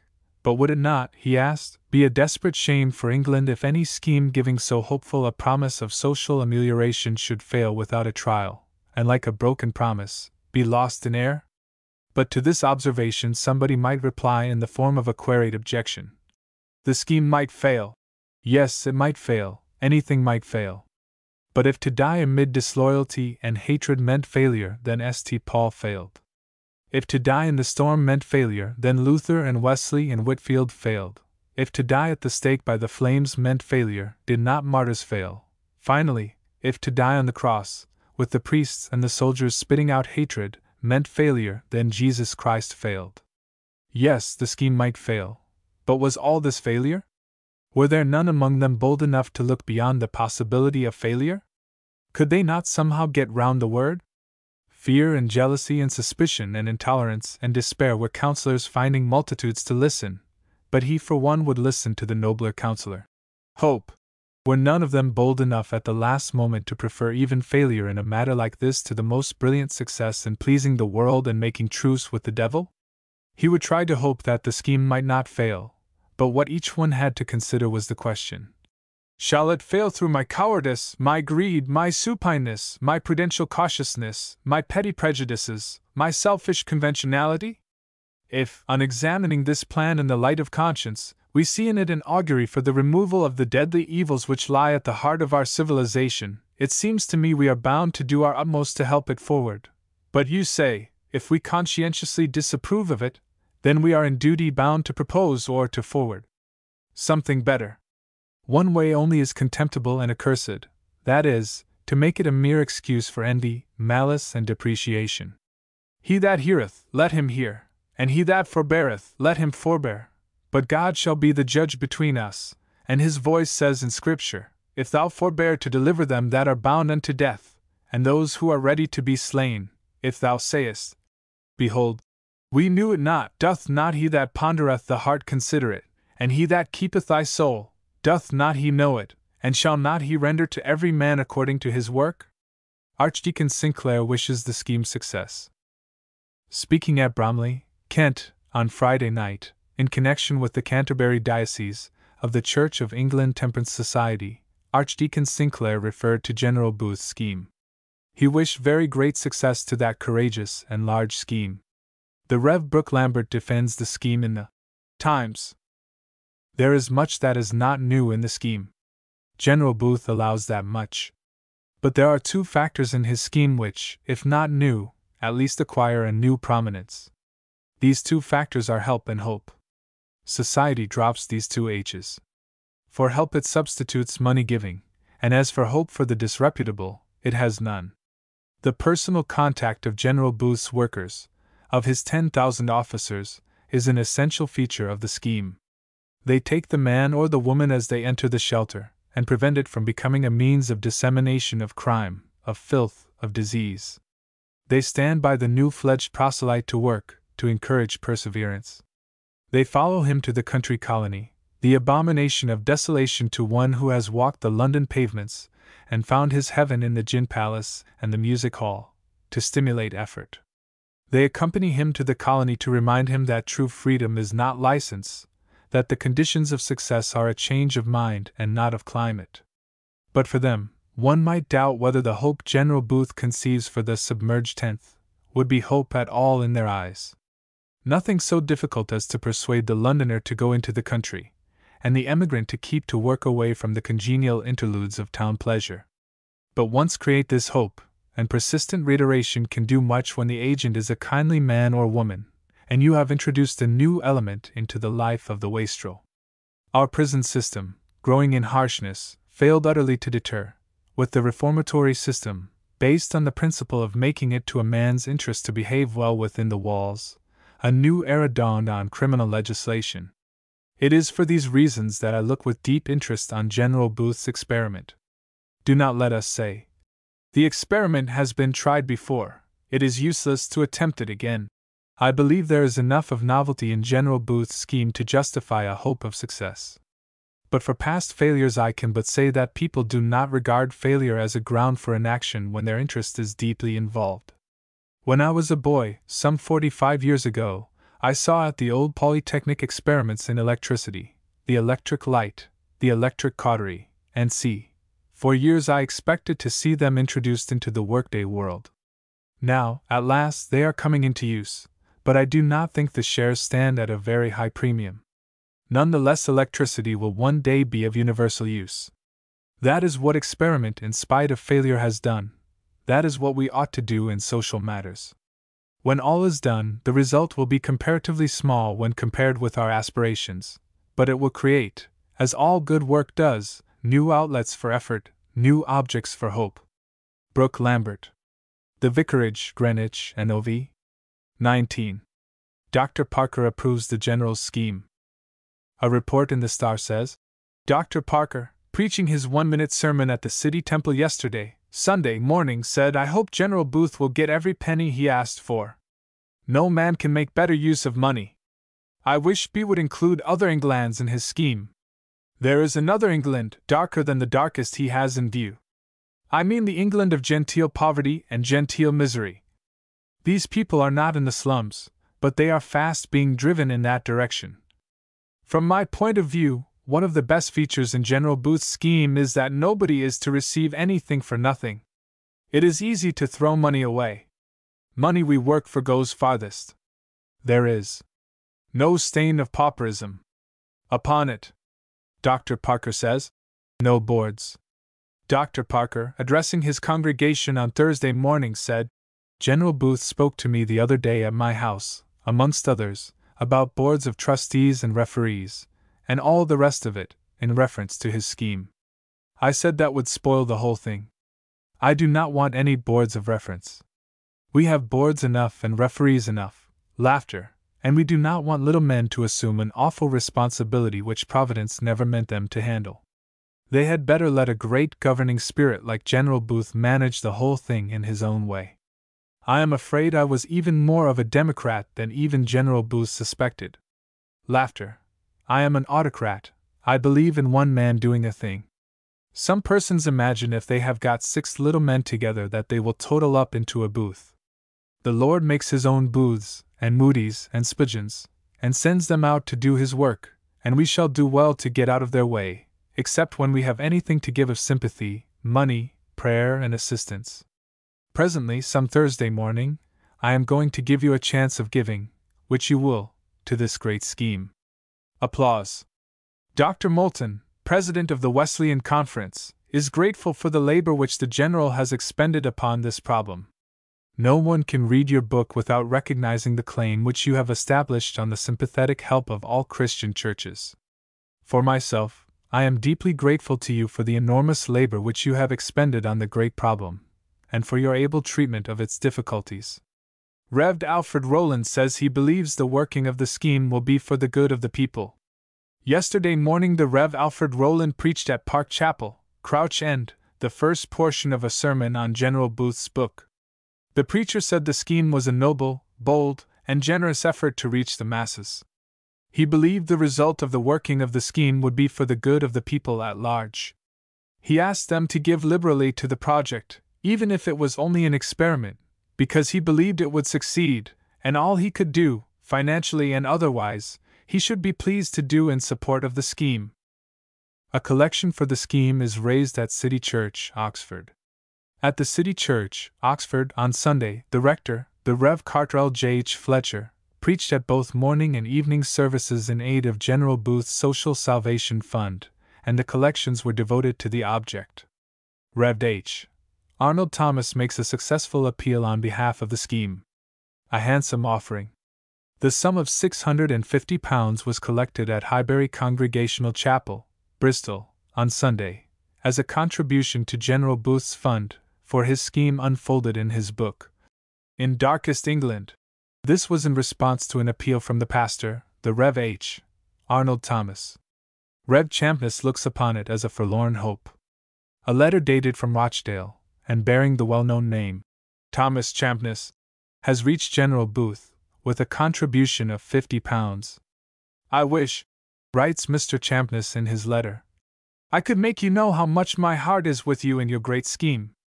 I am not as sanguine as some of your admirers are as to the success you are sure to win, but I look upon it as a forlorn hope, in which a man had better lose his life than save it by ignoble do-nothingness. Mrs.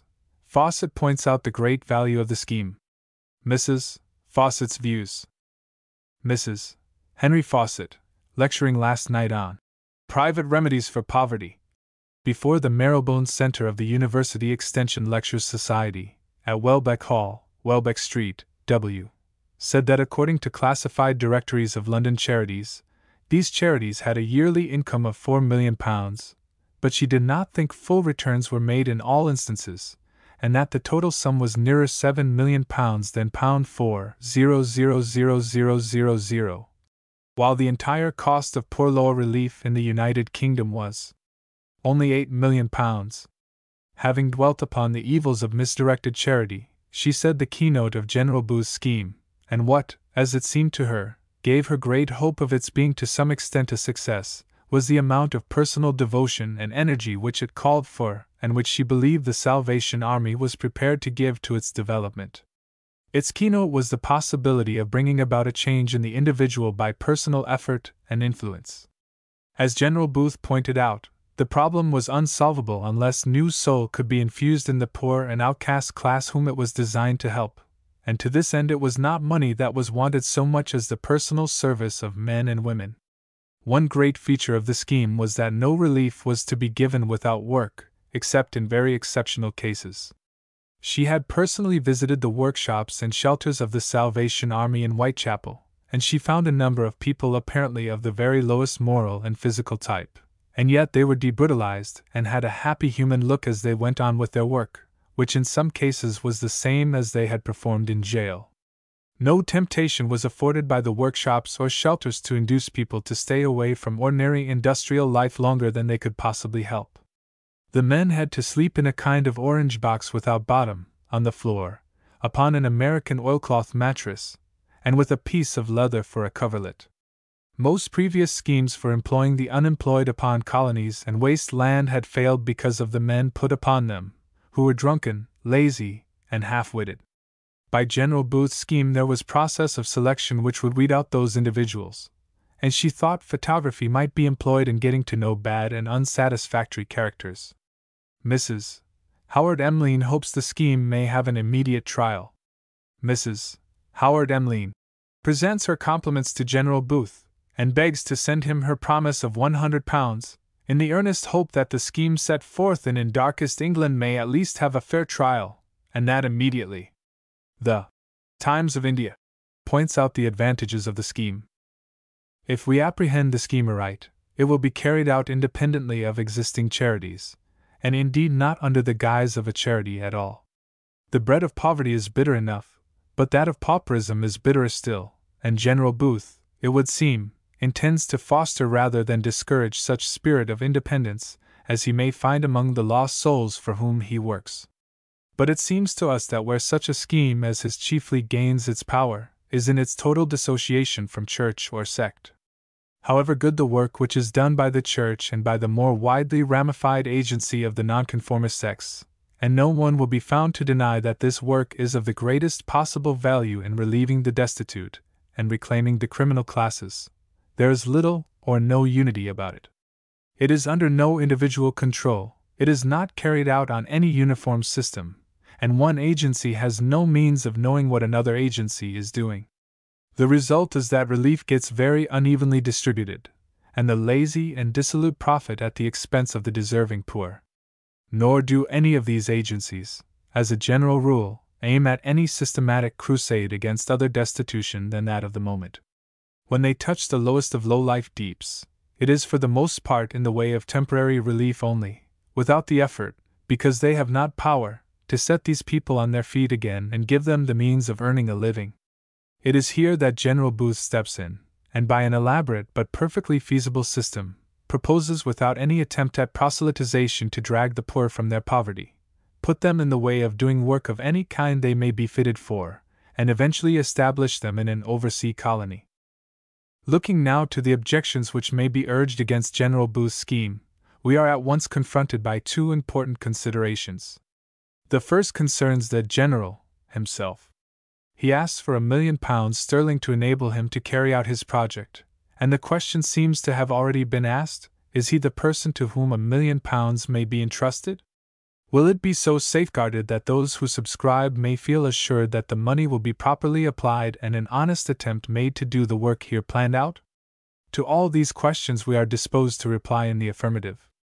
General Booth and his Salvation Army have by this time pretty well weathered the storm of abuse and scorn with which their methods were at first received, and however much we may be disposed even now to question the taste or propriety of those methods, there can be no amount of doubt in the mind of any reasonable man that the Salvation Army has been the means of achieving enormous good the whole world over. In his administration of this huge organization of which himself was the founder, Mr. Booth has proved himself a man of probity and of the strictest possible integrity. We do not hesitate to say that all the money he requires for this great scheme may be safely placed in his hands, and that he will render a strict account of its disbursement. Then comes the question, how far is it possible for him to succeed in the work he proposes to undertake? He has already in the field a vast organization doing good work among the dregs of the population, and the extension of this organization to carry out the main points of his project is not a matter of difficulty. The ill is a terrible one, the evil gigantic, and the means to grapple with it must be gigantic also. But given the means, will they be effective?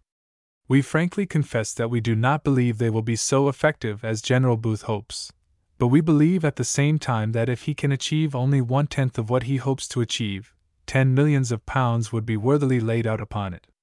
The hungry, the dirty, the ragged, the hopeless and outcast, the criminal and the drunkard, the idle and the vicious, can he gather all these in with any hope of starting them afresh on the journey of life? So much work of this kind has already been done without any special system, that there can be little doubt that to a large extent he can. With the honestly poor it is not a difficult matter, but with the vicious and criminal classes, who have no inclination to work so long as they can steal, it will be a long time before the Salvation Army or any other agency can effect any sweeping reform. The work will be slow, but we believe it will be done. It has been objected against General Booth's scheme that it is not new, except in the fact that General Booth proposes that it shall be himself who carries it out. It seems to us, on the contrary, that it is new in one most vital aspect, and that is, that its details are to be worked out by an enormous united body on a definite plan, instead of by numberless charitable agencies all working independently of each other. We believe, in short, that General Booth will meet with a very large measure of success, and we believe also that when the details of his scheme come to be read and discussed, he will have no difficulty in getting all the money he asks for, and more besides. Looking at the enormous wealth of England, £1,000,000 is as nothing. It is the Duke of Westminster's income for 3 months, and it would open up the means of finding hope and work and refuge, and a new life beyond the seas, for 1,000,000 or more of the helpless poor. We wish Mr. Booth Godspeed in his great undertaking. The Bombay Gazette of November 15, 1890, gives an exhaustive review, from which we cull the following extracts.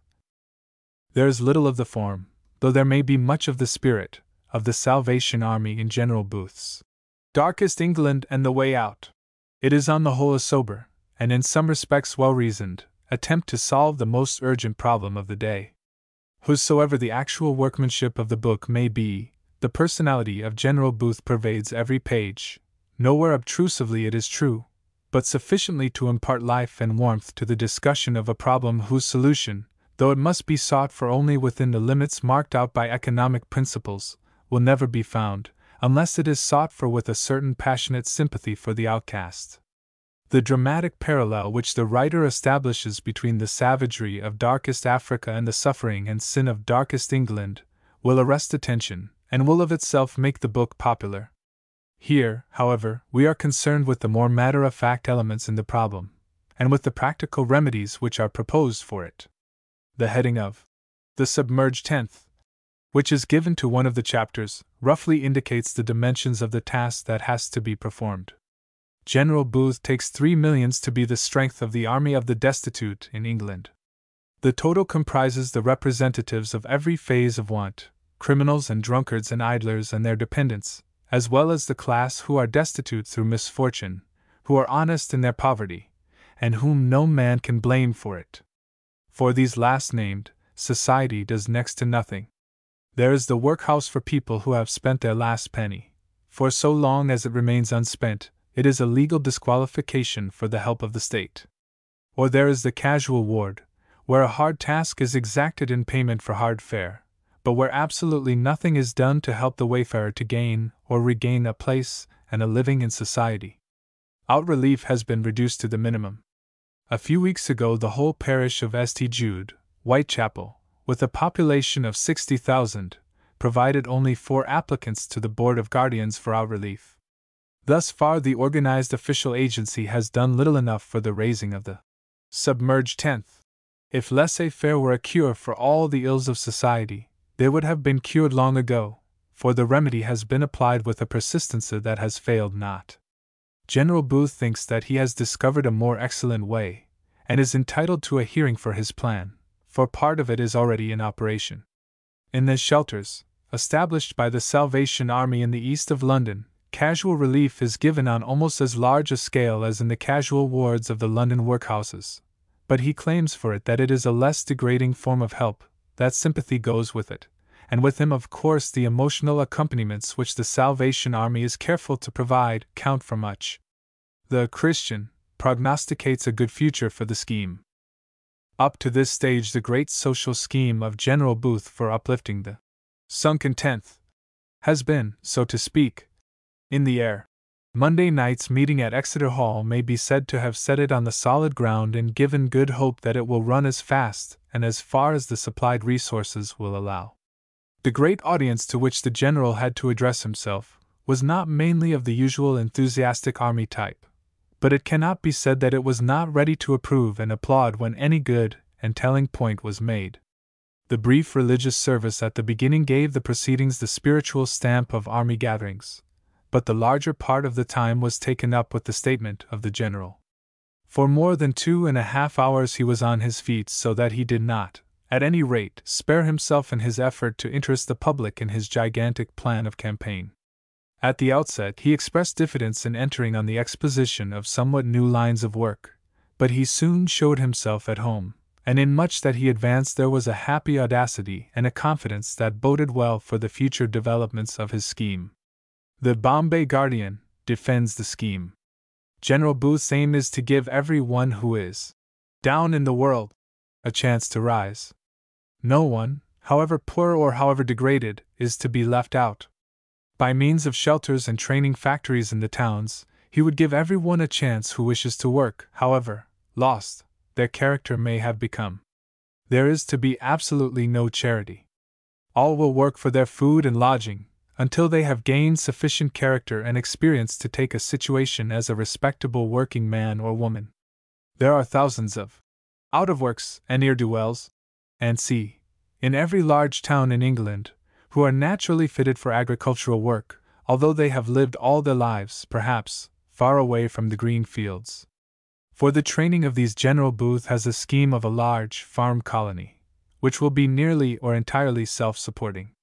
When trained sufficiently in agricultural work, they will be drafted off by emigration to a great oversea colony in South Africa.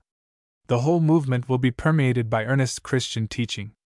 The man who is in trouble and professes to be converted will be welcomed on that account, and the man who is in trouble but does not profess to be saved will be equally welcome in the hope that he may give himself to Christ. It is computed that there are 3 million people in England whom this scheme will eventually hope to help. A first installment of £100,000 towards an eventual million is asked for as a starting point for the scheme. This seems a large undertaking and a large sum, but compared to the needs of the world, it is very small. There is a still darker France than the darkest England, a darker Italy than the darkest France, and deeper depths of darkness still in India. We think that those who know the slums of London and large English towns the best will be the heartiest in wishing Godspeed to General Booth's latest movement, which also includes every possible form of Christian benevolent activity. When Christ reigns as Viceroy for Jehovah for 1,000 years, as the Word of God so distinctly intimates, it may be that some such plan as this, far more perfect and worldwide in its aim, will form part of the inaugurative forces of that happy lot. Speaking broadly, General Booth's great scheme is in harmony with views that are accepted by all Christians. His design is to elevate the wretched to more favorable conditions of life, on the principle of the temperance reformer who seeks to remove temptations to drunkenness, or of the opponent of the iniquitous opium traffic, who insists upon the prohibition of the drug which is the curse of millions, or of the antagonist of licensed impurity, who demands that the tendency of law shall be to make it easy to do right, and not afford facilities to do wrong. Some passages of In Darkest England and the Way Out are certainly capable of being misconstrued. But on looking at the book and its scheme as a whole, the Christian heart is drawn into lively sympathy with it, without being committed to every detail. If all that is anticipated be not realized by this gigantic scheme, the attempt to carry it out cannot do otherwise than prove a source of great and eternal good to multitudes, as the laborers carry on their work in dependence upon God. The London Speaker testifies to the capacity of Gen Booth for winning the masses. Seeing from what the Salvation Army has grown, and to what it has grown, we are extremely reluctant to denounce any scheme seriously and carefully elaborated by its leader, as being too big to be practicable. We must remember who will be the one head and center of the scheme. There are many weak points in General Booth. He is only human. But he is an earnest man. He has proved his talent for organization. He has proved his capacity for winning the sympathies of the masses. We would say nothing against gentleness, and quiet, and culture. We hope to attain them in the end. It is a pretty work to prune the vine, a beautiful thing to let in the sunlight on the fruit, and to watch the perfection of bloom, and shape, and color. But first of all something has to be done at the roots, something at which we may hold our noses, but which is for all that requisite. It remains to be seen, first, whether the people concerned would accept the scheme, secondly, whether discipline could be maintained, thirdly, whether money can be raised. As to the first two questions, experience in some degree answers. The people do come to the Salvation Army's establishments, and they do behave well in the shelters and the workshops. Those who best know the poorer working classes of the country will be the least likely to despair on these points. A group of poorer English men and women are easily led by a leader who instills regularity and order, and of whose hearty goodwill to them they are assured. Organization is in the English blood, and the rougher East End crowd has orderly elements ready to respond at once to the word of command from men and women whom they know and trust. Only the crowd must be sober, and that which its leader preaches must be hope. As to the money, some portion has come in already, and if this is used, as it will be, in making a visible beginning, there will be plenty of people troubled in their consciences who will be ready to give more. Let us give General Booth money, and 5 years for his experiment. At the end of that time it will be clear enough whether or no the best thing which we can provide for the unemployed is a lethal chamber. The book has an unprecedented sale. Up to the middle of January the book had reached a total circulation of 200,000 copies, beside running through 2 separate editions in America. It is now being translated into Japanese, French, Swedish, and other languages. The Book of the Year. I do not think I say too much when I say it will not be the attitude 10% after they have read from cover to cover the most remarkable volume that has been issued from the press this year. A unique book. It is a book that stands by itself. In one sense it may be said that there is nothing new in it. That many men are miserable, that it is the duty of all calling themselves by the name of Christian, to do their utmost to save their perishing brethren, and that if they set about the task in earnest, certain well-known methods will have to be resorted to. All this is familiar enough. Neither can it be said that the spirit of exalted enthusiasm which breathes in every page of the book is one appears for the first time in the writings of General Booth. It is on the contrary the abiding evidence of the presence of the divine spirit in men, which has never failed in this world since the first man stood God conquered, with his face to heaven upturned. But the unique character of the book arises from the combination of all these elements, with others which have never hitherto been united even within the covers of a single volume. There is a buoyant enthusiasm in every page, a sanguine optimism at which the youngest among us might marvel, combined with a familiar acquaintance with the saddest and darkest phenomena of existence. The book deals with problems which of all others are most calculated to appall, and overwhelm the minds with the sense of desolation and despair, yet it is instinct throughout with a joyous hope and glowing confidence. General Booth, face to face with the devil, still believes in God. A miracle of the burning bush. Another distinctive feature of the book is the extent to which it combines the shrewdest and most practical business capacity with the most exalted religious enthusiasm. The fanatic is usually regarded as somewhat of a fool. No one can read this book through and think that General Booth has the least deficiency in practical capacity, in shrewd common sense, and enormous knowledge of men. From one point of view it is easy to be a saint, and it is easy to be a man of the world. The difficulty is to combine the two qualities, the cunning of the serpent with the innocence of the dove. There is nothing of the naive and guileless innocence of a cloistered virtue in the book, but though the serpent is very cunning, his wiliness and craftiness coexist with the simple enthusiasm of humanity which is very marvelous to behold.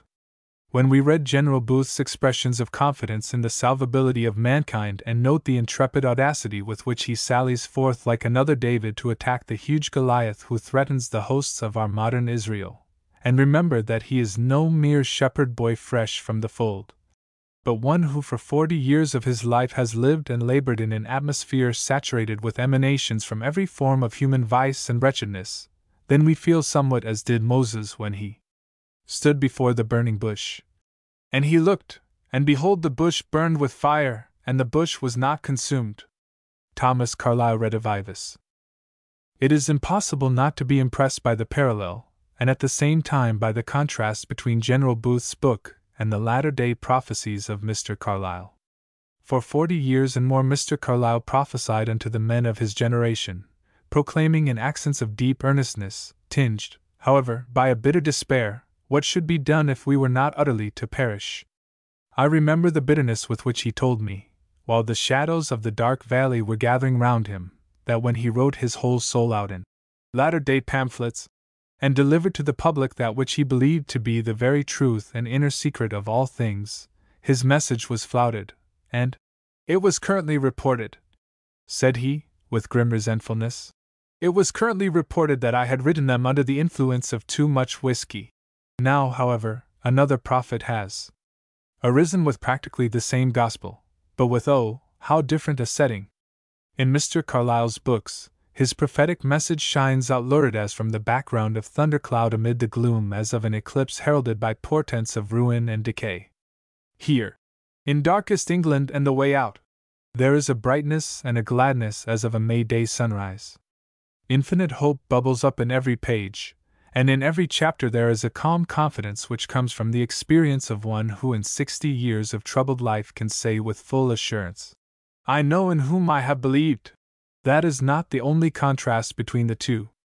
Mr. Carlyle, as befitted the philosopher in his study, contented himself with writing in large characters of livid fire, "This is the way, walk ye in it." But the generation scoffed, and walked otherwhere. General Booth, equally with Mr. Carlyle, writes up in characters so plain that the wayfaring man, though a fool, cannot help reading it. "This is the way, walk ye in it." But he does more. He himself offers to lead the van. "This is the way," he declares. "I will lead you along it, follow me." Catholicity, social and religious.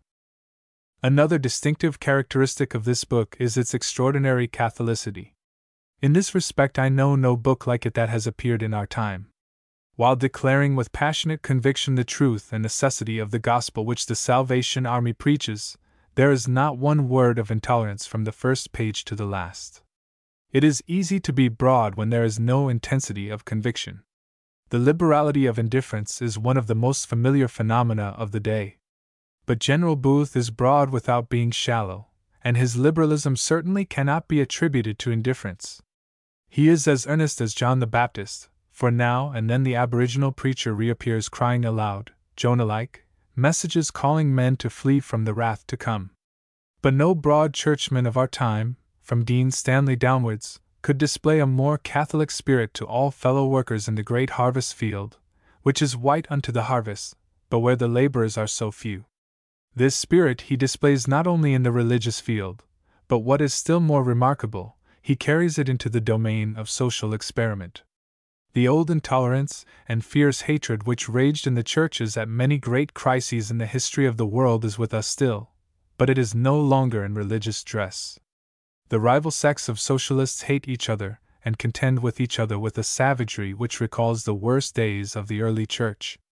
Every man has got his own favorite short cut to utopia, and he damns all those who do not work therein with the unhesitating assurance of an Athanasius.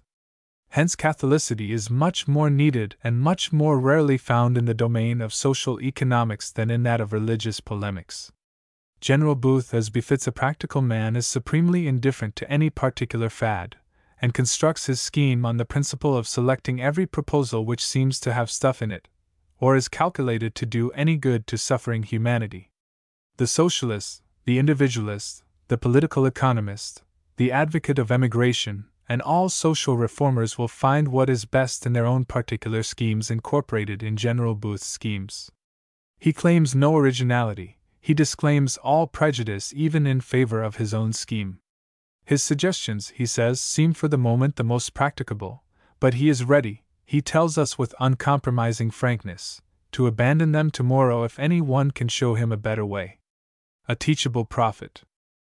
Another extraordinary characteristic of the book is its combination of supreme humility with what the enemy might describe as overweening arrogance. The general's confidence in himself and his men is superb. Not Hildebrand in the height of his power, or Muhammad, at the moment when he was launching the armies which offered to the world Islam or the sword, showed himself more supremely possessed with the confidence of his providential mission than does General Booth in his book. For this end was I created, to this work was I called, all my life has been a preparation to fit me for its accomplishment. While thus speaking with the confidence of a man who feels himself charged with a divine mission, General Booth displays a humility and a teachableness that is as beautiful as it is rare. Over and over again he deplores his lack of knowledge and the insufficiency of his experience, and admits that his most elaborate proposals may be vitiated by some flaw or some defect which will make itself only too apparent when they get into action. So far from being determined to thrust his scheme as a panacea down the throats of reluctant humanity, he appeals to all those who may differ from him not to stand idly cavilling at his proposals, but to produce something better of their own, assuring them that he will be only too good to carry out the best of his ability any scheme which will do more for the benefit of the lapsed classes than his own. A shifty and resourceful mariner. General Booth shows himself in the capacity of a bold and shifty mariner who has been ordered to take a ship filled with precious cargo across a stormy and rock-strewn ocean to a distant port. Quicksands abound, cross currents continually threaten to carry the ship from her course, the wind shifts from point to point, now rising to a hurricane and then dying away to a dead calm. But alike by night and day, whether the sky be black with clouds, or bright with radiant sunshine, in the teeth of the wind or in a favorable gale, he presses forward to his distant haven.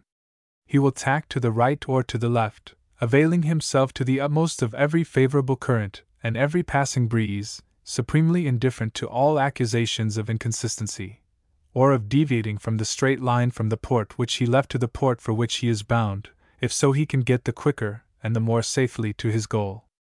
Hitherto General Booth had practically been in the condition of a captain who relied solely on his boilers to make his voyage. Get up steam, make the heart right, keep the furnace fires going, and drive ahead through the darkness regardless of a lowering tempest or of the swift rushing current which sweeps you from your course. This book proclaims his decision in favor of adopting a less reckless and more practical mode of navigation. While his reliance is still placed on the inner central fire, he will not disdain to utilize the currents, the tides, and the winds which will make it easier for his straining boilers and untiring screw to forge its way across the sea. The book is interesting in itself as a book, but of the book-making part of it, it is absurd to speak. You might as well speak of the rivets and the paint, in describing the performance of a Cunarder, as to speak of the literary merits, or demerits of this book. As a piece of actuality, full of life and force, it comes to us in paper and ink and between two covers, but the vehicle of its presentation is as indifferent as the quality of the boards in which it is bound. The supreme thing is not the form but the substance. The Review of Reviews. End of Project Gutenberg's Darkest India, by Commissioner Booth Tucker.